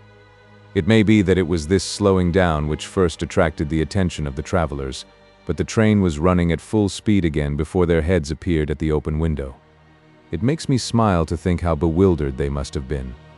Picture to yourself your own feelings if, on looking out of your luxurious carriage, you suddenly perceived that the lines upon which you ran were rusted and corroded, red and yellow with disuse and decay.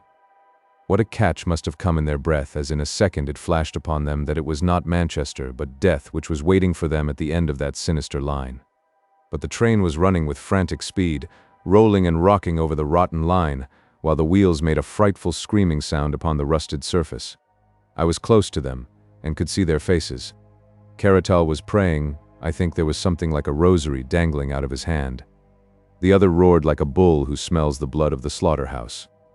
He saw us standing on the bank, and he beckoned to us like a madman. Then he tore at his wrist and threw his dispatch box out of the window in our direction. Of course, his meaning was obvious. Here was the evidence, and they would promise to be silent if their lives were spared. It would have been very agreeable if we could have done so, but business is business.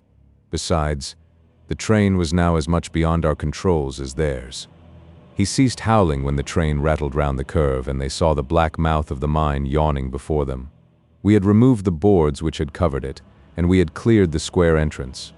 The rails had formerly run very close to the shaft for the convenience of loading the coal, and we had only to add 2 or 3 lengths of rail in order to lead to the very brink of the shaft.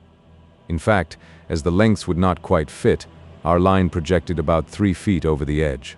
We saw the 2 heads at the window, Caratal below, Gomez above, but they had both been struck silent by what they saw, and yet they could not withdraw their heads.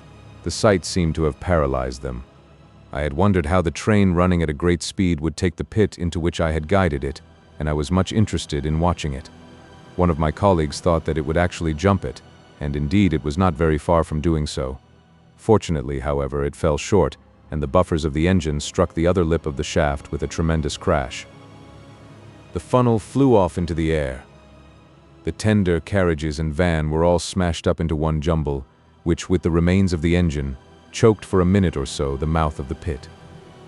Then something gave way in the middle, and the whole mass of green iron, smoking coals, brass fittings, wheels, woodwork, and cushions all crumbled together and crashed down into the mine. We heard the rattle, rattle, rattle, as the debris struck against the walls, and then, quite a long time afterwards, there came a deep roar as the remains of the train struck the bottom. The boiler may have burst, for a sharp crash came after the roar, and then a dense cloud of steam and smoke swirled up out of the black depths, falling in a spray as thick as rain all round us. Then the vapor shredded off into thin wisps, which floated away in the summer sunshine, and all was quiet again in the Heartsease mine. And now, having carried out our plans so successfully, it only remained to leave no trace behind us. Our little band of workers at the other end had already ripped up the rails and disconnected the sideline, replacing everything as it had been before. We were equally busy at the mine. The funnel and other fragments were thrown in, the shaft was planked over as it used to be, and the lines which led to it were torn up and taken away.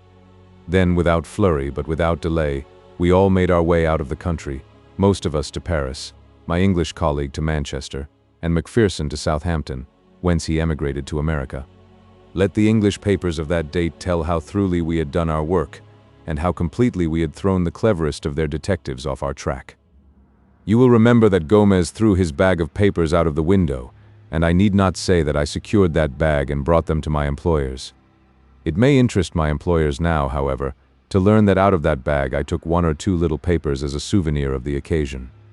I have no wish to publish these papers, but still, it is every man for himself in this world, and what else can I do if my friends will not come to my aid when I want them? Messieurs, you may believe that Herbert de Lernac is quite as formidable when he is against you as when he is with you, and that he is not a man to go to the guillotine until he has seen that every one of you is en route for New Caledonia. For your own sake, if not for mine, make haste, Monsieur de General and Baron, you can fill up the blanks for yourselves as you read this. I promise you that in the next edition there will be no blanks to fill. Postscript. As I look over my statement, there is only one omission which I can see. It concerns the unfortunate man Macpherson, who was foolish enough to write to his wife and to make an appointment with her in New York. It can be imagined that when interests like ours were at stake, we could not leave them to the chance of whether a man in that class of life would or would not give away his secrets to a woman. Having once broken his oath by writing to his wife, we could not trust him any more. We took steps, therefore, to ensure that he should not see his wife. I have sometimes thought that it would be a kindness to write to her and to assure her that there is no impediment to her marrying again. The Beetle-Hunter. A curious experience, said the doctor. Yes, my friends, I have had one very curious experience. I never expect to have another, for it is against all doctrines of chances that 2 such events would befall any one man in a single lifetime. You may believe me or not, but the thing happened exactly as I tell it. I had just become a medical man, but I had not started in practice, and I lived in rooms in Gower Street. The street has been renumbered since then, but it was in the only house which has a bow window upon the left-hand side as you go down from the Metropolitan Station. A widow named Murchison kept the house at that time, and she had 3 medical students and 1 engineer as lodgers. I occupied the top room, which was the cheapest, but cheap as it was more than I could afford. My small resources were dwindling away, and every week it became more necessary that I should find something to do. Yet I was very unwilling to go into general practice, for my tastes were all in the direction of science, and especially of zoology, towards which I had always a strong leaning. I had almost given the fight up and resigned myself to being a medical drudge for life when the turning point of my struggles came in a very extraordinary way. One morning I had picked up the Standard and was glancing over its contents. There was a complete absence of news, and I was about to toss the paper down again, when my eyes were caught by an advertisement at the head of the personal column. It was worded in this way: "Wanted for 1 or more days the services of a medical man. It is essential that he should be a man of strong physique, of steady nerves, and of a resolute nature. Must be an entomologist, coleopterist preferred. Apply in person at 77B, Brook Street. Application must be made before 12 o'clock today." Now, I have already said that I was devoted to zoology. Of all branches of zoology, the study of insects was the most attractive to me, and of all insects, beetles were the species with which I was most familiar. Butterfly collectors are numerous, but beetles are far more varied and more accessible in these islands than are butterflies. It was this fact which had attracted my attention to them, and I had myself made a collection which numbered some 100 varieties. As to the other requisites of the advertisement, I knew that my nerves could be depended upon, and I had won the weight-throwing competition at the inter-hospital sports. Clearly, I was the very man for the vacancy. Within 5 minutes of my having read the advertisement, I was in a cab and on my was to Brook Street. As I drove, I kept turning the matter over in my head and trying to make a guess as to what sort of employment it could be which needed such curious qualifications: a strong physique, a resolute nature, a medical training, and a knowledge of beetles, What connection could there be between these various requisites? And then there was the disheartening fact that the situation was not a permanent one, but terminable from day to day, according to the terms of the advertisement. The more I pondered over it, the more unintelligible did it become, but at the end of my meditations I always came back to the ground fact that, come what might, I had nothing to lose, that I was completely at the end of my resources, and that I was ready for any adventure, however desperate, which would put a few honest sovereigns into my pocket. The man fears to fail who has to pay for his failure, but there was no penalty which fortune could exact from me. I was like the gambler with empty pockets, who is still allowed to try his luck with the others. Number 77B, Brook Street, was one of those dingy and yet imposing houses, dun-colored and flat-faced, with the intensely respectable and solid air which marks the Georgian builder. As I alighted from the cab, a young man came out of the door and walked swiftly down the street. In passing me, I noticed that he cast an inquisitive and somewhat malevolent glance at me, and I took the incident as a good omen, for his appearance was that of a rejected candidate, and if he resented my application, it meant that the vacancy was not yet filled up. Full of hope, I ascended the broad steps and rapped with the heavy knocker. A footman in powder and livery opened the door. Clearly, I was in touch with the people of wealth and fashion. "Yes, sir," said the footman. "I came in answer to—" "Quite so, sir," said the footman. "Lord Linchmere will see you at once in the library." Lord Linchmere. I had vaguely heard the name, but could not for the instant recall anything about him.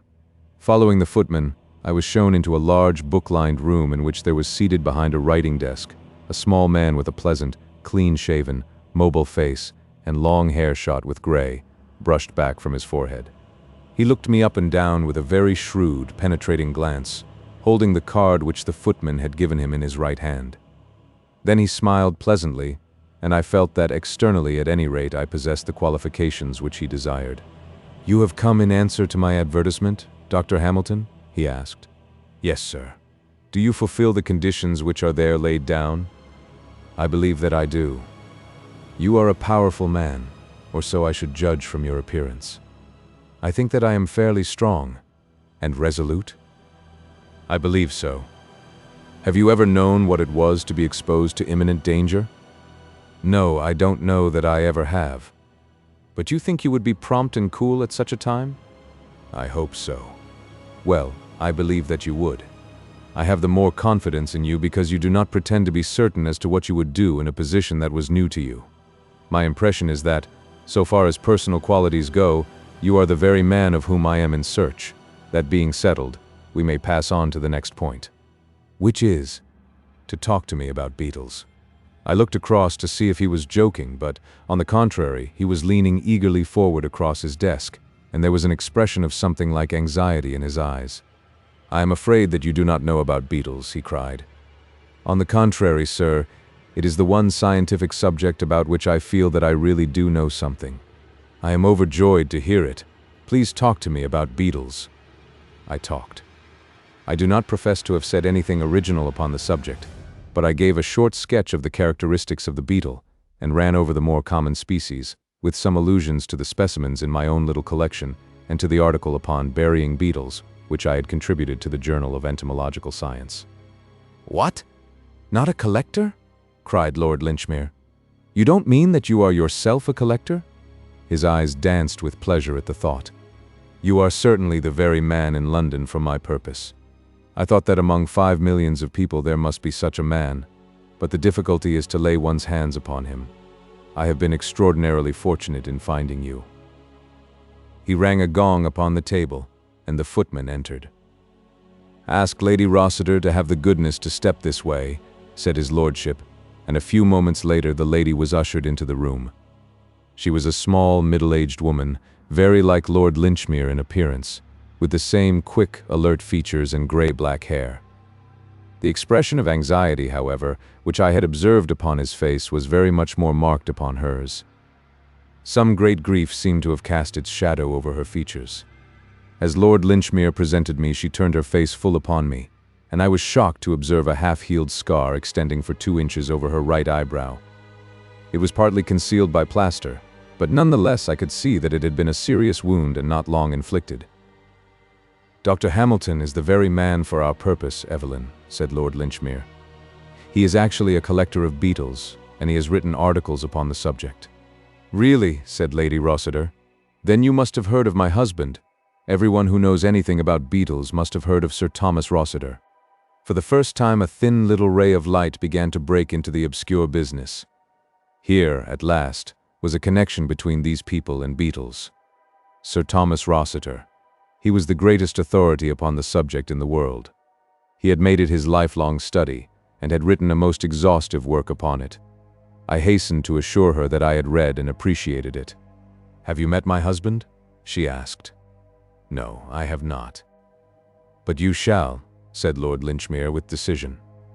The lady was standing beside the desk, and she put her hand upon his shoulder. It was obvious to me as I saw their faces together that they were brother and sister. "Are you really prepared for this, Charles? It is noble of you, but you fill me with fears." Her voice quavered with apprehension, and he appeared to me to be equally moved, though he was making strong efforts to conceal his agitation. "Yes, yes, dear. It is all settled. It is all decided. In fact, there is no other possible way that I can see. There is one obvious way. No, no, Evelyn.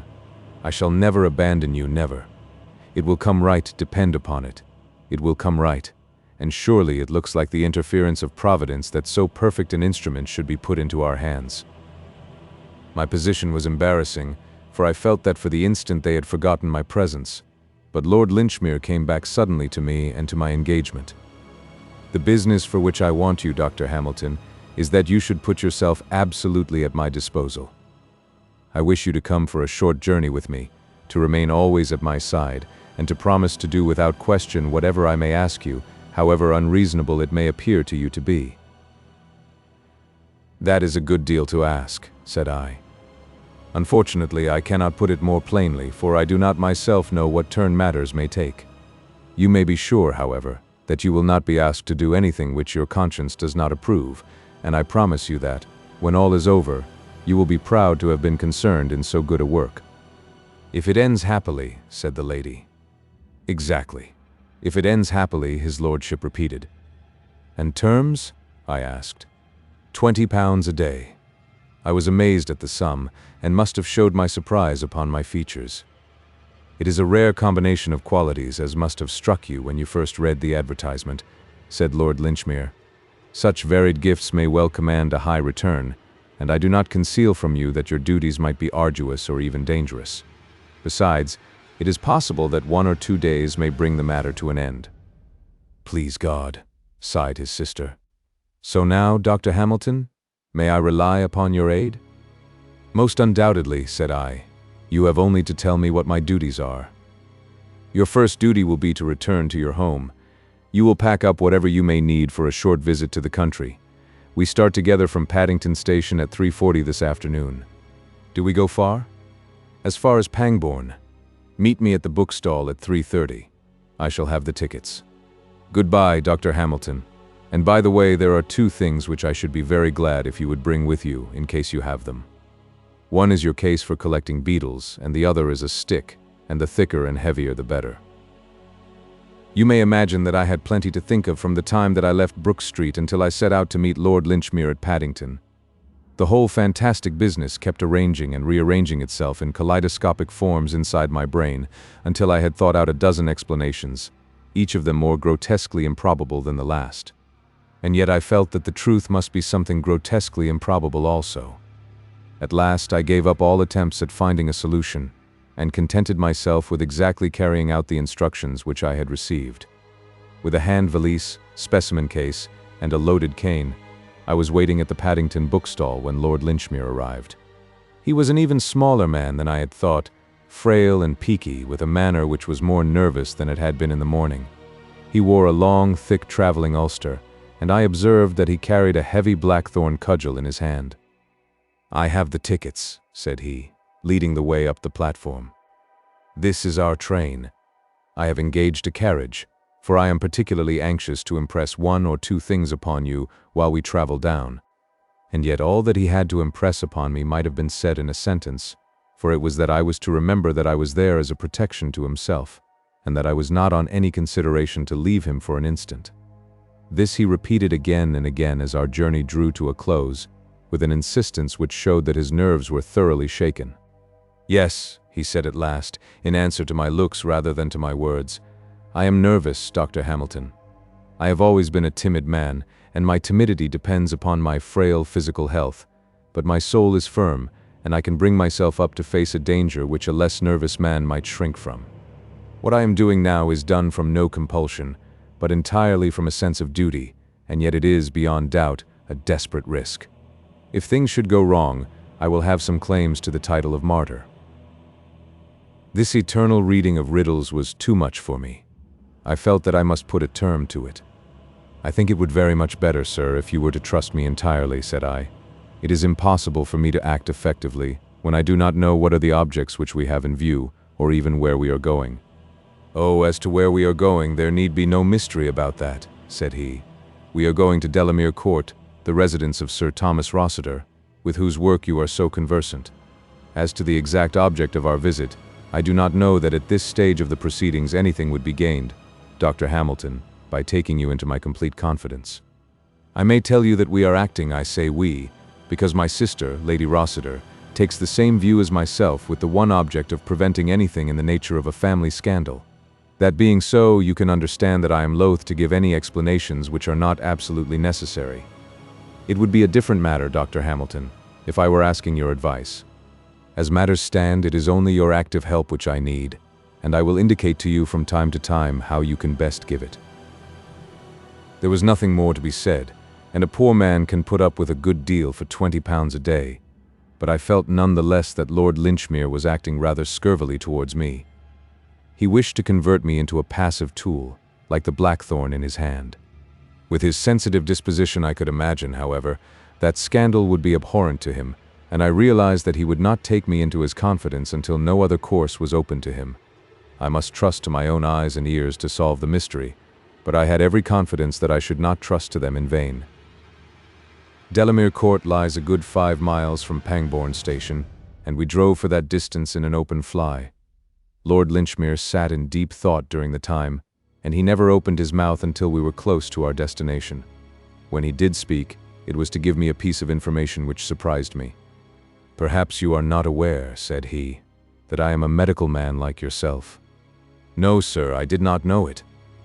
"Yes, I qualified in my younger days when there were several lives between me and the peerage. I have not had occasion to practice, but I have found it a useful education, all the same.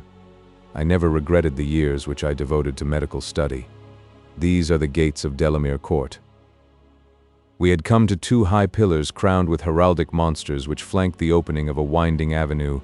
Over the laurel bushes and rhododendrons, I could see a long, many-gabled mansion girdled with ivy and toned to the warm, cheery, mellow glow of old brickwork. My eyes were still fixed in admiration upon this delightful house when my companion plucked nervously at my sleeve.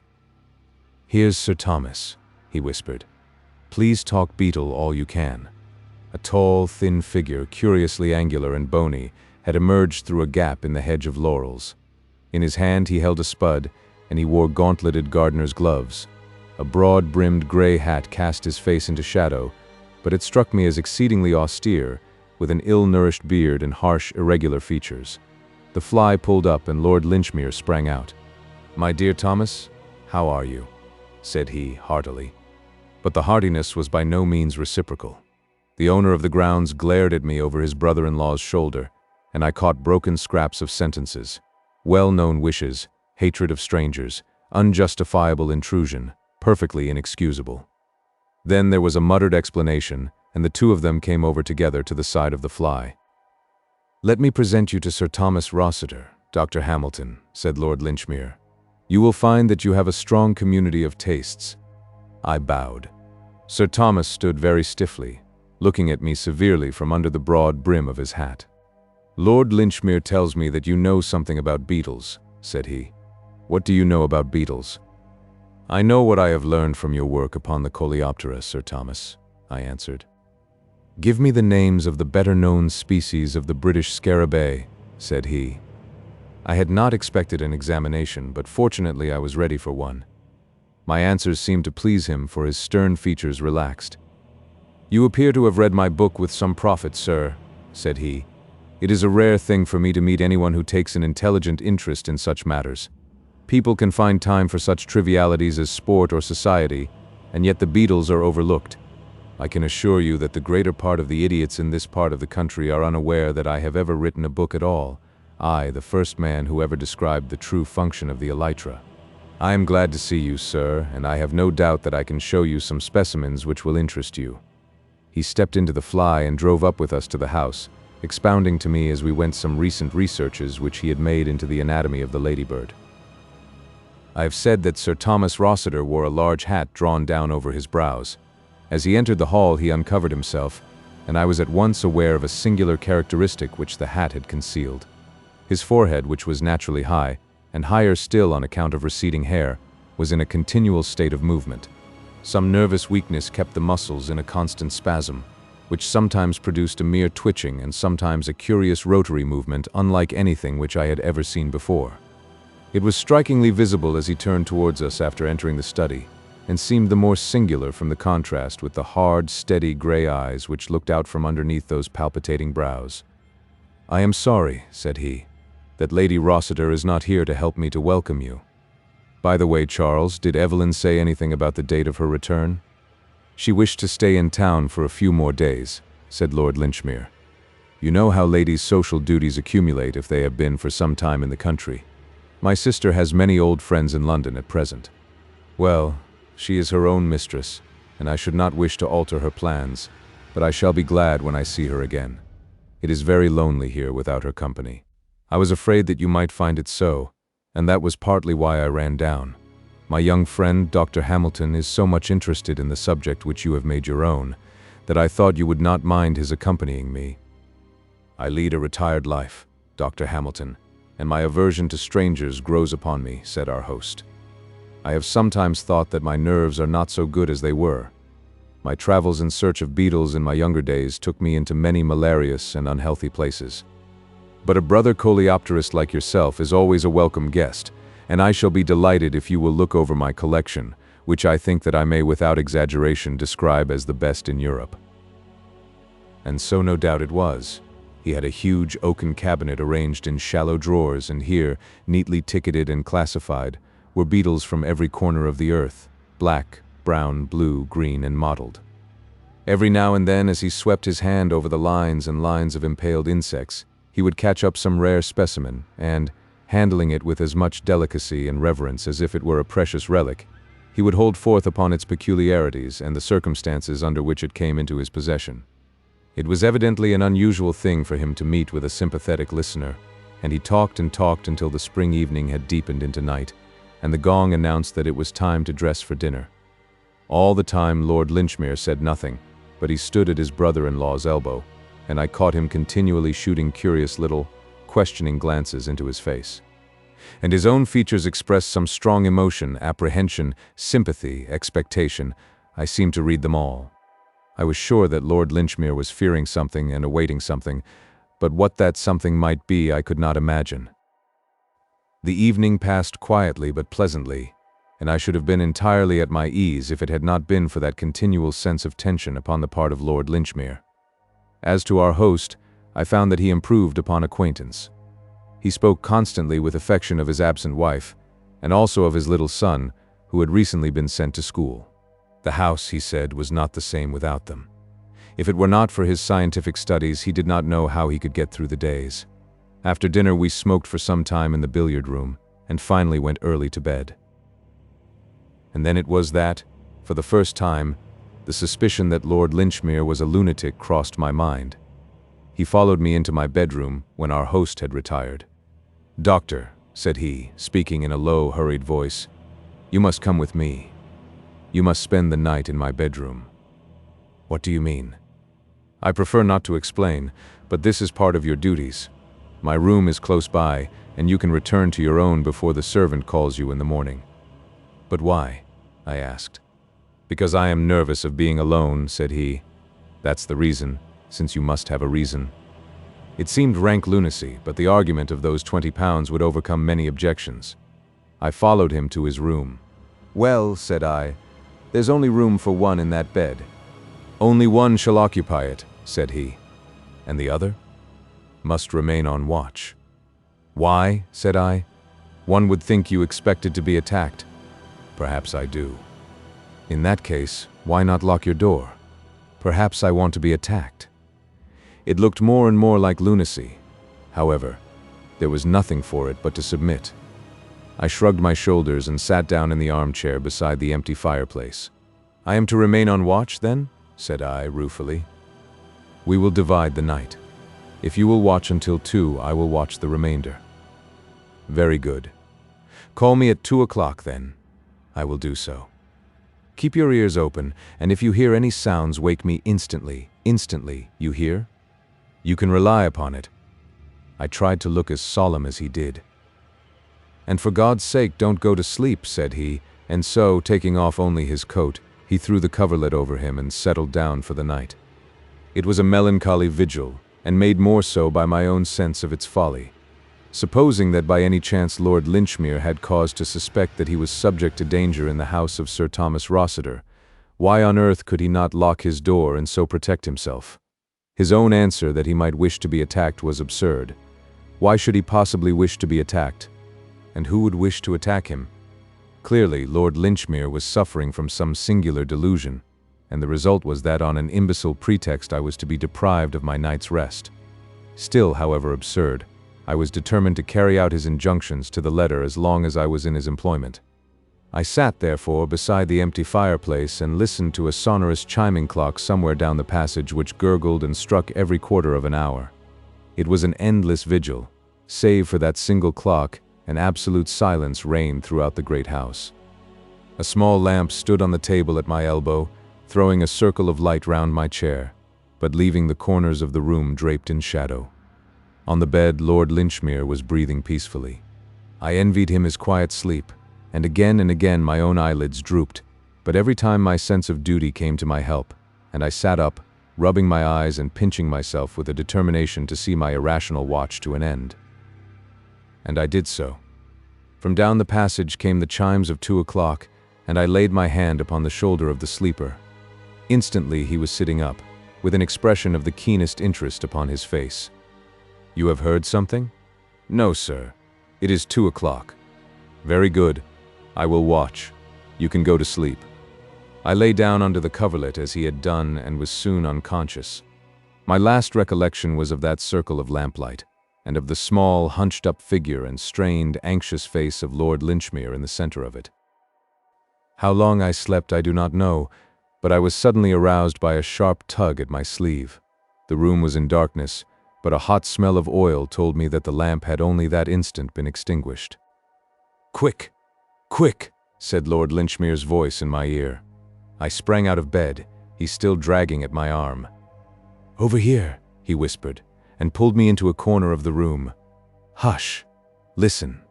In the silence of the night I could distinctly hear that someone was coming down the corridor. It was a stealthy step, faint and intermittent, as of a man who paused cautiously after every stride. Sometimes for half a minute there was no sound, and then came the shuffle and creak which told of a fresh advance.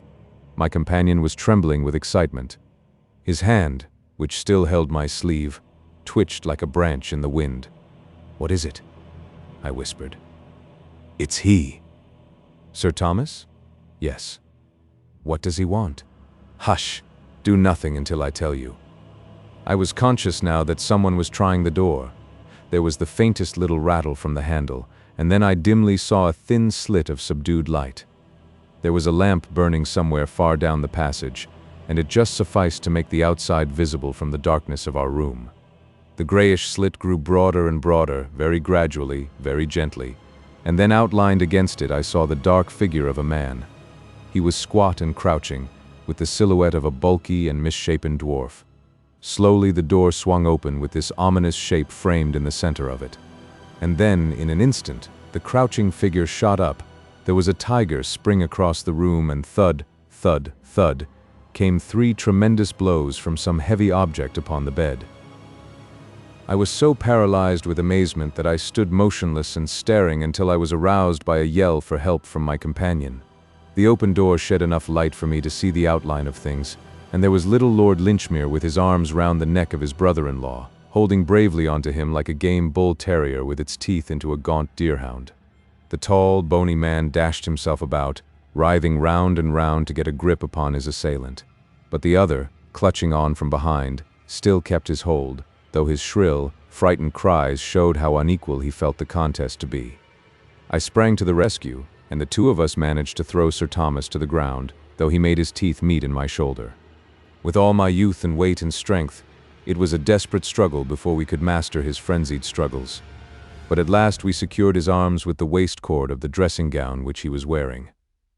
I was holding his legs while Lord Linchmere was endeavoring to relight the lamp, when there came the pattering of many feet in the passage, and the butler and 2 footmen, who had been alarmed by the cries, rushed into the room.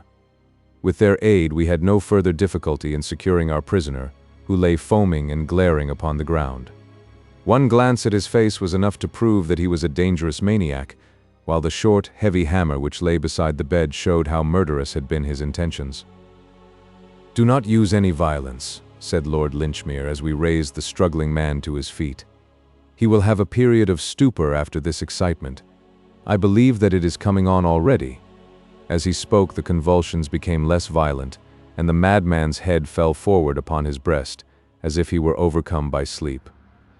We led him down the passage and stretched him upon his own bed, where he lay unconscious, breathing heavily. "2 of you will watch him," said Lord Linchmere. "And now, Dr. Hamilton, if you will return with me to my room, I will give you the explanation which my horror of scandal has perhaps caused me to delay too long. Come what may, you will never have cause to regret your share in this night's work. The case may be made clear in a very few words," he continued when we were alone. "My poor brother-in-law is one of the best fellows upon earth, a loving husband and an estimable father, but he comes from a stock which is deeply tainted with insanity. He has more than once had homicidal outbreaks, which are the more painful because his inclination is always to attack the very person to whom he is most attached. His son was sent away to school to avoid this danger, and then came an attempt upon my sister, his wife, from which she escaped with injuries that you may have observed when you met her in London.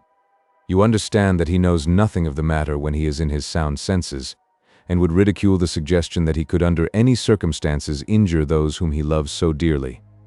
It is often, as you know, a characteristic of such maladies that it is absolutely impossible to convince the man who suffers from them of their existence. Our great object was, of course, to get him under restraint before he could stain his hands with blood, but the matter was full of difficulty. He is a recluse in his habits, and would not see any medical man. Besides, it was necessary for our purpose that the medical man should convince himself of his insanity, and he is sane as you or I, save on these very rare occasions. But fortunately, before he has these attacks he always shows certain premonitory symptoms which are providential danger signals, warning us to be upon our guard. The chief of these is that nervous contortion of the forehead which you must have observed. This is a phenomenon which always appears from 3 to 4 days before his attacks of frenzy. The moment it showed itself, his wife came into town on some pretext, and took refuge in my house in Brook Street. It remained for me to convince a medical man of Sir Thomas's insanity, without which it was impossible to put him where he could do no harm. The first problem was how to get a medical man into his house. I bethought me of his interest in beetles, and his love for anyone who shared his tastes. I advertised, therefore, and was fortunate enough to find in you the very man I wanted. A stout companion was necessary, for I knew that the lunacy could only be proved by a murderous assault, and I had every reason to believe that that assault would be made upon myself, since he had the warmest regard for me in his moments of sanity. I think your intelligence will supply all the rest. I did not know that the attack would come by night, but I thought it very probable, for the crises of such cases usually do occur in the early hours of the morning. I am a very nervous man myself, but I saw no other way in which I could remove this terrible danger from my sister's life. I need not ask you whether you are willing to sign the lunacy papers. Undoubtedly. But 2 signatures are necessary. You forget that I am myself a holder of a medical degree. I have the papers on a side table here, so if you will be good enough to sign them now, we can have the patient removed in the morning. So that was my visit to Sir Thomas Rossiter, the famous Beetle-Hunter, and that was also my first step upon the ladder of success, for Lady Rossiter and Lord Linchmere have proved to be staunch friends, and they have never forgotten my association with them in the time of their need. Sir Thomas is out and said to be cured, but I still think that if I spent another night at Delamere Court, I should be inclined to lock my door upon the inside. The man with the watches. There are many who will still bear in mind the singular circumstances which, under the heading of the Rugby mystery, filled many columns of the daily press in the spring of the year 1892. Coming as it did at a period of exceptional dullness, it attracted perhaps rather more attention than it deserved, but it offered to the public that mixture of the whimsical and the tragic which is most stimulating to the popular imagination. Interest drooped, however, when, after weeks of fruitless investigation, it was found that no final explanation of the facts was forthcoming, and the tragedy seemed from that time to the present to have finally taken its place in the dark catalogue of inexplicable and unexpiated crimes. A recent communication, the authenticity of which appears to be above question, has, however, thrown some new and clear light upon the matter. Before laying it before the public, it would be as well, perhaps, that I should refresh their memories as to the singular facts upon which this commentary is founded. These facts were briefly as follows. At 5 o'clock on the evening of the 18th of March in the year already mentioned, a train left Euston Station for Manchester. It was a rainy, squally day, which grew wilder as it progressed, so it was by no means the weather in which anyone would travel who was not driven to do so by necessity. The train, however, is a favorite one among Manchester businessmen who are returning from town, for it does the journey in 4 hours and 20 minutes, with only 3 stoppages upon the way. In spite of the inclement evening, it was, therefore, fairly well filled upon the occasion of which I speak. The guard of the train was a tried servant of the company, a man who had worked for 22 years without a blemish or complaint. His name was John Palmer. The station clock was upon the stroke of 5, and the guard was about to give the customary signal to the engine driver when he observed 2 belated passengers hurrying down the platform. The one was an exceptionally tall man, dressed in a long black overcoat with astrakhan collar and cuffs. I have already said that the evening was an inclement one, and the tall traveler had the high, warm collar turned up to protect his throat against the bitter March wind. He appeared, as far as the guard could judge by so hurried an inspection, to be a man between 50 and 60 years of age, who had retained a good deal of the vigor and activity of his youth. In one hand he carried a brown leather Gladstone bag.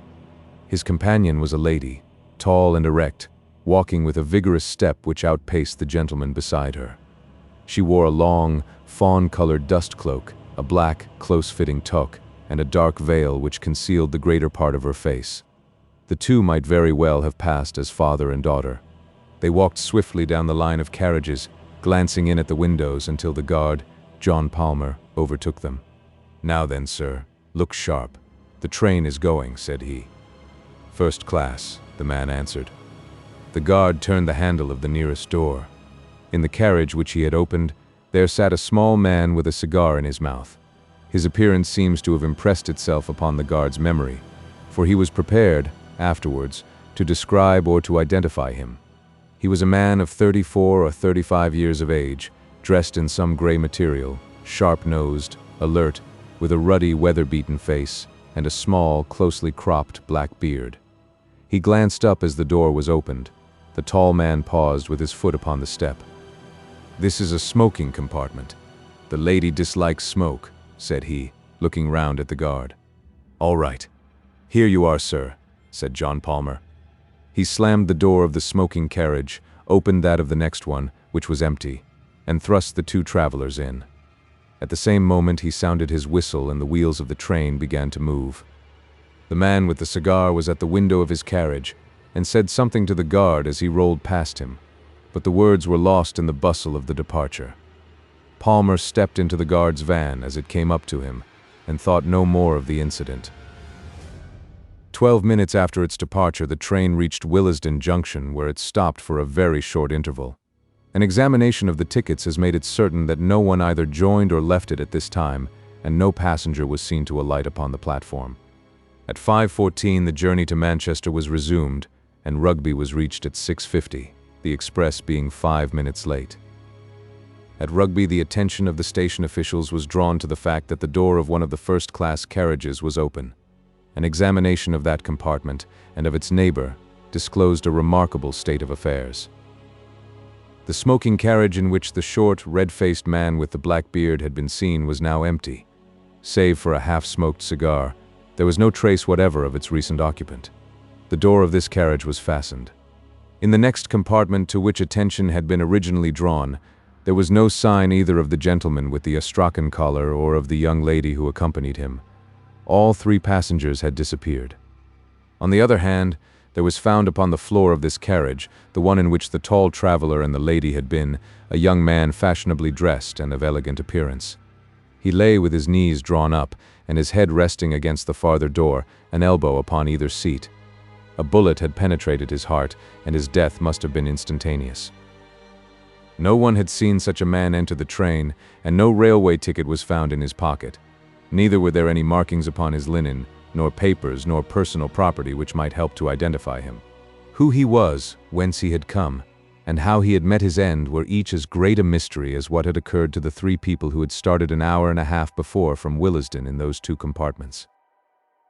I have said that there was no personal property which might help to identify him, but it is true that there was one peculiarity about this unknown young man which was much commented upon at the time.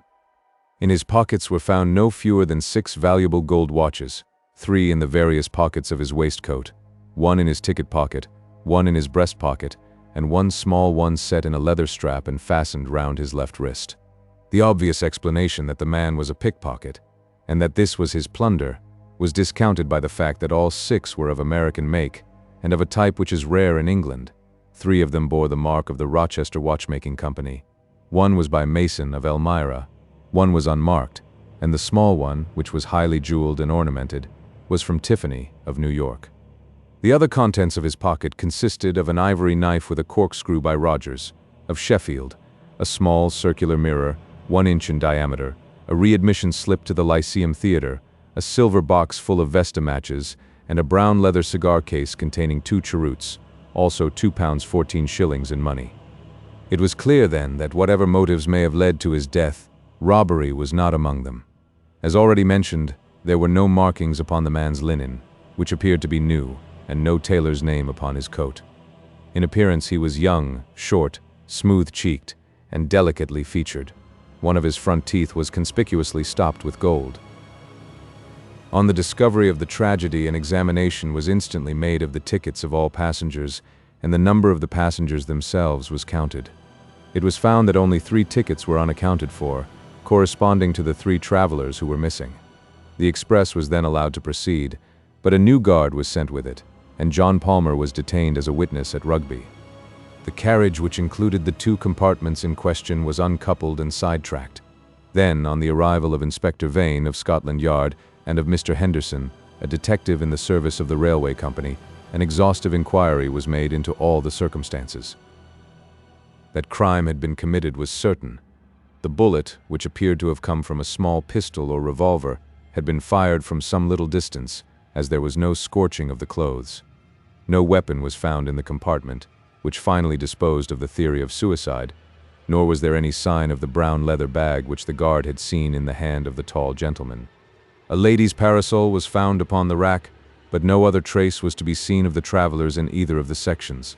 Apart from the crime, the question of how or why 3 passengers, one of them a lady, could get out of the train, and one other get in during the unbroken run between Willesden and Rugby, was one which excited the utmost curiosity among the general public, and gave rise to much speculation in the London press.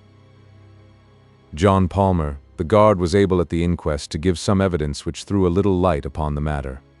There was a spot between Tring and Cheddington, according to his statement, where, on account of some repairs to the line, the train had for a few minutes slowed down to a pace not exceeding 8 or 10 miles an hour. At that place it might be possible for a man, or even for an exceptionally active woman, to have left the train without serious injury. It was true that a gang of platelayers was there, and that they had seen nothing, but it was their custom to stand in the middle between the metals, and the open carriage door was upon the far side, so that it was conceivable that someone might have alighted unseen, as the darkness would by that time be drawing in. A steep embankment would instantly screen anyone who sprang out from the observation of the navvies. The guard also deposed that there was a good deal of movement upon the platform at Willesden Junction, and that though it was certain that no one had either joined or left the train there, it was still quite possible that some of the passengers might have changed unseen from one compartment to another. It was by no means uncommon for a gentleman to finish his cigar in a smoking carriage and then to change to a clearer atmosphere. Supposing that the man with the black beard had done so at Willesden, and the half-smoked cigar upon the floor seemed to favor the supposition, he would naturally go into the nearest section, which would bring him into the company of the two other actors in this drama. Thus, the first stage of the affair might be surmised without any great breach of probability. But what the second stage had been, or how the final one had been arrived at, neither the guard nor the experienced detective officers could suggest. A careful examination of the line between Willesden and Rugby resulted in one discovery which might or might not have a bearing upon the tragedy. Near Tring, at the very place where the train slowed down, there was found at the bottom of the embankment a small pocket testament, very shabby and worn. It was printed by the Bible Society of London and bore an inscription, "From John to Alice." January 13, 1856, upon the flyleaf. Underneath was written, "James." July 4, 1859, and beneath that again, "Edward, November 1, 1869, all the entries being in the same handwriting. This was the only clue, if it could be called a clue, which the police obtained, and the coroner's verdict of murder by a person or persons unknown was the unsatisfactory ending of a singular case. Advertisement, rewards, and inquiries proved equally fruitless, and nothing could be found which was solid enough to form the basis for a profitable investigation. It would be a mistake, however, to suppose that no theories were formed to account for the facts. On the contrary, the press, both in England and in America, teemed with suggestions and suppositions, most of which were obviously absurd. The fact that the watches were of American make, and some peculiarities in connection with the gold stopping of his front tooth, appeared to indicate that the deceased was a citizen of the United States, though his linen, clothes, and boots were undoubtedly of British manufacture. It was surmised by some that he was concealed under the seat, and that, being discovered, he was for some reason, possibly because he had overheard their guilty secrets, put to death by his fellow passengers. When coupled with generalities as to the ferocity and cunning of anarchical and other secret societies, this theory sounded as plausible as any.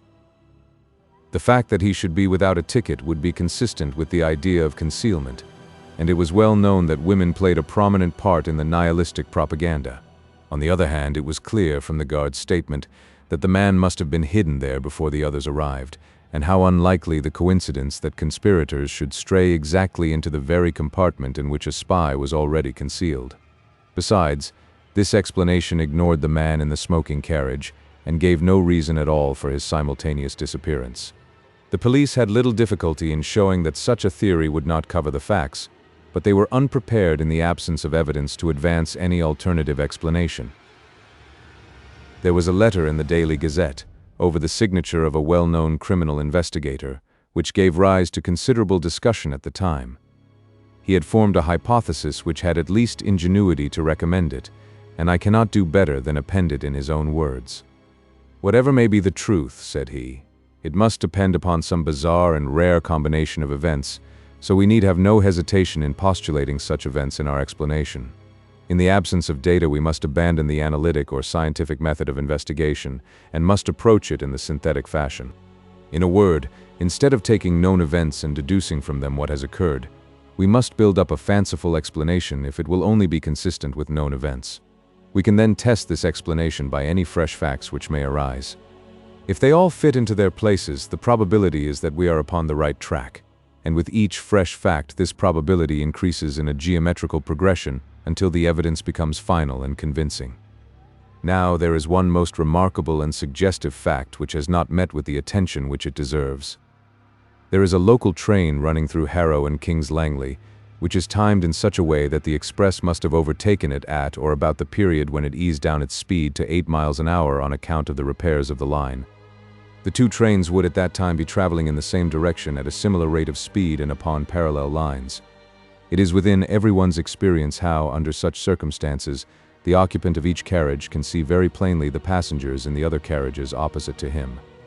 The lamps of the express had been lit at Willesden so that each compartment was brightly illuminated and most visible to an observer from outside. Now, the sequence of events as I reconstruct them would be after this fashion. This young man with the abnormal number of watches was alone in the carriage of the slow train. His ticket, with his papers and gloves and other things, was, we will suppose, on the seat beside him. He was probably an American, and also probably a man of weak intellect. As he sat watching the carriages of the express which were, on account of the state of the line, going at the same pace as himself, he suddenly saw some people in it whom he knew. We will suppose for the sake of our theory that these people were a woman whom he loved and a man whom he hated, and who in return hated him. The young man was excitable and impulsive. He opened the door of his carriage, stepped from the footboard of the local train to the footboard of the express, opened the other door, and made his way into the presence of these two people. The feat, on the supposition that the trains were going at the same pace, is by no means so perilous as it might appear. Having now got our young man, without his ticket, into the carriage in which the elder man and the young woman are traveling, it is not difficult to imagine that a violent scene ensued. It is possible that the pair were also Americans, which is the more probable as the man carried a weapon, an unusual thing in England. If our supposition of incipient mania is correct, the young man is likely to have assaulted the other. As the upshot of the quarrel, the elder man shot the intruder, and then made his escape from the carriage, taking the young lady with him. We will suppose that all this happened very rapidly, and that the train was still going at so slow a pace that it was not difficult for them to leave it. A woman might leave a train going at 8 miles an hour. As a matter of fact, we know that this woman did do so. And now we have to fit in the man in the smoking carriage.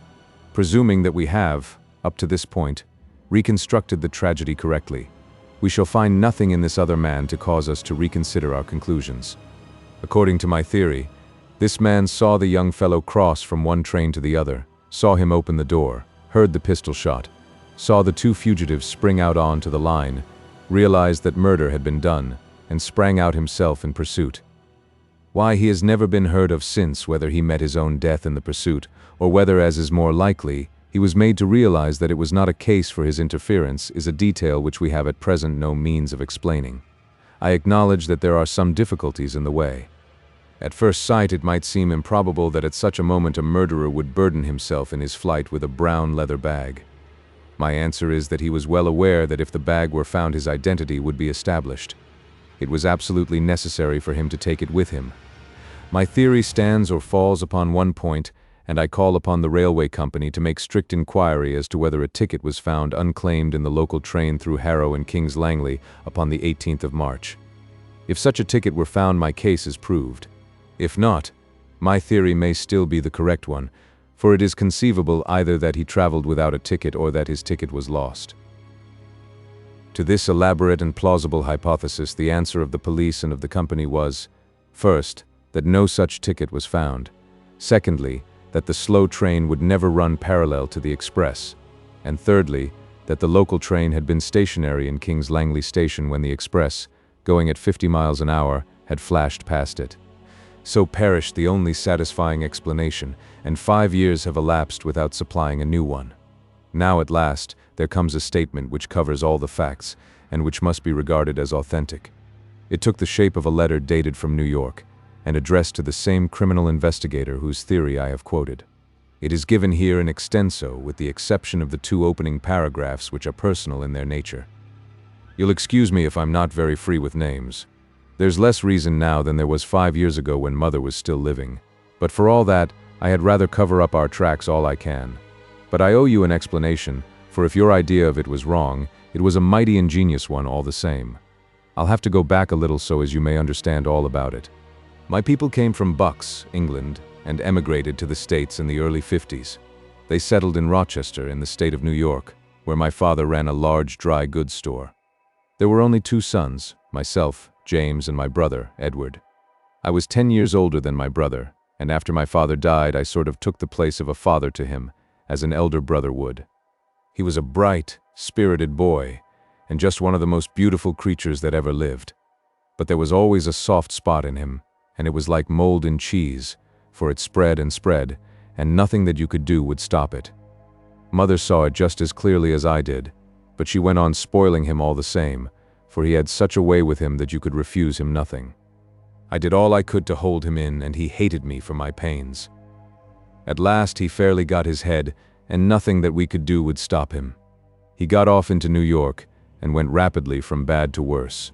At first he was only fast, and then he was criminal, and then, at the end of a year or two, he was one of the most notorious young crooks in the city. He had formed a friendship with Sparrow McCoy, who was at the head of his profession as a bunco steerer, green goodsman, and general rascal. They took to card sharping and frequented some of the best hotels in New York. My brother was an excellent actor. He might have made an honest name for himself if he had chosen, and he would take the parts of a young Englishman of title, of a simple lad from the West, or of a college undergraduate, whichever suited Sparrow McCoy's purpose.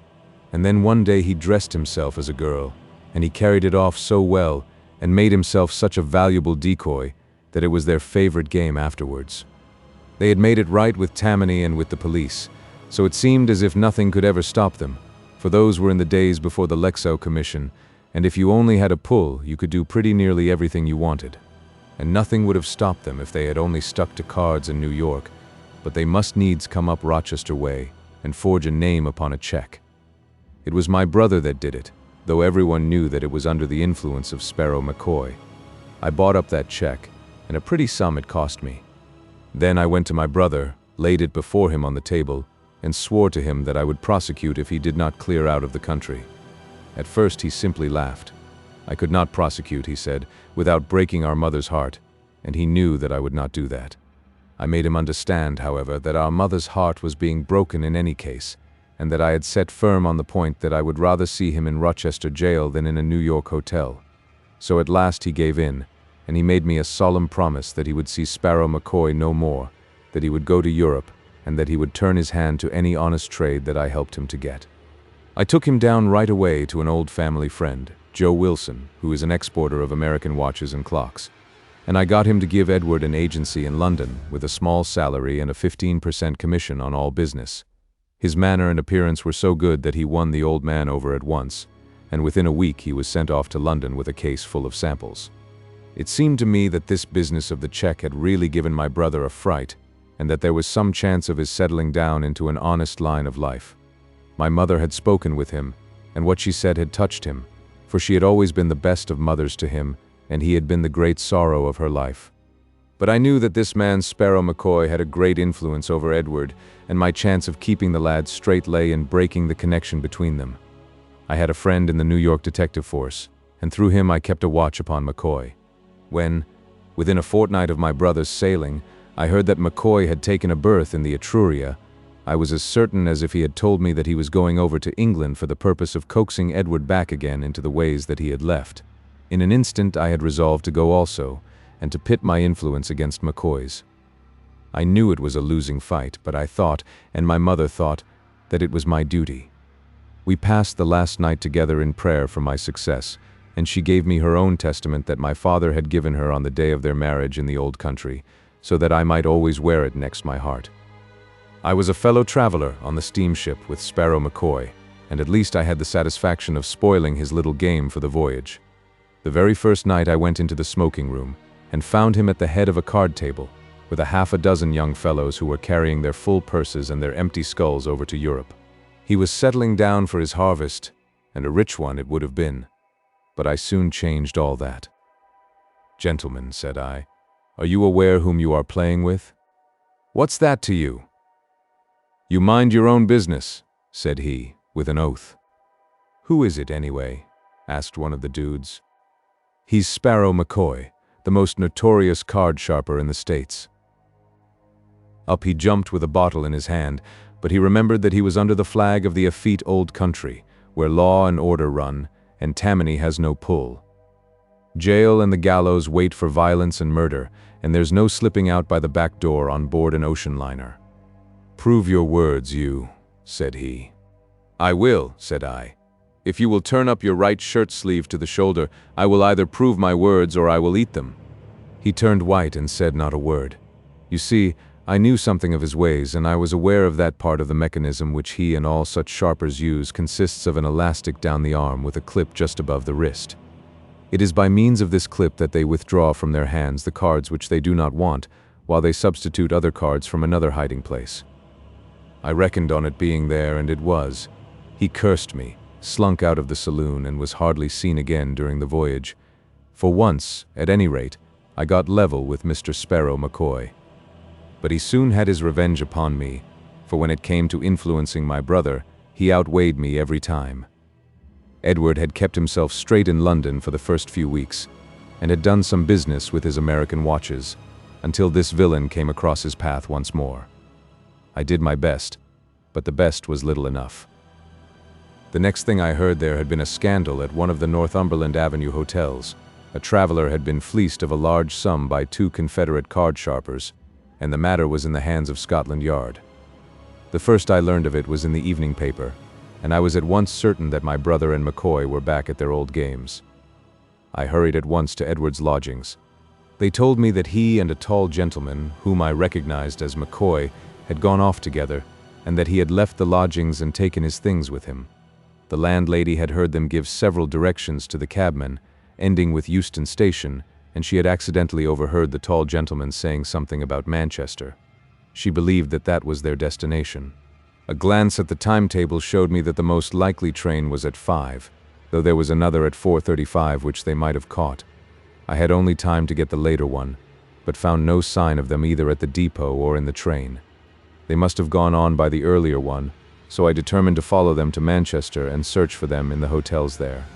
One last appeal to my brother by all that he owed to my mother might even now be the salvation of him. My nerves were overstrung, and I lit a cigar to steady them.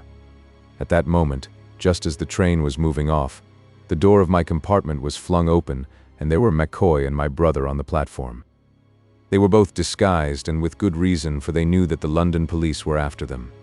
McCoy had a great astrakhan collar drawn up, so that only his eyes and nose were showing. My brother was dressed like a woman, with a black veil half down his face, but of course it did not deceive me for an instant, nor would it have done so even if I had not known that he had often used such a dress before. I started up, and as I did so, McCoy recognized me. He said something. The conductor slammed the door, and they were shown into the next compartment. I tried to stop the train so as to follow them, but the wheels were already moving, and it was too late. When we stopped at Willesden, I instantly changed my carriage. It appears that I was not seen to do so, which is not surprising, as the station was crowded with people. McCoy, of course, was expecting me, and he had spent the time between Euston and Willesden in saying all he could to harden my brother's heart and set him against me. That is what I fancy, for I had never found him so impossible to soften or to move. I tried this way and I tried that. I pictured his future in an English jail. I described the sorrow of his mother when I came back with the news. I said everything to touch his heart, but all to no purpose. He sat there with a fixed sneer upon his handsome face, while every now and then Sparrow McCoy would throw in a taunt at me, or some word of encouragement to hold my brother to his resolutions. "Why don't you run a Sunday school?" he would say to me, and then, in the same breath, "He thinks you have no will of your own. He thinks you are just the baby brother and that he can lead you where he likes. He's only just finding out that you are a man as well as he." It was those words of his which set me talking bitterly. We had left Willesden, you understand. For all this took some time. My temper got the better of me, and for the first time in my life I let my brother see the rough side of me. Perhaps it would have been better had I done so earlier and more often. "A man," said I. "Well, I'm glad to have your friend's assurance of it, for no one would suspect it to see you like a boarding school missy. I don't suppose in all this country there is a more contemptible-looking creature than you are as you sit there with that dolly pinafore upon you." He colored up at that, for he was a vain man, and he winced from ridicule. "It's only a dust cloak," said he, and he slipped it off. One has to throw the coppers off one's scent, and I had no other way to do it. He took his toque off with the veil attached, and he put both it and the cloak into his brown bag. "Anyway, I don't need to wear it until the conductor comes round," said he. "Nor then either," said I, and taking the bag I slung it with all my force out of the window. "Now," said I, "you'll never make a Mary Jane of yourself while I can help it. If nothing but that disguise stands between you and a jail, then to jail you shall go." That was the way to manage him. I felt my advantage at once. His supple nature was one which yielded to roughness far more readily than to entreaty. He flushed with shame, and his eyes filled with tears. But McCoy saw my advantage also, and was determined that I should not pursue it. "He's my pard, and you shall not bully him," he cried. "He's my brother, and you shall not ruin him," said I. "I believe a spell of prison is the very best way of keeping you apart, and you shall have it, or it will be no fault of mine." "Oh, you would squeal, would you?" he cried, and in an instant he whipped out his revolver. I sprang for his hand, but saw that I was too late and jumped aside. At the same instant he fired, and the bullet which would have struck me passed through the heart of my unfortunate brother. He dropped without a groan upon the floor of the compartment, and McCoy and I, equally horrified, knelt at each side of him, trying to bring back some signs of life. McCoy still held the loaded revolver in his hand, but his anger against me and my resentment towards him had both for the moment been swallowed up in this sudden tragedy. It was he who first realized the situation. The train was for some reason going very slowly at the moment, and he saw his opportunity for escape. In an instant he had the door open, but I was as quick as he, and jumping upon him the two of us fell off the footboard and rolled in each other's arms down a steep embankment. At the bottom I struck my head against a stone, and I remembered nothing more. When I came to myself, I was lying among some low bushes, not far from the railroad track, and somebody was bathing my head with a wet handkerchief. It was Sparrow McCoy. "I guess I couldn't leave you," said he. "I didn't want to have the blood of two of you on my hands in one day. You loved your brother, I've no doubt, but you didn't love him a cent more than I loved him, though you'll say that I took a queer way to show it. Anyhow, it seems a mighty empty world now that he is gone, and I don't care a continental whether you give me over to the hangman or not." He had turned his ankle in the fall, and there we sat, he with his useless foot, and I with my throbbing head, and we talked and talked until gradually my bitterness began to soften and to turn into something like sympathy. What was the use of revenging his death upon a man who was as much stricken by that death as I was? And then, as my wits gradually returned, I began to realize also that I could do nothing against McCoy which would not recoil upon my mother and myself. How could we convict him without a full account of my brother's career being made public? The very thing which of all others we wished to avoid. It was really as much our interest as his to cover the matter up, and from being an avenger of crime I found myself changed to a conspirator against justice. The place in which we found ourselves was one of those pheasant preserves which are so common in the old country, and as we groped our way through it I found myself consulting the slayer of my brother as to how far it would be possible to hush it up. I soon realized from what he said that unless there were some papers of which we knew nothing in my brother's pockets, there was really no possible means by which the police could identify him or learn how he had got there. His ticket was in McCoy's pocket, and so was the ticket for some baggage which they had left at the depot. Like most Americans, he had found it cheaper and easier to buy an outfit in London than to bring one from New York, so that all his linen and clothes were new and unmarked. The bag, containing the dust cloak, which I had thrown out of the window, may have fallen among some bramble patch where it is still concealed, or may have been carried off by some tramp, or may have come into the possession of the police, who kept the incident to themselves. Anyhow, I have seen nothing about it in the London papers. As to the watches, they were a selection from those which had been entrusted to him for business purposes. It may have been for the same business purposes that he was taking them to Manchester, but, well, it's too late to enter into that. I don't blame the police for being at fault. I don't see how it could have been otherwise. There was just one little clue that they might have followed up, but it was a small one. I mean that small circular mirror which was found in my brother's pocket. It isn't a very common thing for a young man to carry about with him, is it? But a gambler might have told you what such a mirror may mean to a card sharper. If you sit back a little from the table and lay the mirror face upwards upon your lap, you can see, as you deal, every card that you give to your adversary. It is not hard to say whether you see a man or raise him when you know his cards as well as your own. It was as much a part of a sharper's outfit as the elastic clip upon Sparrow McCoy's arm. Taking that in connection with the recent frauds at the hotels, the police might have got hold of one end of the string. I don't think there is much more for me to explain. We got to a village called Amersham that night in the character of two gentlemen upon a walking tour, and afterwards we made our way quietly to London, whence McCoy went on to Cairo and I returned to New York. My mother died 6 months afterwards, and I am glad to say that to the day of her death she never knew what happened. She was always under the delusion that Edward was earning an honest living in London, and I never had the heart to tell her the truth. He never wrote, but then, he never did write at any time, so that made no difference. His name was the last upon her lips. There's just one other thing that I have to ask you, sir, and I should take it as a kind return for all this explanation, if you could do it for me. You remember that testament that was picked up? I always carried it in my inside pocket, and it must have come out in my fall. I value it very highly, for it was the family book with my birth and my brothers marked by my father in the beginning of it. I wish you would apply at the proper place and have it sent to me. It can be of no possible value to anyone else. If you address it to X, Bassano's Library, Broadway, New York, it is sure to come to hand. The japanned box.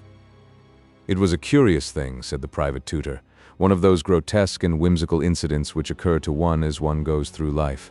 I lost the best situation which I am ever likely to have through it, but I am glad that I went to Thorpe Place, for I gained, well, as I tell you the story, you will learn what I gained.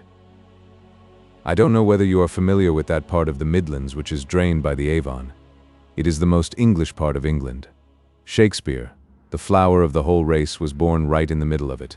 It is a land of rolling pastures, rising in higher folds to the westwards, until they swell into the Malvern Hills. There are no towns but numerous villages, each with its grey Norman church. You have left the brick of the southern and eastern counties behind you, and everything is stone. Stone for the walls, and lichened slabs of stone for the roofs.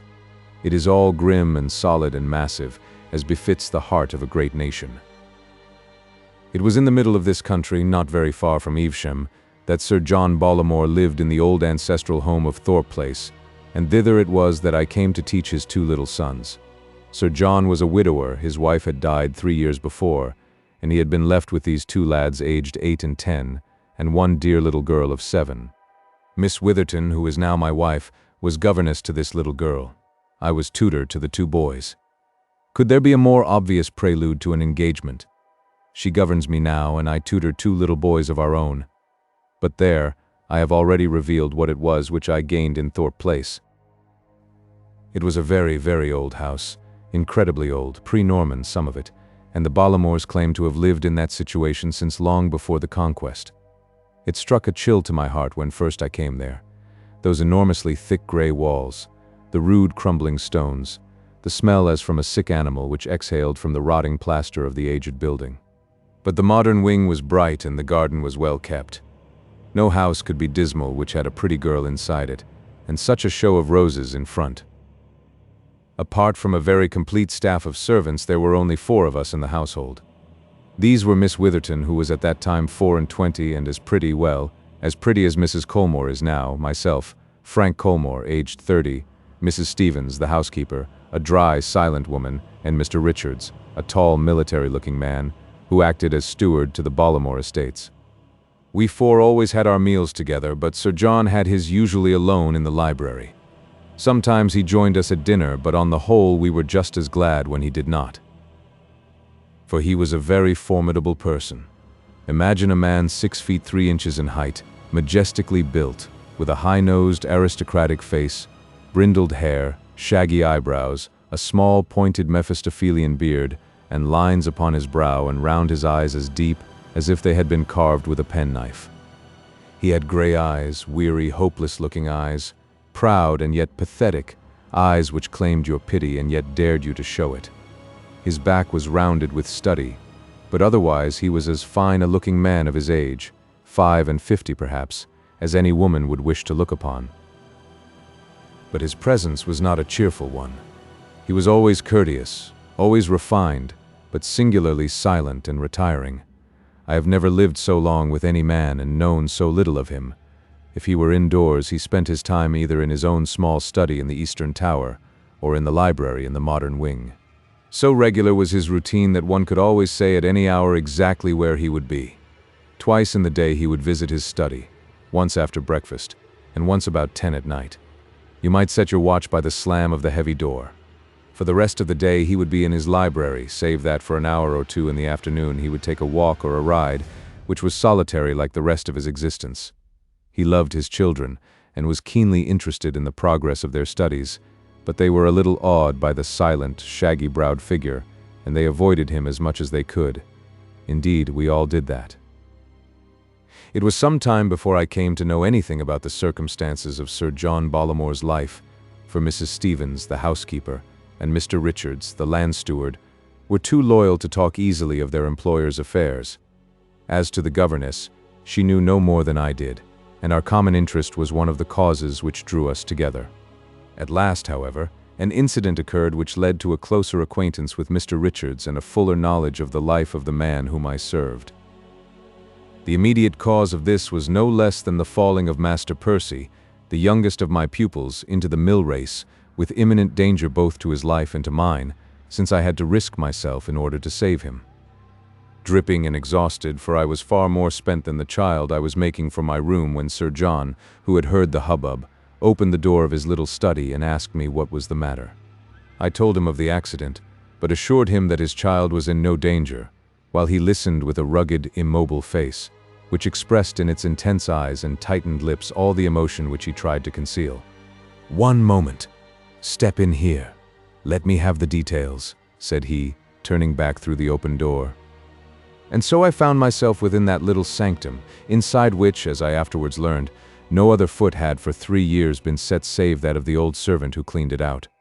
It was a round room, conforming to the shape of the tower in which it was situated, with a low ceiling, a single narrow ivy-wreathed window, and the simplest of furniture. An old carpet, a single chair, a deal table, and a small shelf of books made up the whole contents. On the table stood a full-length photograph of a woman. I took no particular notice of the features, but I remember that a certain gracious gentleness was the prevailing impression. Beside it were a large black japanned box and 1 or 2 bundles of letters or papers fastened together with elastic bands. Our interview was a short one, for Sir John Bollamore perceived that I was soaked and that I should change without delay.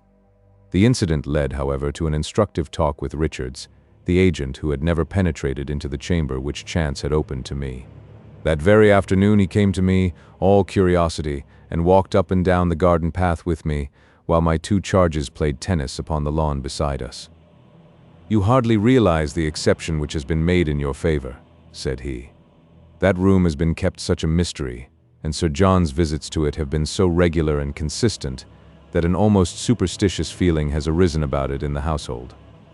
I assure you that if I were to repeat to you the tales which are flying about, tales of mysterious visitors there, and of voices overheard by the servants, you might suspect that Sir John had relapsed into his old ways."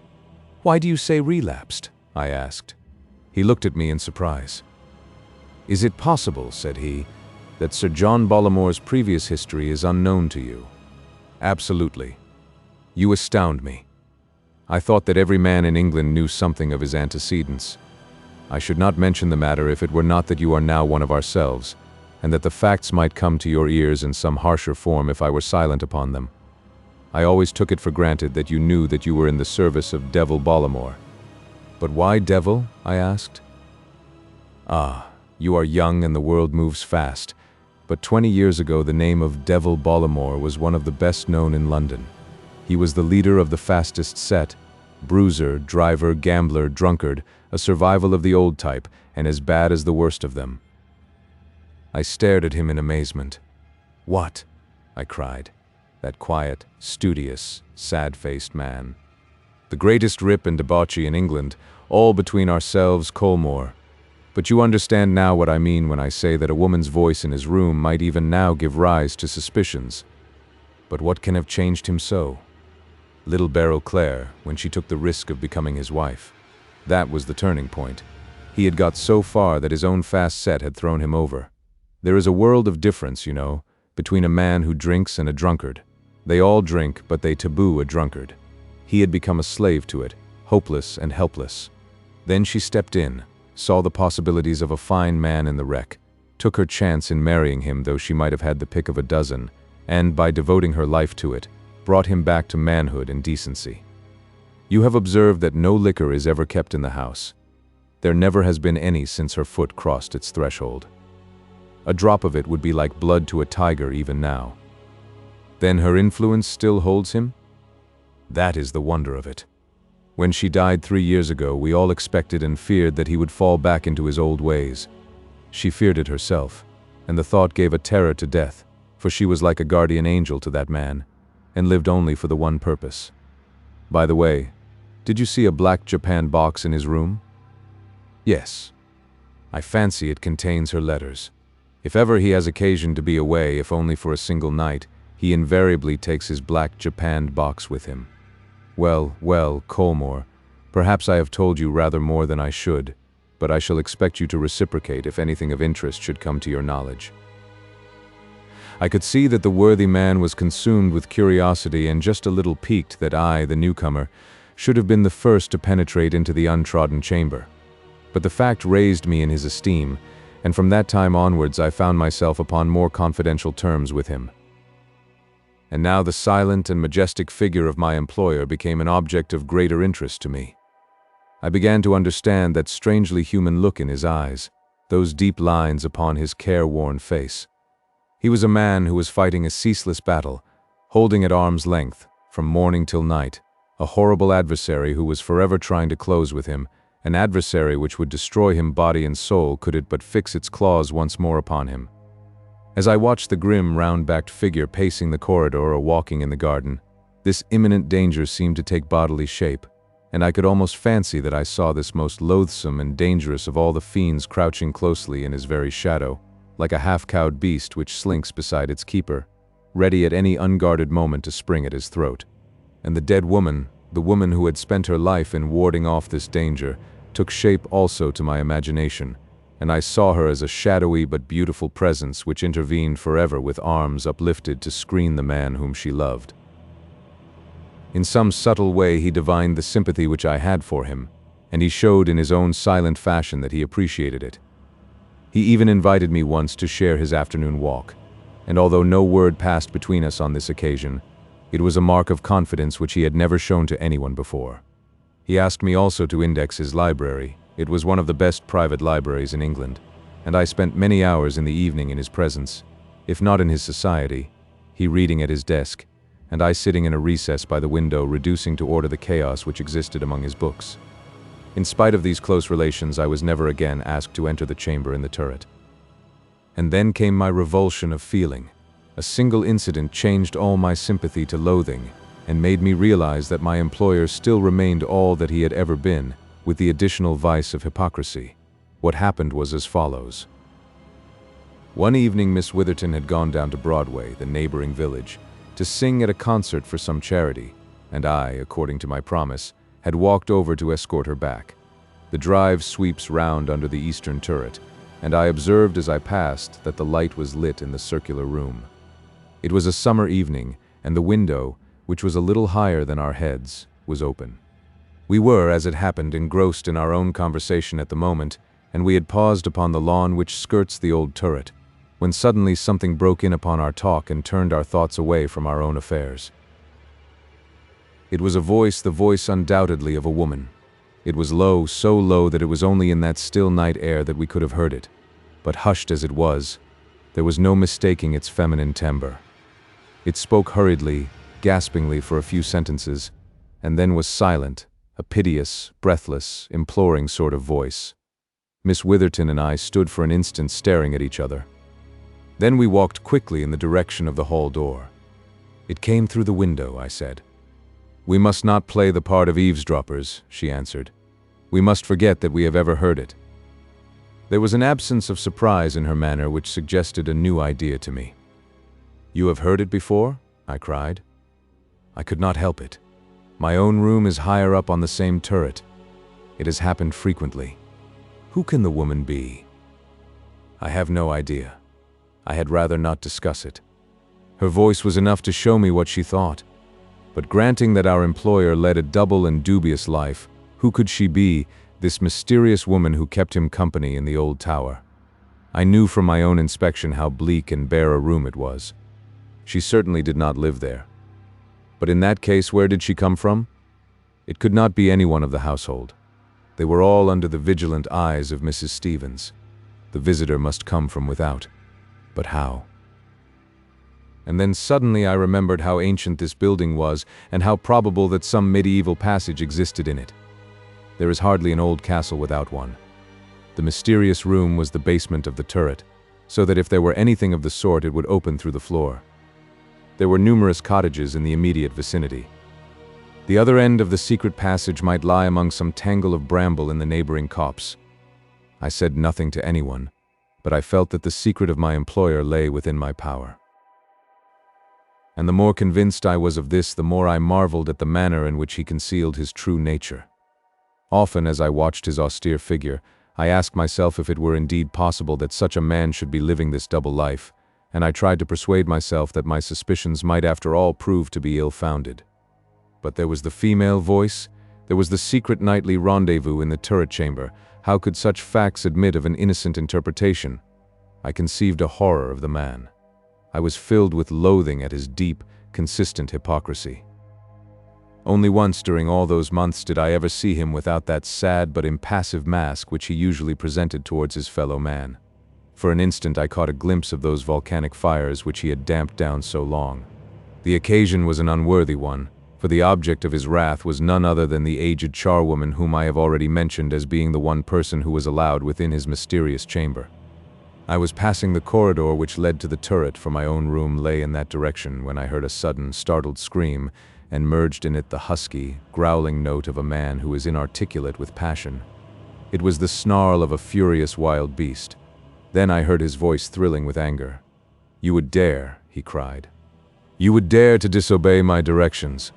An instant later the charwoman passed me, flying down the passage, white-faced and tremulous, while the terrible voice thundered behind her. "Go to Mrs. Stevens for your money. Never set foot in Thorpe Place again." Consumed with curiosity, I could not help following the woman, and found her round the corner leaning against the wall and palpitating like a frightened rabbit. "What is the matter, Mrs. Brown?" I asked. "It's master," she gasped. "Oh, how he frightened me. If you had seen his eyes, Mr. Colmore, sir, I thought he would have been the death of me." "But what had you done?" "Done, sir? Nothing. At least nothing to make so much of. Just laid my and on that black box of his, hadn't even opened it, when in he came and you eared the way he went on. I've lost my place, and glad I am of it, for I would never trust myself within reach of him again." So it was the japanned box which was the cause of this outburst, the box from which he would never permit himself to be separated. What was the connection? Or was there any connection between this and the secret visits of the lady whose voice I had overheard? Sir John Bollamore's wrath was enduring as well as fiery, for from that day Mrs. Brown, the charwoman, vanished from our ken, and Thorpe Place knew her no more. And now I wish to tell you the singular chance which solved all these strange questions and put my employer's secret in my possession. The story may leave you with some lingering doubts as to whether my curiosity did not get the better of my honor, and whether I did not condescend to play the spy. If you choose to think so, I cannot help it, but can only assure you that, improbable as it may appear, the matter came about exactly as I describe it. The first stage in this denouement was that the small room in the turret became uninhabitable. This occurred through the fall of the worm-eaten oaken beam which supported the ceiling. Rotten with age, it snapped in the middle one morning, and brought down a quantity of plaster with it. Fortunately, Sir John was not in the room at the time. His precious box was rescued from amongst the debris and brought into the library, where, henceforward, it was locked within his bureau. Sir John took no steps to repair the damage, and I never had an opportunity of searching for that secret passage, the existence of which I had surmised. As to the lady, I had thought that this would have brought her visits to an end, had I not one evening heard Mr. Richards asking Mrs. Stevens who the woman was whom he had overheard talking to Sir John in the library. I could not catch her reply, but I saw from her manner that it was not the first time that she had had to answer or avoid the same question. "You've heard the voice, Colmore?" said the agent. I confessed that I had. "And what do you think of it?" I shrugged my shoulders and remarked that it was no business of mine. Come, you are just as curious as any of us. Is it a woman or not?" "It is certainly a woman." "Which room did you hear it from?" "From the turret room before the ceiling fell. But I heard it from the library only last night. I passed the doors as I was going to bed, and I heard something wailing and praying just as plainly as I hear you. It may be a woman. Why, what else could it be?" He looked at me hard. "There are more things in heaven and earth," said he. "If it is a woman, how does she get there?" "I don't know." "No, nor I. But if it is the other thing, but there, For a practical businessman at the end of the 19th century, this is rather a ridiculous line of conversation. He turned away, but I saw that he felt even more than he had said. To all the old ghost stories of Thorpe Place, a new one was being added before our very eyes. It may by this time have taken its permanent place, for though an explanation came to me, it never reached the others. And my explanation came in this way. I had suffered a sleepless night from neuralgia, and about midday I had taken a heavy dose of chlorodyne to alleviate the pain. At that time I was finishing the indexing of Sir John Bollamore's library, and it was my custom to work there from 5 till 7. On this particular day I struggled against the double effect of my bad night and the narcotic. I have already mentioned that there was a recess in the library, and in this it was my habit to work. I settled down steadily to my task, but my weariness overcame me, and, falling back upon the settee, I dropped into a heavy sleep. How long I slept I do not know, but it was quite dark when I awoke. Confused by the chlorodyne which I had taken, I lay motionless in a semi-conscious state. The great room with its high walls covered with books loomed darkly all round me. A dim radiance from the moonlight came through the farther window, and against this lighter background I saw that Sir John Bollamore was sitting at his study table. His well-set head and clearly cut profile were sharply outlined against the glimmering square behind him. He bent as I watched him, and I heard the sharp turning of a key and the rasping of metal upon metal. As if in a dream I was vaguely conscious that this was the japanned box which stood in front of him, and that he had drawn something out of it, something squat and uncouth, which now lay before him upon the table. I never realized, it never occurred to my bemuddled and torpid brain that I was intruding upon his privacy, that he imagined himself to be alone in the room. And then, just as it rushed upon my horrified perceptions, and I had half risen to announce my presence, I heard a strange, crisp, metallic clicking and then the voice. Yes, it was a woman's voice. There could not be a doubt of it. But a voice so charged with entreaty and with yearning love that it will ring forever in my ears. It came with a curious faraway tinkle, but every word was clear, though faint, very faint, for they were the last words of a dying woman. "I am not really gone, John," said the thin, gasping voice. "I am here at your very elbow and shall be until we meet once more. I die happy to think that morning and night you will hear my voice. Oh, John, be strong until we meet again." I say that I had risen in order to announce my presence, but I could not do so while the voice was sounding. I could only remain half lying, half sitting, paralyzed, astounded, listening to those yearning, distant musical words. And he was so absorbed that even if I had spoken he might not have heard me. But with the silence of the voice came my half-articulated apologies and explanations. He sprang across the room, switched on the electric light, and in its white glare I saw him, his eyes gleaming with anger, his face twisted with passion, as the hapless charwoman may have seen him weeks before. "Mr. Colmore," he cried, "you here? What is the meaning of this, sir?" With halting words I explained it all, my neuralgia, the narcotic, my luckless sleep and singular awakening. As he listened, the glow of anger faded from his face, and the sad, impassive mask closed once more over his features. "My secret is yours, Mr. Colmore," said he. "I have only myself to blame for relaxing my precautions. Half-confidences are worse than no confidences, and so you may know all since you know so much. The story may go where you will when I have passed away, but until then I rely upon your sense of honor that no human soul shall hear it from your lips. I am proud still, God help me, or at least I am proud enough to resent that pity which this story would draw upon me. I have smiled at envy and disregarded hatred, but pity is more than I can tolerate.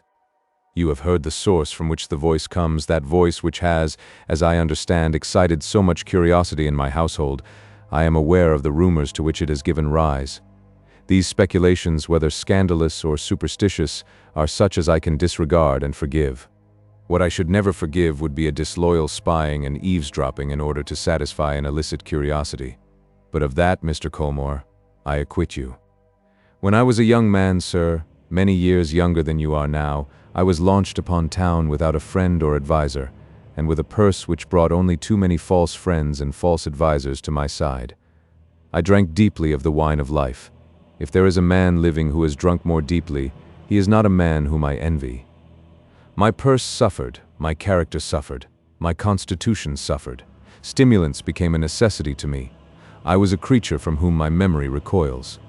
And it was at that time, the time of my blackest degradation, that God sent into my life the gentlest, sweetest spirit that ever descended as a ministering angel from above. She loved me, broken as I was, loved me, and spent her life in making a man once more of that which had degraded itself to the level of the beasts. But a fell disease struck her, and she withered away before my eyes. In the hour of her agony, it was never of herself, of her own sufferings and her own death that she thought. It was all of me. The one pang which her fate brought to her was the fear that when her influence was removed, I should revert to that which I had been. It was in vain that I made oath to her that no drop of wine would ever cross my lips. She knew only too well the hold that the devil had upon me. She who had striven so to loosen it, and it haunted her night and day the thought that my soul might again be within his grip.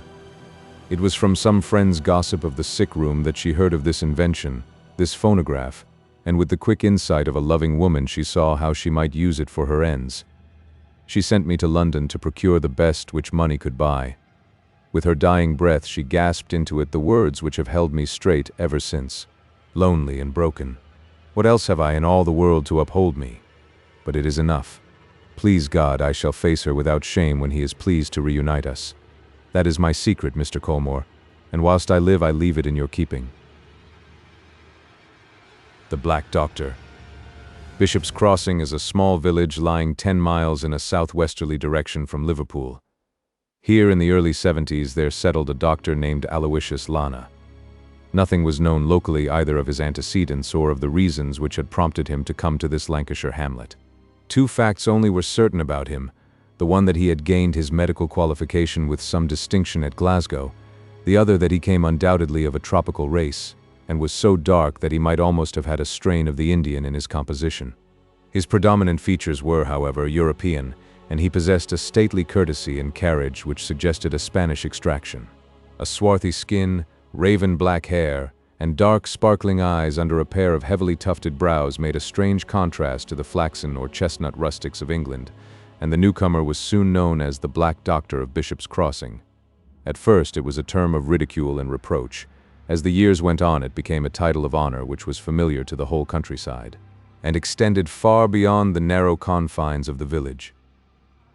For the newcomer proved himself to be a capable surgeon and an accomplished physician.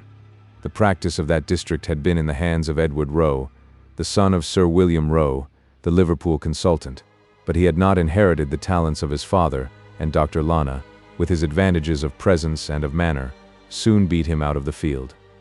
Dr. Lana's social success was as rapid as his professional. A remarkable surgical cure in the case of the Honourable James Lowry, the second son of Lord Belton, was the means of introducing him to county society, where he became a favourite through the charm of his conversation and the elegance of his manners. An absence of antecedents and of relatives is sometimes an aid rather than an impediment to social advancement, and the distinguished individuality of the handsome doctor was its own recommendation. His patients had one fault, and one fault only, to find with him. He appeared to be a confirmed bachelor. This was the more remarkable since the house which he occupied was a large one, and it was known that his success in practice had enabled him to save considerable sums. At first the local matchmakers were continually coupling his name with one or other of the eligible ladies, but as years passed and Dr. Lana remained unmarried, it came to be generally understood that for some reason he must remain a bachelor.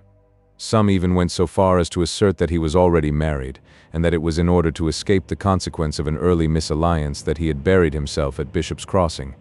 And then, just as the matchmakers had finally given him up in despair, his engagement was suddenly announced to Miss Frances Morton of Lee Hall. Miss Morton was a young lady who was well known upon the countryside, her father, James Haldane Morton, having been the squire of Bishop's Crossing. Both her parents were, however, dead, and she lived with her only brother, Arthur Morton, who had inherited the family estate. In person, Miss Morton was tall and stately, and she was famous for her quick, impetuous nature and for her strength of character. She met Dr. Lana at a garden party, and a friendship, which quickly ripened into love, sprang up between them. Nothing could exceed their devotion to each other. There was some discrepancy in age, he being 37 and she 24, but, save in that one respect, There was no possible objection to be found with the match.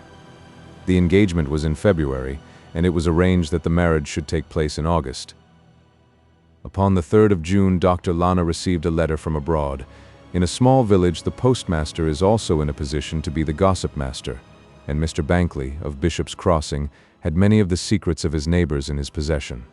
Of this particular letter he remarked only that it was in a curious envelope, that it was in a man's handwriting, that the postscript was Buenos Aires, and the stamp of the Argentine Republic. It was the first letter which he had ever known Dr. Lana to have from abroad, and this was the reason why his attention was particularly called to it before he handed it to the local postman. It was delivered by the evening delivery of that date. Next morning, that is, upon the 4th of June, Dr. Lana called upon Miss Morton, and a long interview followed, from which he was observed to return in a state of great agitation.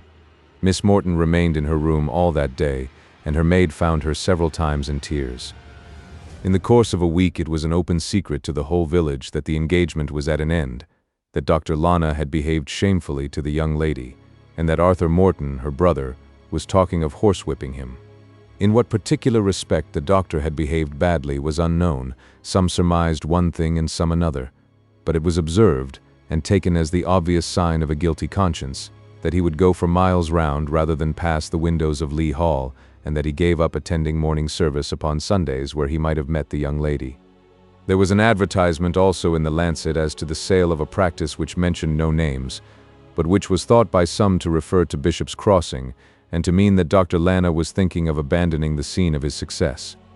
Such was the position of affairs when, upon the evening of Monday, June 21st, there came a fresh development which changed what had been a mere village scandal into a tragedy which arrested the attention of the whole nation. Some detail is necessary to cause the facts of that evening to present their full significance. The sole occupants of the doctor's house were his housekeeper, an elderly and most respectable woman named Martha Woods, and a young servant, Mary Pilling. The coachman and the surgery boy slept out. It was the custom of the doctor to sit at night in his study, which was next the surgery in the wing of the house which was farthest from the servants' quarters. This side of the house had a door of its own for the convenience of patients, so that it was possible for the doctor to admit and receive a visitor there without the knowledge of anyone. As a matter of fact, when patients came late, it was quite usual for him to let them in and out by the surgery entrance, for the maid and the housekeeper were in the habit of retiring early.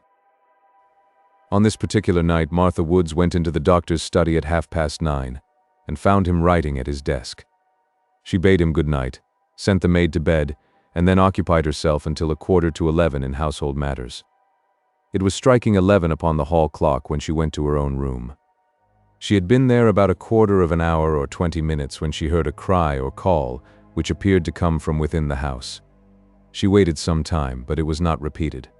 Much alarmed, for the sound was loud and urgent, she put on a dressing gown and ran at the top of her speed to the doctor's study. "Who's there?" cried a voice as she tapped at the door. "I am here, sir, Mrs. Woods. I beg that you will leave me in peace. Go back to your room this instant," cried the voice, which was, to the best of her belief, that of her master. The tone was so harsh and so unlike her master's usual manner that she was surprised and hurt. "I thought I heard you calling, sir," she explained, but no answer was given to her. Mrs. Woods looked at the clock as she returned to her room, and it was then 11:30. At some period between 11 and 12, she could not be positive as to the exact hour, a patient called upon the doctor and was unable to get any reply from him. This late visitor was Mrs. Madding, the wife of the village grocer, who was dangerously ill of typhoid fever. Dr. Lana had asked her to look in the last thing and let him know how her husband was progressing. She observed that the light was burning in the study, but having knocked several times at the surgery door without response, she concluded that the doctor had been called out, and so returned home. There is a short winding drive with a lamp at the end of it leading down from the house to the road. As Mrs. Madding emerged from the gate, a man was coming along the footpath. Thinking that it might be Dr. Lana returning from some professional visit, she waited for him and was surprised to see that it was Mr. Arthur Morton, the young squire. In the light of the lamp she observed that his manner was excited and that he carried in his hand a heavy hunting crop. He was turning in at the gate when she addressed him. "The doctor is not in, sir," said she. "How do you know that?" he asked harshly. "I have been to the surgery door, sir."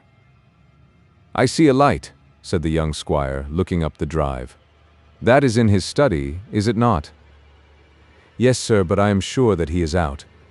"Well, he must come in again," said young Morton, and passed through the gate while Mrs. Madding went upon her homeward way. At 3 o'clock that morning her husband suffered a sharp relapse, and she was so alarmed by his symptoms that she determined to call the doctor without delay. As she passed through the gate she was surprised to see someone lurking among the laurel bushes. It was certainly a man, and to the best of her belief Mr. Arthur Morton. Preoccupied with her own troubles, she gave no particular attention to the incident, but hurried on upon her errand. When she reached the house, she perceived to her surprise that the light was still burning in the study. She therefore tapped at the surgery door. There was no answer. She repeated the knocking several times without effect. It appeared to her to be unlikely that the doctor would either go to bed or go out leaving so brilliant a light behind him, and it struck Mrs. Madding that it was possible that he might have dropped asleep in his chair. She tapped at the study window, therefore, but without result. Then, finding that there was an opening between the curtain and the woodwork, she looked through. The small room was brilliantly lighted from a large lamp on the central table, which was littered with the doctor's books and instruments. No one was visible, nor did she see anything unusual, except that in the farther shadow thrown by the table a dingy white glove was lying upon the carpet. And then suddenly, as her eyes became more accustomed to the light, a boot emerged from the other end of the shadow, and she realized, with a thrill of horror, that what she had taken to be a glove was the hand of a man who was prostrate upon the floor. Understanding that something terrible had occurred, she rang at the front door, roused Mrs. Woods, the housekeeper, and the two women made their way into the study, having first dispatched the maidservant to the police station. At the side of the table, away from the window, Dr. Lana was discovered stretched upon his back and quite dead. It was evident that he had been subjected to violence, for one of his eyes was blackened and there were marks of bruises about his face and neck. A slight thickening and swelling of his features appeared to suggest that the cause of his death had been strangulation. He was dressed in his usual professional clothes but wore cloth slippers, the soles of which were perfectly clean. The carpet was marked all over, especially on the side of the door, with traces of dirty boots, which were presumably left by the murderer. It was evident that someone had entered by the surgery door, had killed the doctor, and had then made his escape unseen. That the assailant was a man was certain, from the size of the footprints and from the nature of the injuries. But beyond that point the police found it very difficult to go. There were no signs of robbery, and the doctor's gold watch was safe in his pocket. He kept a heavy cash box in the room, and this was discovered to be locked, but empty. Mrs. Woods had an impression that a large sum was usually kept there, but the doctor had paid a heavy corn bill in cash only that very day, and it was conjectured that it was to this and not to a robber that the emptiness of the box was due. One thing in the room was missing, but that one thing was suggestive. The portrait of Miss Morton, which had always stood upon the side table, had been taken from its frame and carried off. Mrs. Woods had observed it there when she waited upon her employer that evening, and now it was gone. On the other hand, there was picked up from the floor a green eye patch, which the housekeeper could not remember to have seen before. Such a patch might, however, be in the possession of a doctor, and there was nothing to indicate that it was in any way connected with the crime. Suspicion could only turn in one direction, and Arthur Morton, the young squire, was immediately arrested. The evidence against him was circumstantial but damning. He was devoted to his sister, and it was shown that since the rupture between her and Dr. Lana, he had been heard again and again to express himself in the most vindictive terms towards her former lover. He had, as stated, been seen somewhere about 11 o'clock entering the doctor's drive with a hunting crop in his hand. He had then, according to the theory of the police, broken in upon the doctor, whose exclamation of fear or of anger had been loud enough to attract the attention of Mrs. Woods. When Mrs. Woods descended, Dr. Lana had made up his mind to talk it over with his visitor, and had, therefore, sent his housekeeper back to her room. This conversation had lasted a long time, had become more and more fiery, and had ended by a personal struggle in which the doctor lost his life. The fact, revealed by a post-mortem, that his heart was much diseased, an ailment quite unsuspected during his life, would make it possible that death might in his case ensue from injuries which would not be fatal to a healthy man. Arthur Morton had then removed his sister's photograph, and had made his way homeward, stepping aside into the laurel bushes to avoid Mrs. Madding at the gate. This was the theory of the prosecution, and the case which they presented was a formidable one. On the other hand, there were some strong points for the defense. Morton was high-spirited and impetuous, like his sister, but he was respected and liked by everyone, and his frank and honest nature seemed to be incapable of such a crime. His own explanation was that he was anxious to have a conversation with Dr. Lana about some urgent family matters. From first to last, he refused even to mention the name of his sister. He did not attempt to deny that this conversation would probably have been of an unpleasant nature. He had heard from a patient that the doctor was out, and he therefore waited until about 3 in the morning for his return. But as he had seen nothing of him up to that hour, he had given it up and had returned home. As to his death, he knew no more about it than the constable who arrested him. He had formerly been an intimate friend of the deceased man, but circumstances, which he would prefer not to mention, had brought about a change in his sentiments. There were several facts which supported his innocence. It was certain that Dr. Lana was alive and in his study at 11:30 o'clock. Mrs. Woods was prepared to swear that it was at that hour that she had heard his voice. The friends of the prisoner contended that it was probable that at that time Dr. Lana was not alone. The sound which had originally attracted the attention of the housekeeper, and her master's unusual impatience that she should leave him in peace, seemed to point to that. If this were so, then it appeared to be probable that he had met his end between the moment when the housekeeper heard his voice and the time when Mrs. Madding made her first call and found it impossible to attract his attention. But if this were the time of his death, then it was certain that Mr. Arthur Morton could not be guilty, as it was after this that she had met the young squire at the gate. If this hypothesis were correct, and someone was with Dr. Lana before Mrs. Madding met Mr. Arthur Morton, then who was this someone, and what motives had he for wishing evil to the doctor? It was universally admitted that if the friends of the accused could throw light upon this, they would have gone a long way towards establishing his innocence. But in the meanwhile, it was open to the public to say, as they did say, that there was no proof that anyone had been there at all except the young squire, while, on the other hand, there was ample proof that his motives in going were of a sinister kind. When Mrs. Madding called, the doctor might have retired to his room, or he might, as she thought at the time, have gone out and returned afterwards to find Mr. Arthur Morton waiting for him. Some of the supporters of the accused laid stress upon the fact that the photograph of his sister Frances, which had been removed from the doctor's room, had not been found in her brother's possession. This argument, however, did not count for much, as he had ample time before his arrest to burn it or to destroy it. As to the only positive evidence in the case, the muddy footmarks upon the floor, they were so blurred by the softness of the carpet that it was impossible to make any trustworthy deduction from them. The most that could be said was that their appearance was not inconsistent with the theory that they were made by the accused, and it was further shown that his boots were very muddy upon that night. There had been a heavy shower in the afternoon, and all boots were probably in the same condition. Such is a bald statement of the singular and romantic series of events which centered public attention upon this Lancashire tragedy. The unknown origin of the doctor, his curious and distinguished personality, the position of the man who was accused of the murder, and the love affair which had preceded the crimes all combined to make the affair one of those dramas which absorbed the whole interest of a nation. Throughout the three kingdoms, men discussed the case of the Black Doctor of Bishop's Crossing, and many were the theories put forward to explain the facts.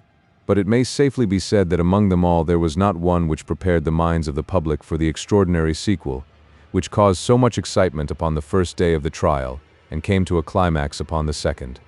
The long files of the Lancaster Weekly with their report of the case lie before me as I write, but I must content myself with a synopsis of the case up to the point when, upon the evening of the first day, the evidence of Miss Frances Morton threw a singular light upon the case. Mr. Porlock Carr, the counsel for the prosecution, had marshaled his facts with his usual skill, and as the day wore on, it became more and more evident how difficult was the task which Mr. Humphrey, who had been retained for the defense, had before him. Several witnesses were put up to swear to the intemperate expressions which the young squire had been heard to utter about the doctor, and the fiery manner in which he resented the alleged ill-treatment of his sister. Mrs. Madding repeated her evidence as to the visit which had been paid late at night by the prisoner to the deceased, and it was shown by another witness that the prisoner was aware that the doctor was in the habit of sitting up alone in this isolated wing of the house, and that he had chosen this very late hour to call because he knew that his victim would then be at his mercy. A servant at the squire's house was compelled to admit that he had heard his master return about 3 that morning, which corroborated Mrs. Madding's statement that she had seen him among the laurel bushes near the gate upon the occasion of her second visit.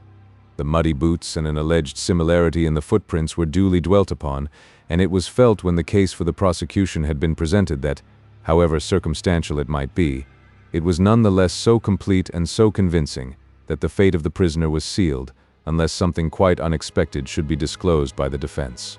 It was 3 o'clock when the prosecution closed. At 4:30, when the court rose, a new and unlooked-for development had occurred. I extract the incident, or part of it, from the journal which I have already mentioned, omitting the preliminary observations of the counsel. Considerable sensation was caused in the crowded court when the first witness called for the defense proved to be Miss Frances Morton, the sister of the prisoner. Our readers will remember that the young lady had been engaged to Dr. Lana, and that it was his anger over the sudden termination of this engagement which was thought to have driven her brother to the perpetration of this crime.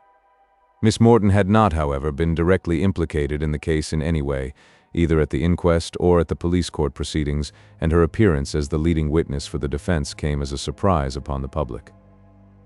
Miss Frances Morton, who was a tall and handsome brunette, gave her evidence in a low but clear voice, though it was evident throughout that she was suffering from extreme emotion. She alluded to her engagement to the doctor, touched briefly upon its termination, which was due, she said, to personal matters connected with his family, and surprised the court by asserting that she had always considered her brother's resentment to be unreasonable and intemperate. In answer to a direct question from her counsel, she replied that she did not feel that she had any grievance whatever against Dr. Lana, and that in her opinion he had acted in a perfectly honorable manner. Her brother, on an insufficient knowledge of the facts, had taken another view, and she was compelled to acknowledge that, in spite of her entreaties, he had uttered threats of personal violence against the doctor, and had, upon the evening of the tragedy, announced his intention of having it out with him. She had done her best to bring him to a more reasonable frame of mind, but he was very headstrong where his emotions or prejudices were concerned. Up to this point, the young lady's evidence had appeared to make against the prisoner rather than in his favor. The questions of her counsel, however, soon put a very different light upon the matter, and disclosed an unexpected line of defense. "Mr. Humphrey, do you believe your brother to be guilty of this crime?" The judge: "I cannot permit that question, Mr. Humphrey.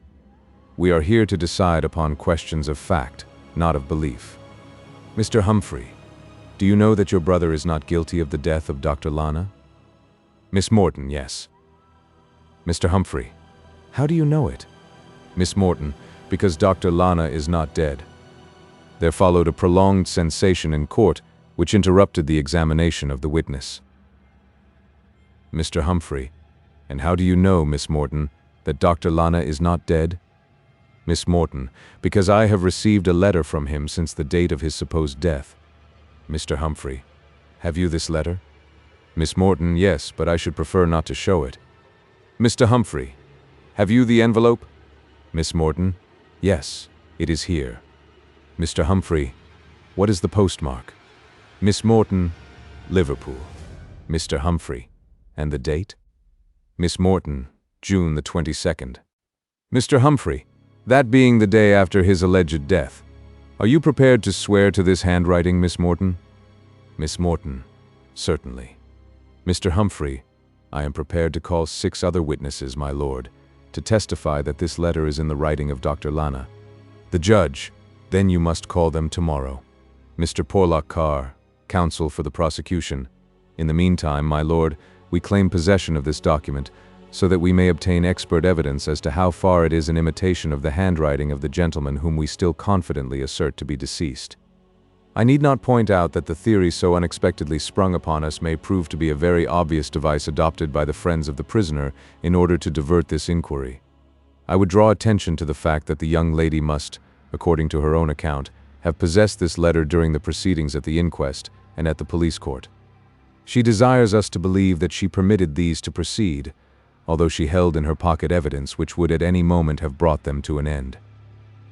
Mr. Humphrey: "Can you explain this, Miss Morton?"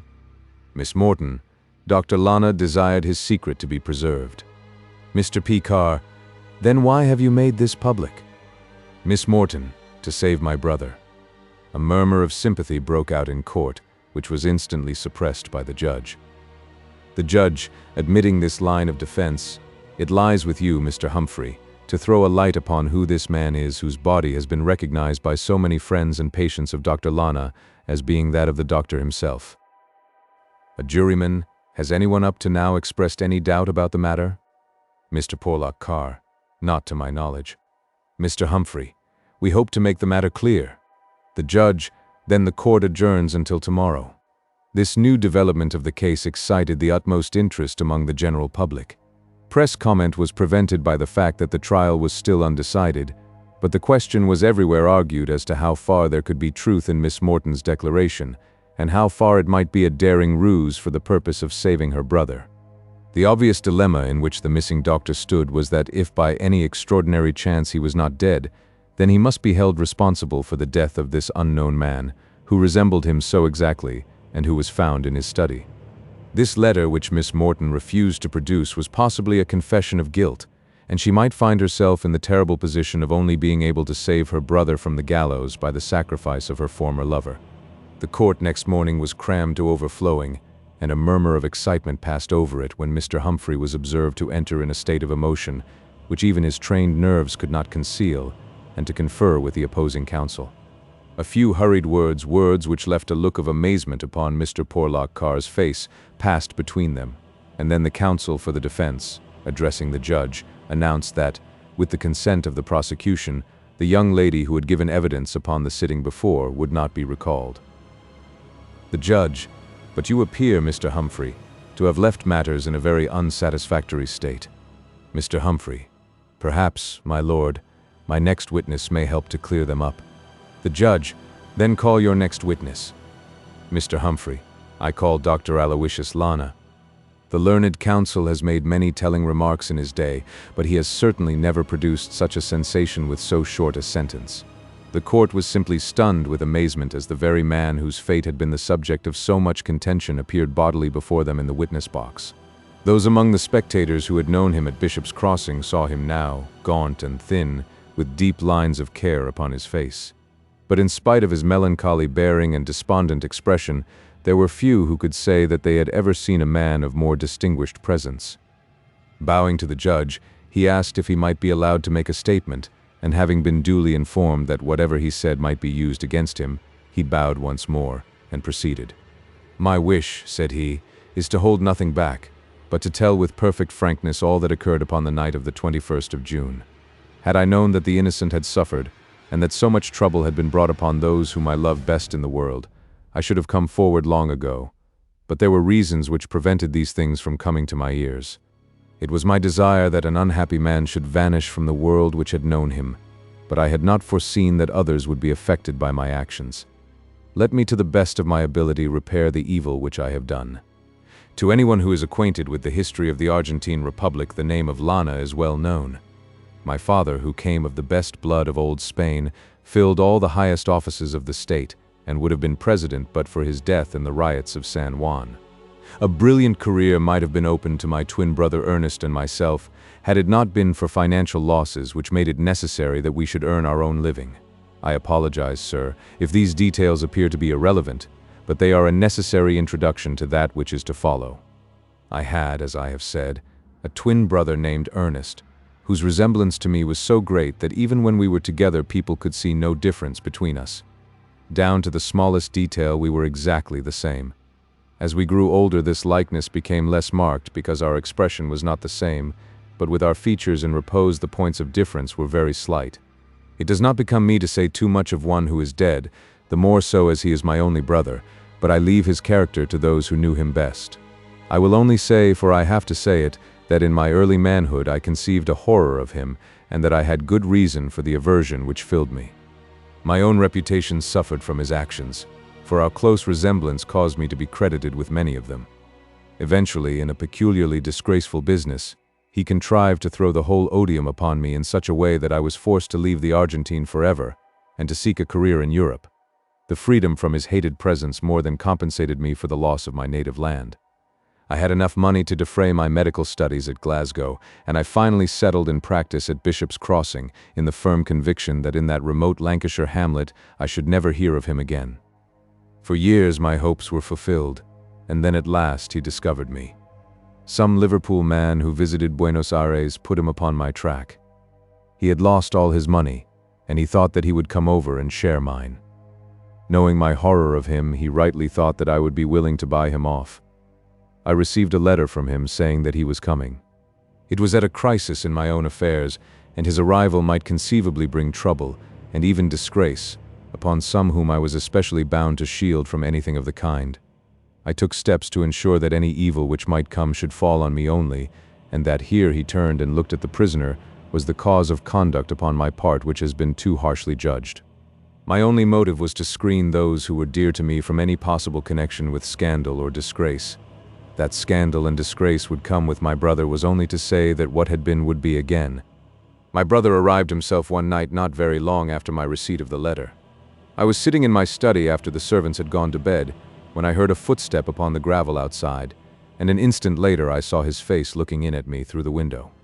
He was a clean-shaven man like myself, and the resemblance between us was still so great that, for an instant, I thought it was my own reflection in the glass.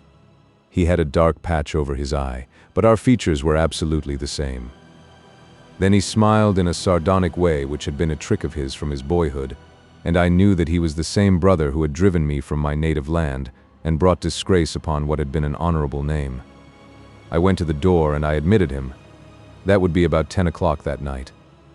When he came into the glare of the lamp, I saw at once that he had fallen upon very evil days. He had walked from Liverpool, and he was tired and ill. I was quite shocked by the expression upon his face.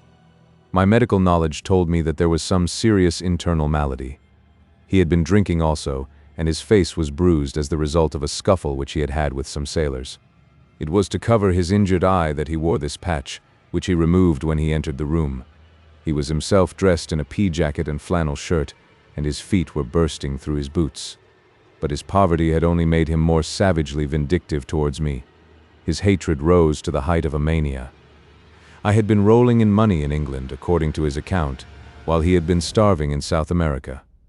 I cannot describe to you the threats which he uttered or the insults which he poured upon me. My impression is that hardships and debauchery had unhinged his reason. He paced about the room like a wild beast, demanding drink, demanding money, and all in the foulest language. I am a hot-tempered man, but I thank God that I am able to say that I remained master of myself, and that I never raised a hand against him. My coolness only irritated him the more. He raved, he cursed, he shook his fists in my face, and then suddenly a horrible spasm passed over his features. He clapped his hand to his side, and with a loud cry he fell in a heap at my feet. I raised him up and stretched him upon the sofa, but no answer came to my exclamations, and the hand which I held in mine was cold and clammy. His diseased heart had broken down. His own violence had killed him. For a long time I sat as if I were in some dreadful dream, staring at the body of my brother. I was aroused by the knocking of Mrs. Woods, who had been disturbed by that dying cry. I sent her away to bed. Shortly afterwards a patient tapped at the surgery door, but as I took no notice, he or she went off again. Slowly and gradually as I sat there, a plan was forming itself in my head in the curious automatic way in which plans do form. When I rose from my chair, my future movements were finally decided upon without my having been conscious of any process of thought. It was an instinct which irresistibly inclined me towards one course. Ever since that change in my affairs to which I have alluded, Bishop's Crossing had become hateful to me. My plans of life had been ruined, and I had met with hasty judgments and unkind treatment, where I had expected sympathy. It is true that any danger of scandal from my brother had passed away with his life, but still, I was sore about the past, and felt that things could never be as they had been. It may be that I was unduly sensitive, and that I had not made sufficient allowance for others, but my feelings were as I describe. Any chance of getting away from Bishop's Crossing and of everyone in it would be most welcome to me. And here was such a chance as I could never have dared to hope for, a chance which would enable me to make a clean break with the past. There was this dead man lying upon the sofa, so like me that save for some little thickness and coarseness of the features there was no difference at all. No one had seen him come and no one would miss him. We were both clean-shaven, and his hair was about the same length as my own. If I changed clothes with him, then Dr. Aloysius Lana would be found lying dead in his study, and there would be an end of an unfortunate fellow and of a blighted career. There was plenty of ready money in the room, and this I could carry away with me to help me to start once more in some other land. In my brother's clothes I could walk by night unobserved as far as Liverpool, and in that great seaport I would soon find some means of leaving the country. After my lost hopes, the humblest existence where I was unknown was far preferable, in my estimation, to a practice, however successful, in Bishop's Crossing, where at any moment I might come face to face with those whom I should wish, if it were possible, to forget. I determined to effect the change, and I did so. I will not go into particulars, for the recollection is as painful as the experience, but in an hour my brother lay, dressed down to the smallest detail in my clothes, while I slunk out by the surgery door, and taking the back path which led across some fields, I started off to make the best of my way to Liverpool, where I arrived the same night. My bag of money and a certain portrait were all I carried out of the house, and I left behind me in my hurry the shade which my brother had been wearing over his eye. Everything else of his I took with me.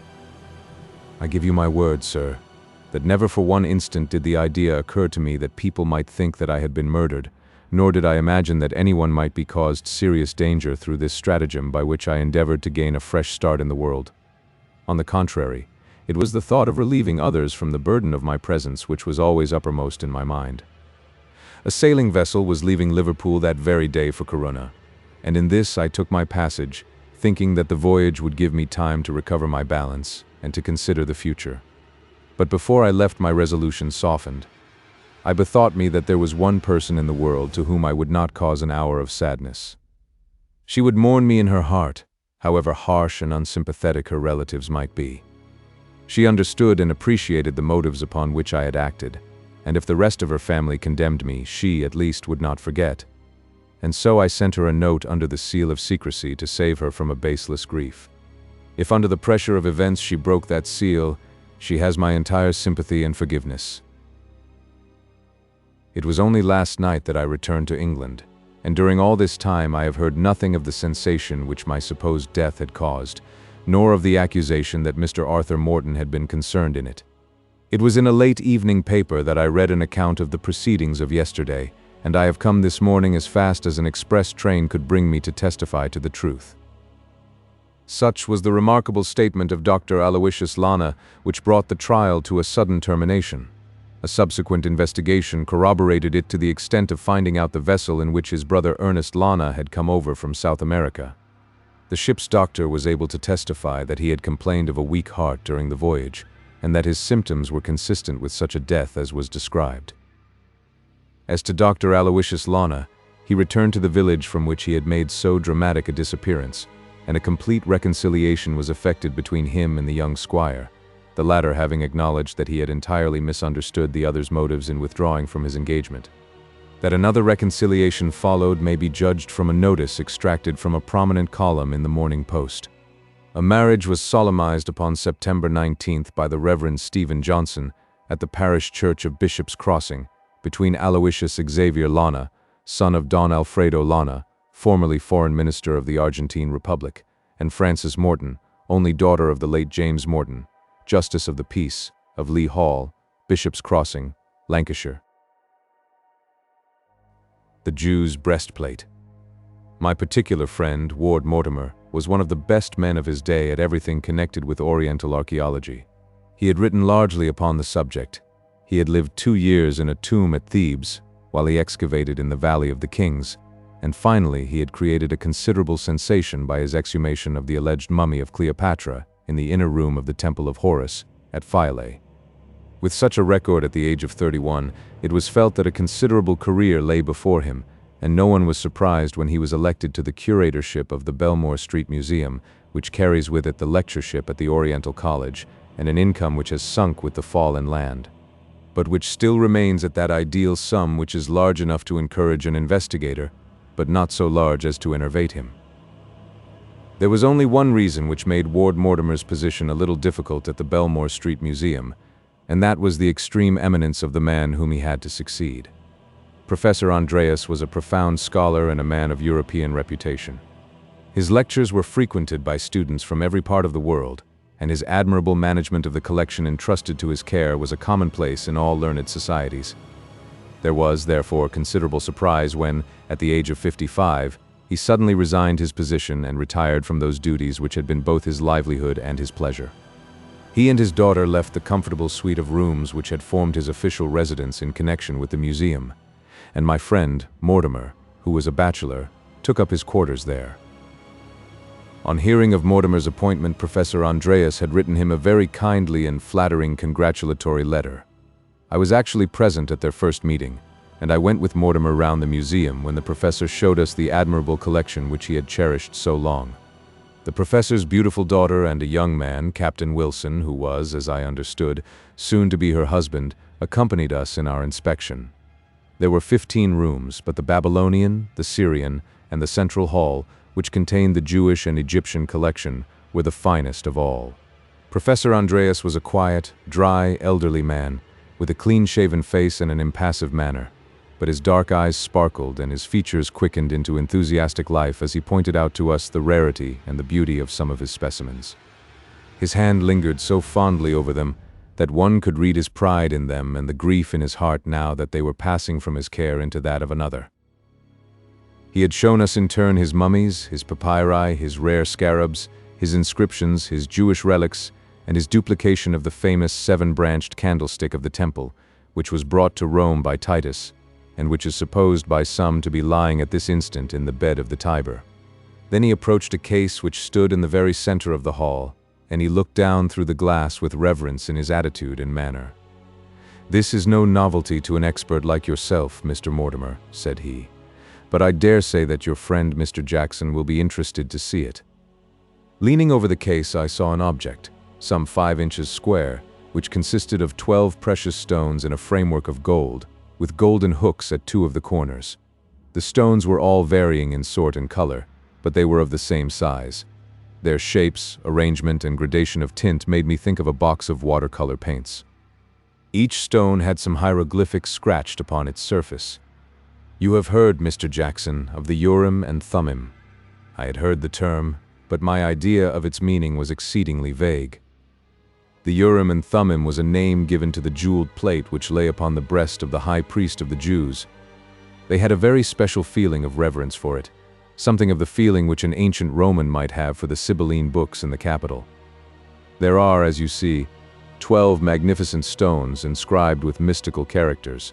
Counting from the left-hand top corner, the stones are carnelian, peridot, emerald, ruby, lapis lazuli, onyx, sapphire, agate, amethyst, topaz, beryl, and jasper. I was amazed at the variety and beauty of the stones. "Has the breastplate any particular history?" I asked. "It is of great age and of immense value," said Professor Andreas. "Without being able to make an absolute assertion, we have many reasons to think that it is possible that it may be the original Urim and Thummim of Solomon's temple. There is certainly nothing so fine in any collection in Europe.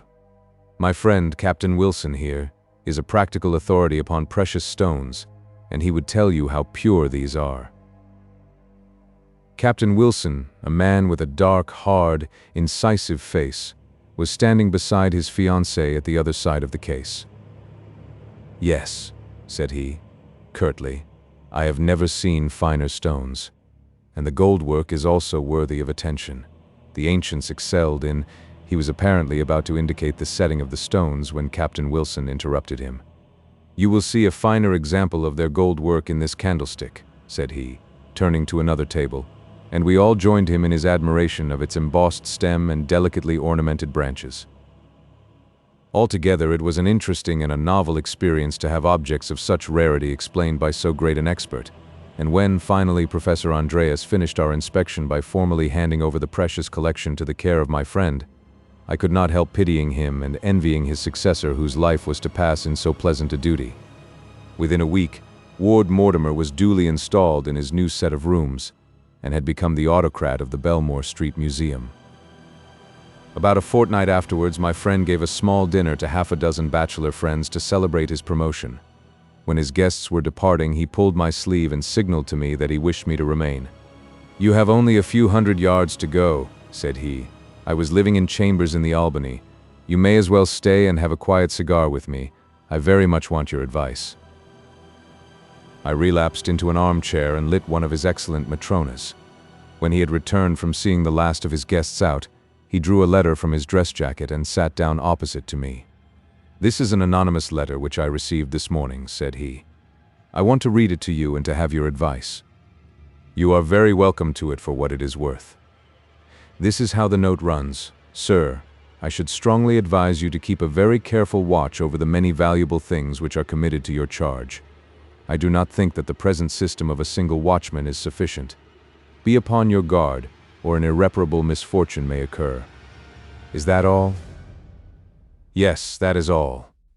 "Well," said I, "it is at least obvious that it was written by one of the limited number of people who are aware that you have only one watchman at night." Ward Mortimer handed me the note with a curious smile. "Have you an eye for handwriting?"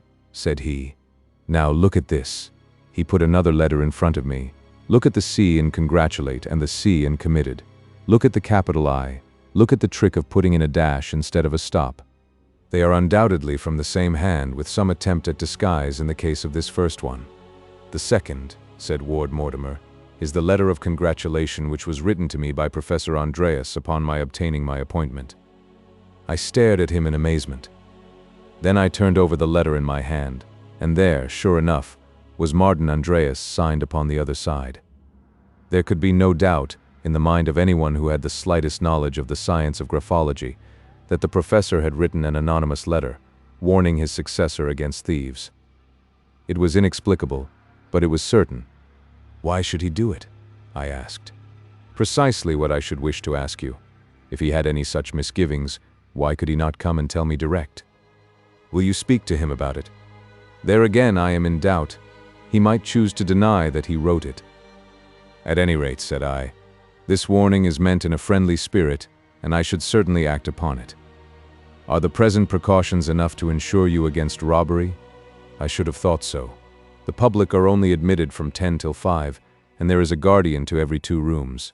He stands at the door between them, and so commands them both." "But at night?" "When the public are gone, we at once put up the great iron shutters, which are absolutely burglar-proof. The watchman is a capable fellow. He sits in the lodge, but he walks round every 3 hours. We keep one electric light burning in each room all night. It is difficult to suggest anything more short of keeping your day watches all night." "We could not afford that. At least I should communicate with the police and have a special constable put on outside in Belmore Street," said I. "As to the letter, if the writer wishes to be anonymous, I think he has a right to remain so. We must trust to the future to show some reason for the curious course which he has adopted." So we dismissed the subject, but all that night after my return to my chambers I was puzzling my brain as to what possible motive Professor Andreas could have for writing an anonymous warning letter to his successor. For that the writing was his was as certain to me as if I had seen him actually doing it. He foresaw some danger to the collection. Was it because he foresaw it that he abandoned his charge of it? But if so, why should he hesitate to warn Mortimer in his own name? I puzzled and puzzled until at last I fell into a troubled sleep, which carried me beyond my usual hour of rising. I was aroused in a singular and effective method. For about 9 o'clock my friend Mortimer rushed into my room with an expression of consternation upon his face. He was usually one of the most tidy men of my acquaintance, but now his collar was undone at one end, his tie was flying, and his hat at the back of his head. I read his whole story in his frantic eyes. "The museum has been robbed," I cried, springing up in bed. "I fear so. Those jewels, the jewels of the Urim and Thummim," he gasped, for he was out of breath with running. "I'm going on to the police station. Come to the museum as soon as you can, Jackson. Goodbye." He rushed distractedly out of the room, and I heard him clatter down the stairs. I was not long in following his directions, but I found when I arrived that he had already returned with a police inspector and another elderly gentleman, who proved to be Mr. Purvis, one of the partners of Morson and Company, the well-known diamond merchants. As an expert in stones, he was always prepared to advise the police. They were grouped round the case in which the breastplate of the Jewish priest had been exposed. The plate had been taken out and laid upon the glass top of the case, and the 3 heads were bent over it. "It is obvious that it has been tampered with," said Mortimer. It caught my eye the moment that I passed through the room this morning. I examined it yesterday evening, so that it is certain that this has happened during the night. It was, as he had said, obvious that someone had been at work upon it. The settings of the uppermost row of 4 stones, the carnelian, peridot, emerald, and ruby, were rough and jagged as if someone had scraped all round them. The stones were in their places, but the beautiful goldwork which we had admired only a few days before had been very clumsily pulled about. "It looks to me," said the police inspector, "as if someone had been trying to take out the stones." "My fear is," said Mortimer, "that he not only tried, but succeeded. I believe these 4 stones to be skillful imitations which have been put in the place of the originals." The same suspicion had evidently been in the mind of the expert, for he had been carefully examining the 4 stones with the aid of a lens. He now submitted them to several tests, and finally turned cheerfully to Mortimer. "I congratulate you, sir," said he heartily. "I will pledge my reputation that all 4 of these stones are genuine and of a most unusual degree of purity." The color began to come back to my poor friend's frightened face, and he drew a long breath of relief. "Thank God," he cried. "Then what in the world did the thief want?" Probably he meant to take the stones but was interrupted. In that case, one would expect him to take them out one at a time, but the setting of each of these has been loosened, and yet the stones are all here. "It is certainly most extraordinary," said the inspector. "I never remember a case like it. Let us see the watchman." The commissionaire was called a soldierly, honest-faced man who seemed as concerned as Ward Mortimer at the incident. "No, sir, I never heard a sound," he answered, in reply to the questions of the inspector. "I made my rounds 4 times, as usual, but I saw nothing suspicious. I've been in my position 10 years, but nothing of the kind has ever occurred before." "No thief could have come through the windows?" "Impossible, sir. Or passed you at the door?" "No, sir. I never left my post except when I walked my rounds." "What other openings are there in the museum?" "There is the door into Mr. Ward Mortimer's private rooms." "That is locked at night," my friend explained, "and in order to reach it, anyone from the street would have to open the outside door as well." "Your servants?" "Their quarters are entirely separate." "Well, well," said the inspector, "this is certainly very obscure. However, there has been no harm done, according to Mr. Purvis. I will swear that those stones are genuine, so that the case appears to be merely one of malicious damage. But nonetheless, I should be very glad to go carefully round the premises and to see if we can find any trace to show us who your visitor may have been." His investigation, which lasted all the morning, was careful and intelligent, but it led in the end to nothing. He pointed out to us that there were 2 possible entrances to the museum which we had not considered. The one was from the cellars by a trapdoor opening in the passage, the other through a skylight from the lumber room, overlooking that very chamber to which the intruder had penetrated. As neither the cellar nor the lumber room could be entered unless the thief was already within the locked doors, the matter was not of any practical importance, and the dust of cellar and attic assured us that no one had used either one or the other. Finally, we ended as we began, without the slightest clue as to how, why, or by whom the setting of these 4 jewels had been tampered with. There remained one course for Mortimer to take, and he took it. Leaving the police to continue their fruitless researches, he asked me to accompany him that afternoon in a visit to Professor Andreas. He took with him the 2 letters, and it was his intention to openly tax his predecessor with having written the anonymous warning, and to ask him to explain the fact that he should have anticipated so exactly that which had actually occurred. The professor was living in a small villa in Upper Norwood, but we were informed by the servant that he was away from home. Seeing our disappointment, she asked us if we should like to see Miss Andreas, and showed us into the modest drawing room. I have mentioned incidentally that the professor's daughter was a very beautiful girl. She was a blonde, tall, and graceful, with a skin of that delicate tint which the French call matte, the color of old ivory, or of the lighter petals of the sulphur rose. I was shocked, however, as she entered the room to see how much she had changed in the last fortnight. Her young face was haggard and her bright eyes heavy with trouble. "Father has gone to Scotland," she said. "He seems to be tired and has had a good deal to worry him. He only left us yesterday." "You look a little tired yourself, Miss Andreas," said my friend. I have been so anxious about father. Can you give me his Scotch address? Yes, he is with his brother, the Reverend David Andreas 1, Aaron Villas, Ardrossan. Ward Mortimer made a note of the address, and we left without saying anything as to the object of our visit.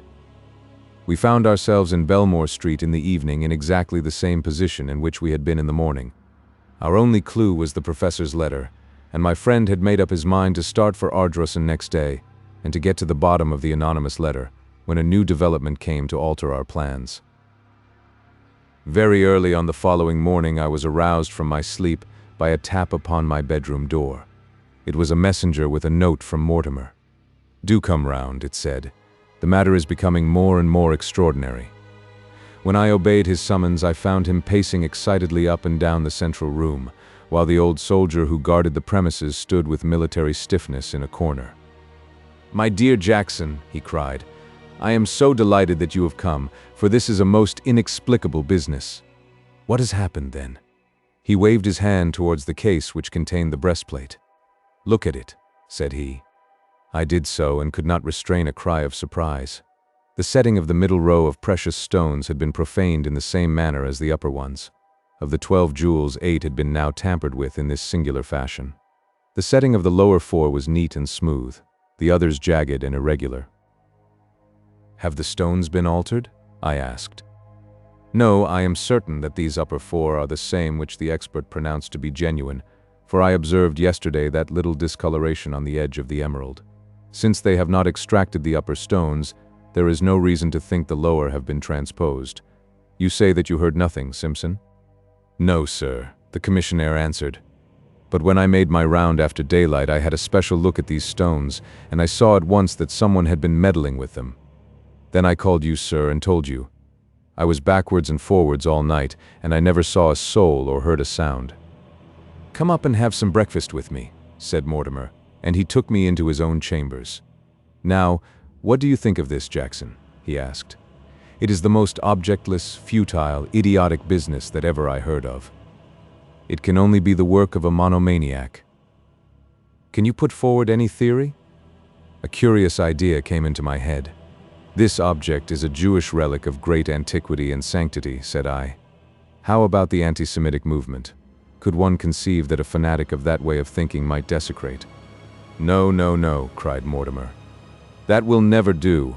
Such a man might push his lunacy to the length of destroying a Jewish relic. But why on earth should he nibble round every stone so carefully that he can only do 4 stones in a night? We must have a better solution than that, and we must find it for ourselves, for I do not think that our inspector is likely to help us. First of all, what do you think of Simpson, the porter? Have you any reason to suspect him?" "Only that he is the one person on the premises." "But why should he indulge in such wanton destruction? Nothing has been taken away. He has no motive. Mania? No, I will swear to his sanity." "Have you any other theory? Well, yourself, for example. You are not a somnambulist by any chance." "Nothing of the sort, I assure you." "Then I give it up." "But I don't, and I have a plan by which we will make it all clear." "To visit Professor Andreas?" "No, we shall find our solution nearer than Scotland. I will tell you what we shall do. You know that skylight which overlooks the central hall? We will leave the electric lights in the hall, and we will keep watch in the lumber room, you and I, and solve the mystery for ourselves. If our mysterious visitor is doing 4 stones at a time, he has 4 still to do, and there is every reason to think that he will return tonight and complete the job." "Excellent," I cried. "We will keep our own secret, and say nothing either to the police or to Simpson. Will you join me?" "With the utmost pleasure," said I, and so it was agreed. It was 10 o'clock that night when I returned to the Belmore Street Museum. Mortimer was, as I could see, in a state of suppressed nervous excitement, but it was still too early to begin our vigil, so we remained for an hour or so in his chambers, discussing all the possibilities of the singular business which we had met to solve. At last the roaring stream of hansom cabs and the rush of hurrying feet became lower and more intermittent as the pleasure-seekers passed on their way to their stations or their homes. It was nearly 12 when Mortimer led the way to the lumber room which overlooked the central hall of the museum. He had visited it during the day and had spread some sacking so that we could lie at our ease and look straight down into the museum. The skylight was of unfrosted glass, but was so covered with dust that it would be impossible for anyone looking up from below to detect that he was overlooked. We cleared a small piece at each corner, which gave us a complete view of the room beneath us. In the cold white light of the electric lamps, everything stood out hard and clear, and I could see the smallest detail of the contents of the various cases. Such a vigil is an excellent lesson, since one has no choice but to look hard at those objects which we usually pass with such half-hearted interest. Through my little peephole I employed the hours in studying every specimen, from the huge mummy case which leaned against the wall to those very jewels which had brought us there, gleaming and sparkling in their glass case, immediately beneath us. There was much precious gold work and many valuable stones scattered through the numerous cases, but those wonderful 12 which made up the Urim and Thummim glowed and burned with a radiance which far eclipsed the others. I studied in turn the tomb pictures of Saqqara, the friezes from Karnak, the statues of Memphis, and the inscriptions of Thebes, but my eyes would always come back to that wonderful Jewish relic, and my mind to the singular mystery which surrounded it. I was lost in the thought of it when my companion suddenly drew his breath sharply in and seized my arm in a convulsive grip. At the same instant I saw what it was which had excited him. I have said that against the wall on the right-hand side of the doorway, the right-hand side as we looked at it, but the left as one entered, there stood a large mummy case. To our unutterable amazement it was slowly opening. Gradually the lid was swinging back, and the black slit which marked the opening was becoming wider and wider. So gently and carefully was it done that the movement was almost imperceptible. Then, as we breathlessly watched it, a white thin hand appeared at the opening, pushing back the painted lid, then another hand, and finally a face which was familiar to us both, that of Professor Andreas. Stealthily he slunk out of the mummy case, like a fox stealing from its burrow, his head turning incessantly to left and to right, stepping, then pausing, then stepping again, the very image of craft and of caution. Once some sound in the street struck him motionless, and he stood listening, with his ear turned, ready to dart back to the shelter behind him. Then he crept onwards again upon tiptoe, very, very softly and slowly, until he had reached the case in the center of the room. There he took a bunch of keys from his pocket, unlocked the case, took out the Jewish breastplate, and, laying it upon the glass in front of him, began to work upon it with some sort of small, glistening tool. He was so directly underneath us that his bent head covered his work, but we could guess from the movement of his hand that he was engaged in finishing the strange disfigurement which he had begun.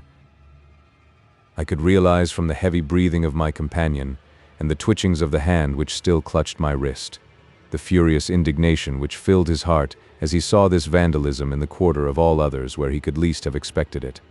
He, the very man who a fortnight before had reverently bent over this unique relic, and who had impressed its antiquity and its sanctity upon us, was now engaged in this outrageous profanation. It was impossible, unthinkable, and yet there, in the white glare of the electric light beneath us, was that dark figure with the bent gray head and the twitching elbow. What inhuman hypocrisy, what hateful depth of malice against his successor must underlie these sinister nocturnal labors. It was painful to think of and dreadful to watch. Even I, who had none of the acute feelings of a virtuoso, could not bear to look on and see this deliberate mutilation of so ancient a relic. It was a relief to me when my companion tugged at my sleeve as a signal that I was to follow him as he softly crept out of the room. It was not until we were within his own quarters that he opened his lips, and then I saw by his agitated face how deep was his consternation. "The abominable Goth," he cried. "Could you have believed it? It is amazing. He is a villain or a lunatic, one or the other. We shall very soon see which. Come with me, Jackson, and we shall get to the bottom of this black business." A door opened out of the passage which was the private entrance from his rooms into the museum. This he opened softly with his key, having first kicked off his shoes, an example which I followed. We crept together through room after room until the large hall lay before us, with that dark figure still stooping and working at the central case. With an advance as cautious as his own, we closed in upon him, but softly as we went we could not take him entirely unawares. We were still a dozen yards from him when he looked round with a start and uttering a husky cry of terror, ran frantically down the museum. "Simpson! Simpson!" roared Mortimer, and far away down the vista of electric-lighted doors we saw the stiff figure of the old soldier suddenly appear. Professor Andreas saw him also, and stopped running, with a gesture of despair. At the same instant we each laid a hand upon his shoulder. "Yes, yes, gentlemen," he panted. "I will come with you. To your room, Mr. Ward Mortimer, if you please. I feel that I owe you an explanation." My companion's indignation was so great that I could see that he dared not trust himself to reply. We walked on each side of the old professor, the astonished commissionaire bringing up the rear. When we reached the violated case, Mortimer stopped and examined the breastplate.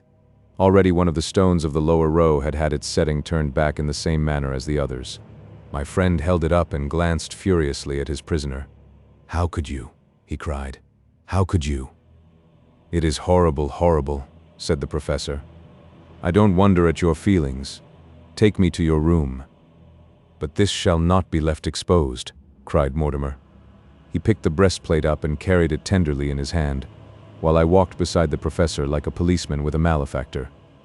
We passed into Mortimer's chambers, leaving the amazed old soldier to understand matters as best he could. The professor sat down in Mortimer's armchair and turned so ghastly a color that for the instant all our resentment was changed to concern. A stiff glass of brandy brought the life back to him once more. "There. I am better now," said he. "These last few days have been too much for me. I am convinced that I could not stand it any longer. It is a nightmare, a horrible nightmare that I should be arrested as a burglar in what has been for so long my own museum. And yet I cannot blame you. You could not have done otherwise. My hope always was that I should get it all over before I was detected. This would have been my last night's work." "How did you get in?" asked Mortimer. "By taking a very great liberty with your private door. But the object justified it. The object justified everything. You will not be angry when you know everything at least. You will not be angry with me. I had a key to your side door and also to the museum door. I did not give them up when I left, and so you see it was not difficult for me to let myself into the museum. I used to come in early before the crowd had cleared from the street. Then I hid myself in the mummy case and took refuge there whenever Simpson came round. I used to leave in the same way as I came. You ran a risk. I had to. But why? What on earth was your object you to do a thing like that?" Mortimer pointed reproachfully at the plate which lay before him on the table. "I could devise no other means. I thought and thought, but there was no alternate except a hideous public scandal and a private sorrow which would have clouded our lives. I acted for the best, incredible as it may seem to you, and I only ask your attention to enable me to prove it." "I will hear what you have to say before I take any further steps," said Mortimer grimly. "I am determined to hold back nothing, and to take you both completely into my confidence. I will leave it to your own generosity how far you will use the facts with which I supply you. We have the essential facts already, and yet you understand nothing. Let me go back to what passed a few weeks ago, and I will make it all clear to you. Believe me that what I say is the absolute and exact truth. You have met the person who calls himself Captain Wilson. I say calls himself because I have reason now to believe that it is not his correct name. It would take me too long if I were to describe all the means by which he obtained an introduction to me and ingratiated himself into my friendship and the affection of my daughter. He brought letters from foreign colleagues which compelled me to show him some attention, and then, by his own attainments, which are considerable, he succeeded in making himself a very welcome visitor at my rooms. When I learned that my daughter's affections had been gained by him, I may have thought it premature, but I certainly was not surprised, for he had a charm of manner and of conversation which would have made him conspicuous in any society. He was much interested in Oriental antiquities, and his knowledge of the subject justified his interest. Often when he spent the evening with us, he would ask permission to go down into the museum and have an opportunity of privately inspecting the various specimens. You can imagine that I, as an enthusiast, was in sympathy with such a request, and that I felt no surprise at the constancy of his visits. After his actual engagement to Elise, there was hardly an evening which he did not pass with us, and an hour or two were generally devoted to the museum. He had the free run of the place, and when I have been away for the evening I had no objection to his doing whatever he wished here. This state of things was only terminated by the fact of my resignation of my official duties and my retirement to Norwood, where I hoped to have the leisure to write a considerable work which I had planned. It was immediately after this, within a week or so, that I first realized the true nature and character of the man whom I had so imprudently introduced into my family. The discovery came to me through letters from my friends abroad, which showed me that his introductions to me had been forgeries. Aghast at the revelation, I asked myself what motive this man could originally have had in practicing this elaborate deception upon me. I was too poor a man for any fortune hunter to have marked me down. Why, then, had he come? I remembered that some of the most precious gems in Europe had been under my charge, and I remembered also the ingenious excuses by which this man had made himself familiar with the cases in which they were kept. He was a rascal who was planning some gigantic robbery. How could I, without striking my own daughter, who was infatuated about him, prevent him from carrying out any plan which he might have formed? My device was a clumsy one, and yet I could think of nothing more effective. If I had written a letter under my own name, you would naturally have turned to me for details which I did not wish to give. I resorted to an anonymous letter, begging you to be upon your guard. I may tell you that my change from Belmore Street to Norwood had not affected the visits of this man, who had, I believe, a real and overpowering affection for my daughter. As to her, I could not have believed that any woman could be so completely under the influence of a man as she was. His stronger nature seemed to entirely dominate her. I had not realized how far this was the case, or the extent of the confidence which existed between them, until that very evening when his true character for the first time was made clear to me. I had given orders that when he called he should be shown into my study instead of to the drawing room. There I told him bluntly that I knew all about him, that I had taken steps to defeat his designs, and that neither I nor my daughter desired ever to see him again. I added that I thanked God that I had found him out before he had time to harm those precious objects which it had been the work of my lifetime to protect. He was certainly a man of iron nerve. He took my remarks without a sign either of surprise or of defiance, but listened gravely and attentively until I had finished. Then he walked across the room without a word and struck the bell. "Ask Miss Andreas to be so kind as to step this way," said he to the servant. My daughter entered, and the man closed the door behind her. Then he took her hand in his. "Elise," said he, "your father has just discovered that I am a villain. He knows now what you knew before." She stood in silence, listening. "He says that we are to part forever," said he. She did not withdraw her hand. "Will you be true to me, or will you remove the last good influence which is ever likely to come into my life?" "John," she cried passionately, "I will never abandon you. Never, never, not if the whole world were against you." In vain I argued and pleaded with her. It was absolutely useless. Her whole life was bound up in this man before me. My daughter, gentlemen, is all that I have left to love, and it filled me with agony when I saw how powerless I was to save her from her ruin. My helplessness seemed to touch this man who was the cause of my trouble. "It may not be as bad as you think, sir," said he, in his quiet, inflexible way. "I love Elise with a love which is strong enough to rescue even one who has such a record as I have. It was but yesterday that I promised her that never again in my whole life would I do a thing of which she should be ashamed. I have made up my mind to it, and never yet did I make up my mind to a thing which I did not do." He spoke with an air which carried conviction with it. As he concluded, he put his hand into his pocket, and he drew out a small cardboard box. "I am about to give you a proof of my determination," said he. "This, Elise, shall be the first fruits of your redeeming influence over me. You are right, sir, in thinking that I had designs upon the jewels in your possession. Such ventures have had a charm for me, which depended as much upon the risk run as upon the value of the prize. Those famous and antique stones of the Jewish priest were a challenge to my daring and my ingenuity. I determined to get them. I guessed as much. There was only one thing that you did not guess. And what is that? That I got them. They are in this box." He opened the box and tilted out the contents upon the corner of my desk. My hair rose and my flesh grew cold as I looked. There were 12 magnificent square stones engraved with mystical characters. There could be no doubt that they were the jewels of the Urim and Thummim. "Good God!" I cried. "How have you escaped discovery?" "By the substitution of 12 others made especially to my order. in which the originals are so carefully imitated that I defy the eye to detect the difference. "Then the present stones are false?" I cried. "They have been for some weeks." We all stood in silence, my daughter white with emotion, but still holding this man by the hand. "You see what I am capable of, Elise," said he. "I see that you are capable of repentance and restitution," she answered. "Yes, thanks to your influence. I leave the stones in your hands, sir. Do what you like about it. But remember that whatever you do against me is done against the future husband of your only daughter. You will hear from me soon again, Elise.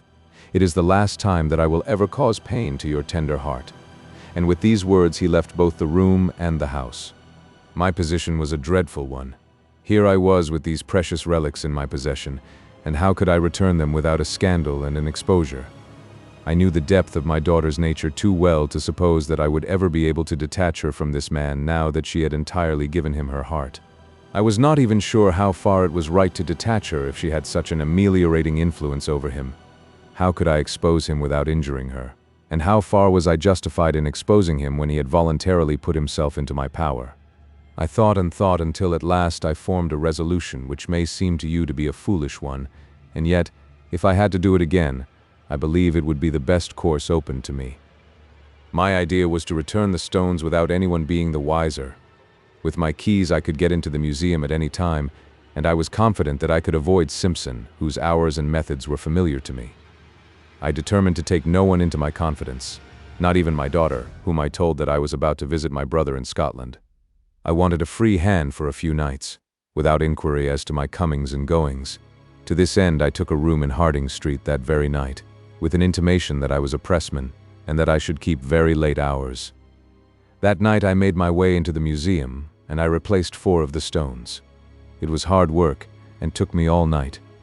When Simpson came round, I always heard his footsteps, and concealed myself in the mummy case.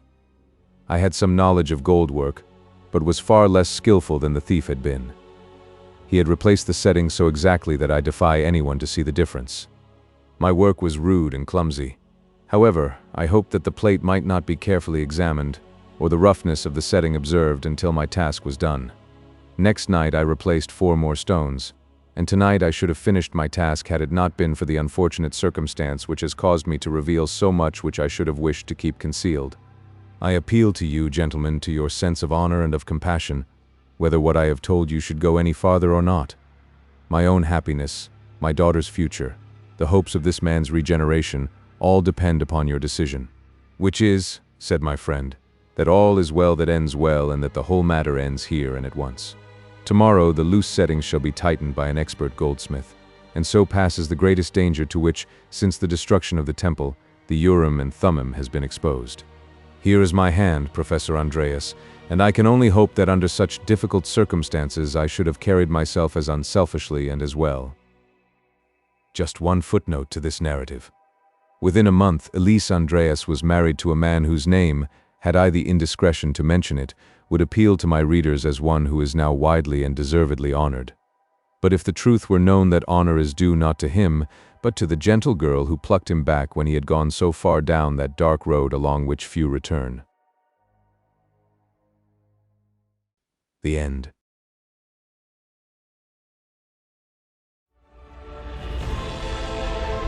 A whole galaxy to go.